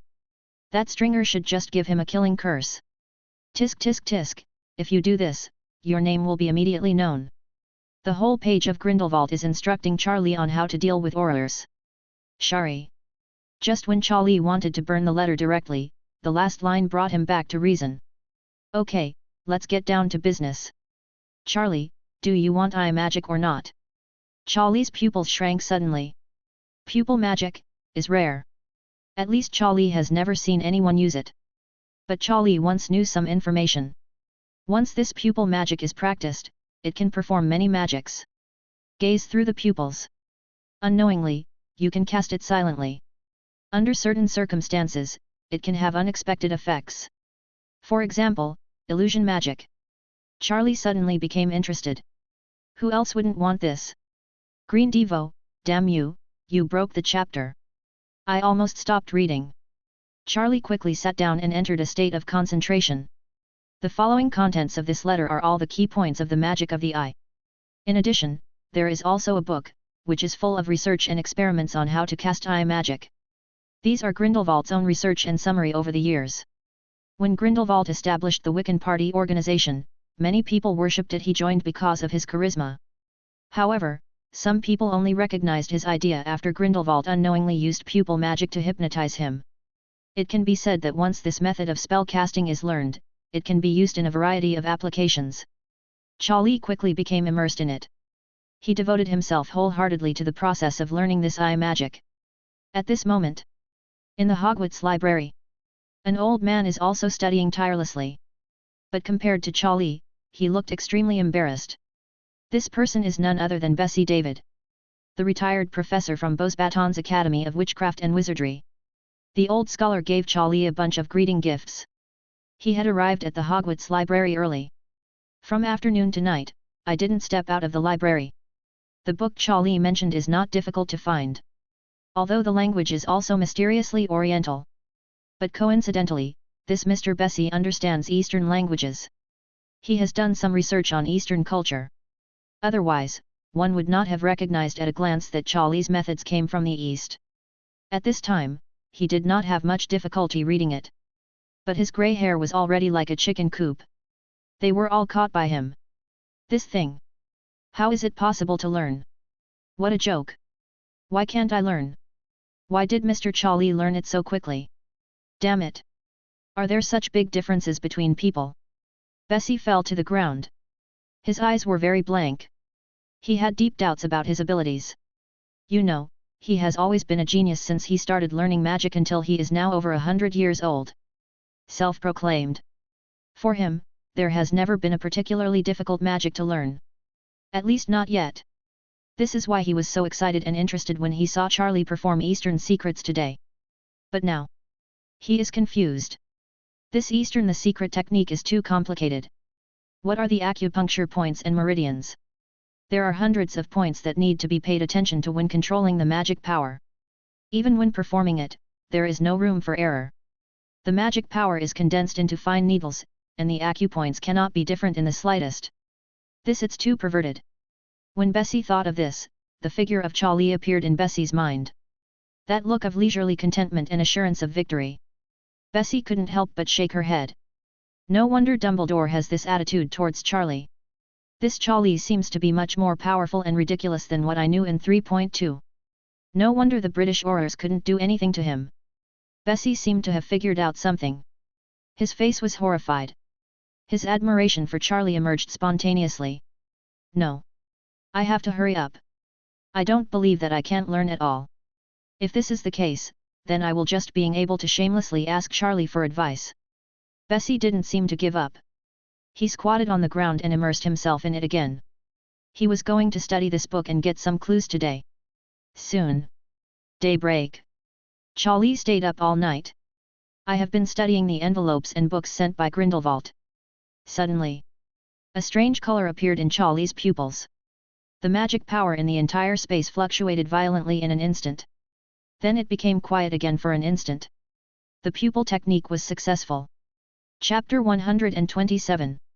Have to say, the method of performing this pupil technique is extremely advanced. It took a lot of effort to find a wizard with such talent as Charlie. So far, Charlie has a new perspective on Grindelwald's abilities. Maybe Grindelwald didn't use all his abilities when he was suppressed.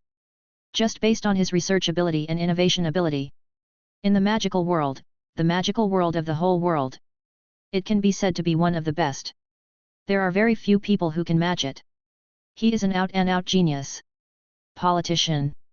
The senior named Tom, in contrast. The methods and style are much despicable. The most outrageous thing is that he often uses his beauty to seduce old ladies to gain benefits. Charlie asked himself that he could not be so bottomless. After tidying up a little, Charlie looked at some drafts in front of him. Suddenly, blue fire flashed in his pupils. Charlie's whole person became extremely strange. His temperament and aura have undergone earth-shaking changes. And the scratch papers in front of him. It was instantly ignited by an inexplicable force. In one breath, 15 was reduced to ashes. The effect is very explosive. This is just an experiment with the fire spell. If it were some other magic that could be cast unexpectedly, the effect is very impressive. Charlie was deep in thought, thinking about something. So, I attacked the Aurors and got Grindelwald's treasured research. So if I blow up the Ministry of Magic, wouldn't it mean that Grindelwald would give me all his assets and abilities? Charlie thought darkly. If only Dumbledore knew what Charlie was thinking right now. He was probably going to run out of the office in anger. It was still just dawn. There was a bit of noise in the Slytherin common room. An old man walked into the Slytherin lounge in a somewhat embarrassed manner. Bessie. Potions Master at Beauxbatons Academy of Witchcraft and Wizardry. In the common room, a group of Slytherin snakes who had just woken up looked up one after another. You are? A little snake said with some doubts. Bessie's current image can be said to be difficult to describe. He is extremely embarrassed. His hair is messy, as if he hasn't been washed for a few days. It's not an exaggeration to say that he is a bird's nest. His face is there are oil stains on the folds of his face. In addition to his age, he looks like a tramp. But it is impossible for a tramp to appear in Hogwarts. All the little snakes know this. So although some people are confused, but still polite. Bessie didn't respond, just searching for something. Suddenly, a voice broke the awkwardness. Mr. David. Malfoy spoke. Bessie slowly turned her head, full of confusion. After seeing Malfoy's little face, she seemed to be recalling something. Mr. David, it is indeed you. Have you forgotten? I'm from the Malfoy family. My father had dinner with you at your office in England before. Malfoy was very excited. Bessie David is actually a very prestigious person in the magic world. He is highly respected. Although he is not a British national, he still enjoys a high reputation in the British magic world. Many members of the so-called noble pure-blood families know that the existence of these highly respected people. As soon as they heard Malfoy announce the name of this old man, the other little snakes immediately took a breath. It turned out to be him. Why did this potions master appear here? Let's forget about Hogwarts. What matters is what he is doing in the Slytherin common room. Oh, hello, sweet little Mr. Malfoy. Sorry, I'm old, so when I recall some things, I may not be so clear-eyed. Bessie also recognized Malfoy. Half a year ago, Malfoy Sr. had spent a lot of effort to invite Bessie to have dinner with him. But Bessie didn't like the Malfoy family very much at that time. Their family. Bessie was actually a little disgusted by the inexplicable sense of superiority revealed in people's bones. However, due to her cultivation and politeness, Bessie never showed it. Thank you for remembering me. Malfoy was so excited. At this moment, he could feel the eyes of those little snakes in the lounge. Fierce. Envy. Surprised. Malfoy enjoyed this feeling very much. Being in the spotlight. Being able to have a relationship with such a famous person, it was originally a symbol of status and strength. Malfoy didn't even tidy up his clothes before he ran to Bessie's side and supported him. His face was full of flattery. Those little snakes also looked at Bessie and Malfoy at this moment. If they say they are not envious, it would be a lie. Many of them are descendants of the so-called Holy 28 families. Regarding the name of Mr. Bessie, it is still there is some understanding. Unfortunately, they don't know each other. This kind of potions master, even if he gives a small gift, it is worthy of their collection. The next second, their eyes became even more envious. Bessie only saw he took out a bottle of potion and handed it to Malfoy. Cute little Mr. Malfoy, long time no see. This is my greeting gift to you. It is a small gadget that can shorten the time for you to condense magic power, allowing you to practice magic slightly faster. Bessie was very generous. Suddenly, the Slytherin common room exploded. It was so enviable. It was actually possible to get a gift from such a potion master. And the effect was too great. Well, if you can improve their ability to absorb magic, it is a complete cheat. As expected of Mr. Bessie. All the little snakes had no concealment of the heat in their eyes. Malfoy was extremely happy at the moment. I have already felt everyone's eyes. It's so honorable. If my father knew about it, he would definitely praise me. Malfoy secretly chuckled. Mr. Malfoy, I was wondering if you could do me a small favor, if you could. Bessie searched for a while. It seemed that he couldn't find the thing or person he was looking for. Extremely honored. Malfoy bowed slightly and made a bow. Bessie nodded. The classmates were even more envious. It was another good moment to build a relationship with Mr. Bessie, and Malfoy got it no matter what. Mr. David, just ask. To be honest, there is almost nothing that I, Malfoy, cannot do in Slytherin. Malfoy was a little proud. Oh, little Mr. Malfoy, no need to go to such trouble. I just need you to help me find someone, or give me some directions. Bessie said slowly. Her eyes were still cloudy. That's so simple. Malfoy chuckled. I wonder if Mr. Charlie lives here. I watched for a long time, but I didn't see him in the lounge. Bessie rubbed her temples and said slowly. Malfoy was stunned. The other little snakes were also slightly stunned. Looking for Charlie? Why did they get involved with Charlie? Any questions? Bessie also noticed that the noisy anger suddenly cooled down a bit, and asked. Of course there is no problem. But I am very curious. Dear Mr. David, what are you doing with Charlie? This classmate Charlie is not a good person. Malfoy suddenly turned his head and whispered. He recently attacked a Ministry of Magic Horror. Bessie narrowed her eyes slightly, not knowing what she was thinking. What do you need to do to find him? If I could do it for you, I think I'd be a better fit than him. Malfoy spoke again. But he didn't know. Bessie's expression at this moment had begun to change. Sorry, you can't do it for me. I'm here to ask him questions. Chapter 128. Shall I ask him a question? As soon as these words came out, Slytherin common room immediately fell into deathly silence. Those little snakes seemed to have heard some unbelievable news. His little face was all dull. Charlie, Bessie? A student at Hogwarts. One is one of the most famous potion masters in France. the most powerful potions professor at Bosbaton's Academy of Witchcraft and Wizardry. Now he actually appeared at Hogwarts and wanted to ask Charlie a question. Crazy, crazy. Mr. David, I'm sorry. Did I just hear something wrong? What did you do with classmate Charlie? Malfoy was horrified. But he still raised his question. Bessie's face no longer looked good. He felt that it would be too troublesome to find a Charlie. These brats kept chattering. Wouldn't it be better if you just pointed me the way? That's right, Mr. Malfoy. What I am looking for is classmate Charlie, and I really want to ask him questions. Bessie confirmed it again. Malfoy did not dare to question it this time. The other little snakes were also completely sure of what Bessie said. It turned out to be true. They really want to ask Charlie for advice. This is too outrageous. Are you getting angry? The faces of the little snakes turned green and red. But they didn't dare to ask any more questions. After all, one was Bessie and the other was Charlie. They didn't dare to provoke any of them. Especially Charlie. He just beat up the Auror some time ago. Even the Ministry of Magic couldn't do anything to him, and finally he publicly apologized. They can't mess with him. Mr. Malfoy. Bessie frowned slightly, already showing a hint of impatience. Mr. David, do you want to think about it? This Charlie is only a first-year student, just like us. And he is extremely dangerous. You don't know that he is moody and even the Auror dares to hit him. Malfoy whispered. Quietly.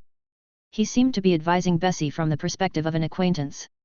But the next second, Malfoy was stunned. Bessie took it from Malfoy's hand and just gave it to him. The potion given to him. He glanced at Malfoy with some disgust. Speaking ill of others behind their back is not a good habit. Malfoy's face suddenly turned red. He didn't react. The other little snakes were even more surprised. There is such an operation? This Mr. Bessie is really outrageous. The things he sent out can still be used. Just want to come back. This Malfoy really stole the chicken and lost the rice. Just now he looked triumphant. Now his face was swollen. Suddenly, there was a crunching sound. Charlie appeared in everyone's eyes. Mr. Malfoy, this is inappropriate for me to say. Originally, Charlie planned to go out to take a breath and come back to rest. But as soon as he walked to the door, he heard Malfoy's voice. He couldn't help but feel funny. With Charlie's perception ability, even if he doesn't deliberately turn it on, his perception ability is better than others. People have to be too sharp. As soon as he saw Charlie going out, Bessie's face immediately showed a hint of joy. Malfoy was a little panicked. He couldn't help but took a few steps back. He was afraid of Charlie from the bottom of his heart. Others, the little snakes, were a little lucky. Fortunately, they didn't secretly speak ill of Charlie just now. This classmate Charlie was really elusive. The next moment, they were even more lucky. Some people were horrified to find that Charlie's pupils changed color. There seemed to be a blue flame burning in his pupils. Charlie's whole temperament became strange. The next second, Malfoy suddenly seemed to have lost his soul. He began to slap his face crazily. And murmur. I'm a bitch, I deserve to die. I have a bad mouth, I have a bad tongue. Bessie's eyes flashed with interest, and she looked even more excited when she looked at Charlie. He seemed to see something. He has also studied pupil spell casting before. There is just no possibility of implementation. I didn't expect to see Charlie perform here. You really have come to Hogwarts at the right time. Endless good news. Surprises keep coming. Albus is a good man. The other little snakes were extremely frightened. Imperious curse. Charlie. Classmate, you, how can you cast an unforgivable spell on your classmates? When did you cast it? This is not good. Some little snakes discovered Malfoy's abnormality. Murmured. It's not that they are ignorant, this situation is most likely an unforgivable curse in their minds. But when Charlie looked over, their instinctive fear still made them choose to shut up immediately. Just a little illusion magic. Don't panic, it'll be fine in a few minutes. Just wait until his face is swollen. Charlie chuckled and shook his head. The other little snakes immediately took a few steps back. They all chose to lower their heads at this moment. They didn't dare to look at Charlie anymore. Charlie had become more and more weird. Just now. That temperament. It feels like the entire lounge has cooled down to freezing point. Mr. Charlie, you really gave people too many surprises. I really don't know how you learned magic at such a young age. Tisk tisk tisk. Bessie's eyes were filled with admiration. She didn't care at all that Malfoy was slapping her wildly next to him. Kudos to you, Mr. Bessie. So you came to me to study the Eastern secrets. Charlie got straight to the point. Bessie's eyes were immediately filled with smiles. Ah, yes, yes. That's right, look. Bessie came over in a flash. He didn't look like he was over 100 years old at all. Not to mention stable. The way he looked at Charlie was as if a man had been holding back for decades and saw a beautiful woman. Come on, Mr. Bessie. Charlie couldn't hold it back and took a step back. This scene really made people feel scared. Ah, sorry. It's really a bit embarrassing, ha ha ha ha. Bessie kept yelling. Then she didn't pay attention to it and sat down on the ground. She spread out the ancient book. Mr. Charlie, I sincerely ask you for advice.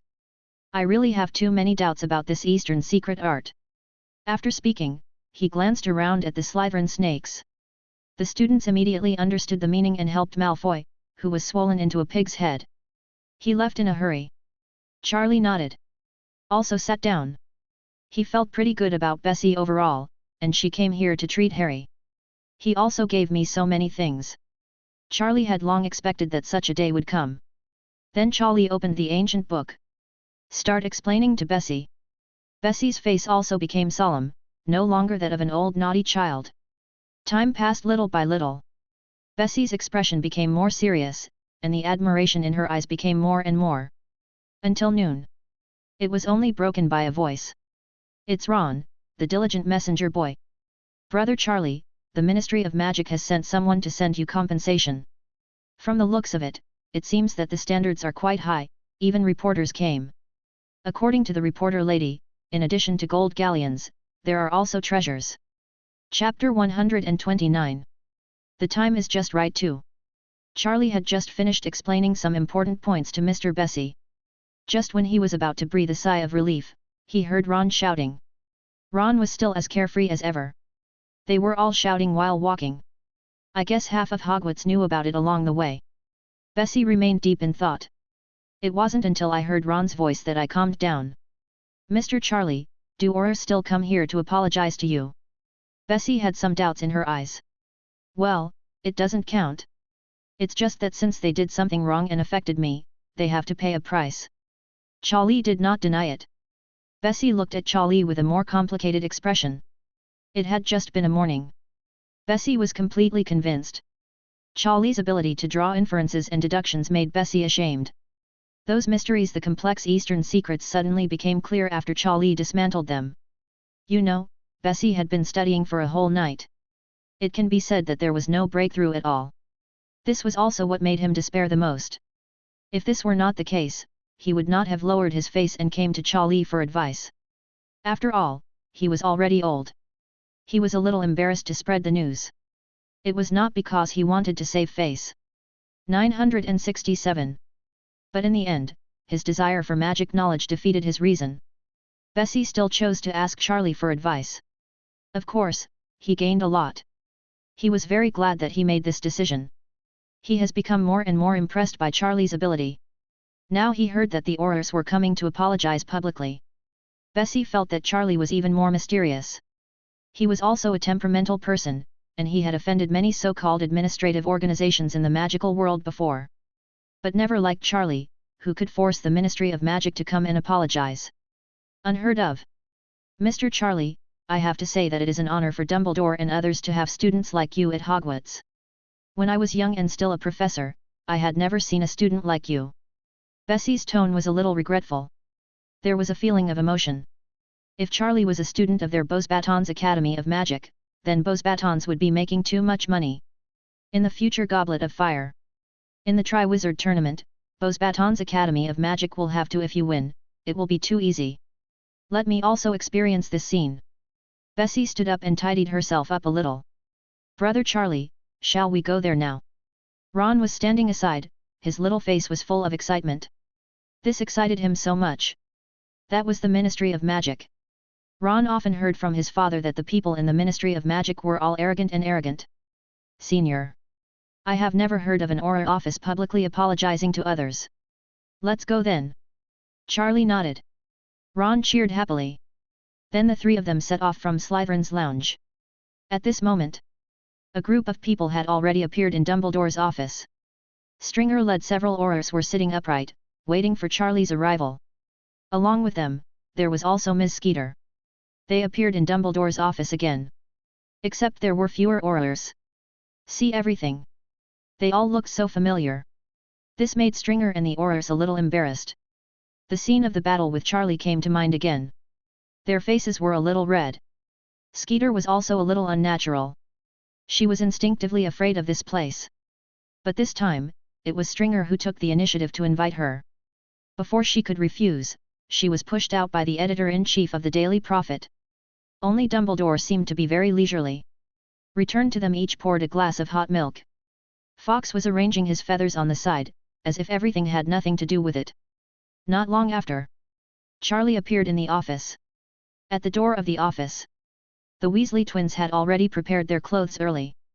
When Charlie just walked in, he opened the fireworks and scattered them all over the floor. Welcome our great Auror nemesis, come and accept the surrender of the Aurors. Those Auror gates are all full of black streaks.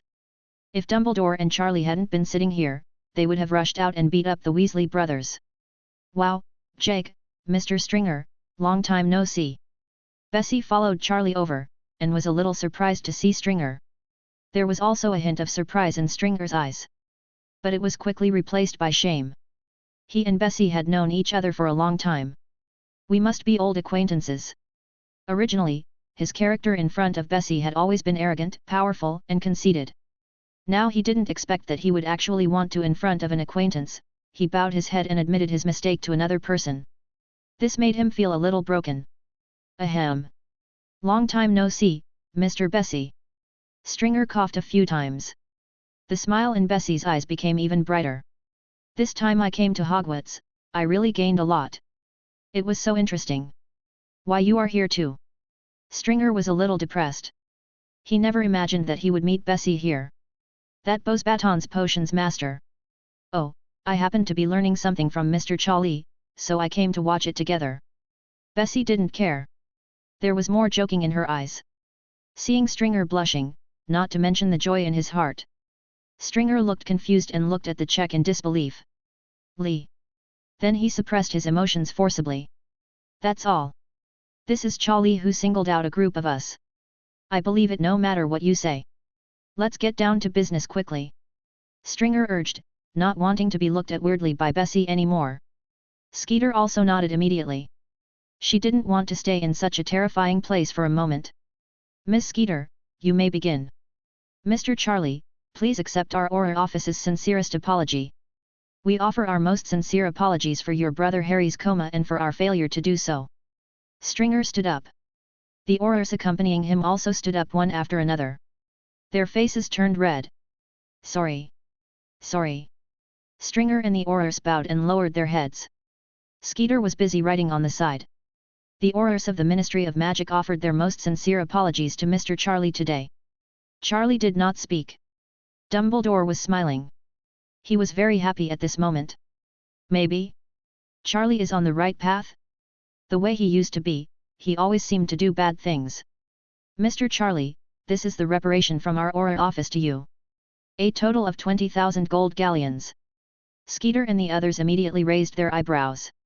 20,000 gold galleons was a considerable amount of money for the Auror office.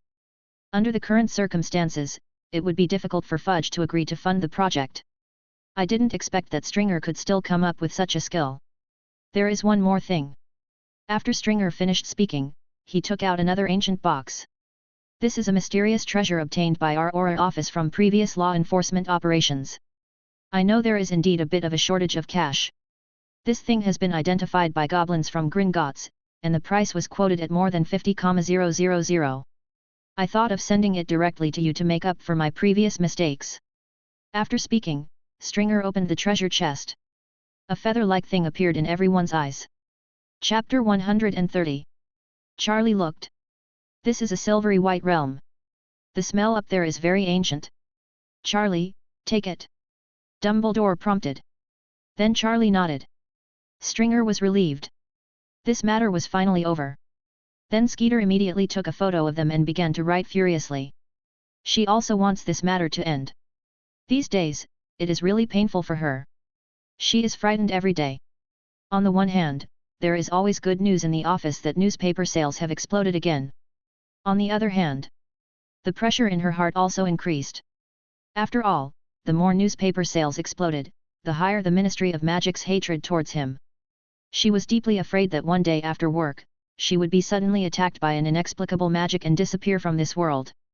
Mr. Charlie, as for the fugitive, we are still investigating. But judging from the current clues, it is very likely that he is still lurking in Hogwarts.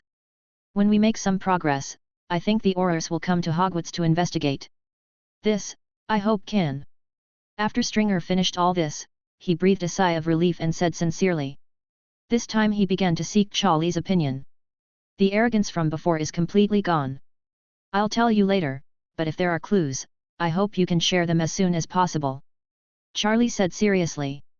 Dumbledore also nodded in agreement at this moment. Stringer had no objection to this. But out of the corner of his eye, he could always see the playful look on Bessie's face. Today he was Stringer's character completely collapsed. Finally, the matter ended under the smiling eyes of Dumbledore and Bessie. Stringer took his Aurors and left as if fleeing the desert. The Weasley brothers cheered at the door as always and whistled to see off the Aurors. After today, Charlie's deeds will begin to spread throughout Hogwarts. Soon. People at Dumbledore's door everyone dispersed. Bessie and Dumbledore looked at each other, then closed the door to the office. They also added a forbidden magic to prevent others from eavesdropping. Charlie, this thing is a little weird. Dumbledore said, pointing to the feathers in the treasure box. I have never felt the aura on this feather at all.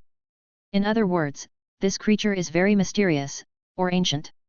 To put it bluntly, there are not many magical creatures still alive in this world that I have not seen.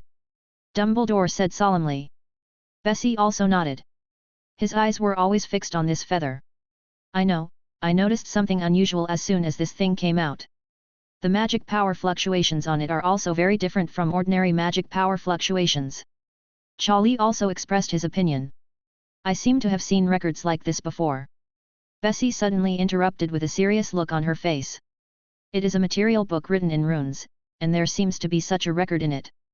But it doesn't have a name, it just says it has one purpose.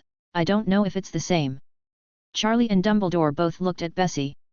Bessie took the treasure box and picked up the feather with some dignity. He looked at it carefully. Mr. Charlie, if this feather is the same as the record. The only known function is the ability to control the wind. Specifically, I don't know.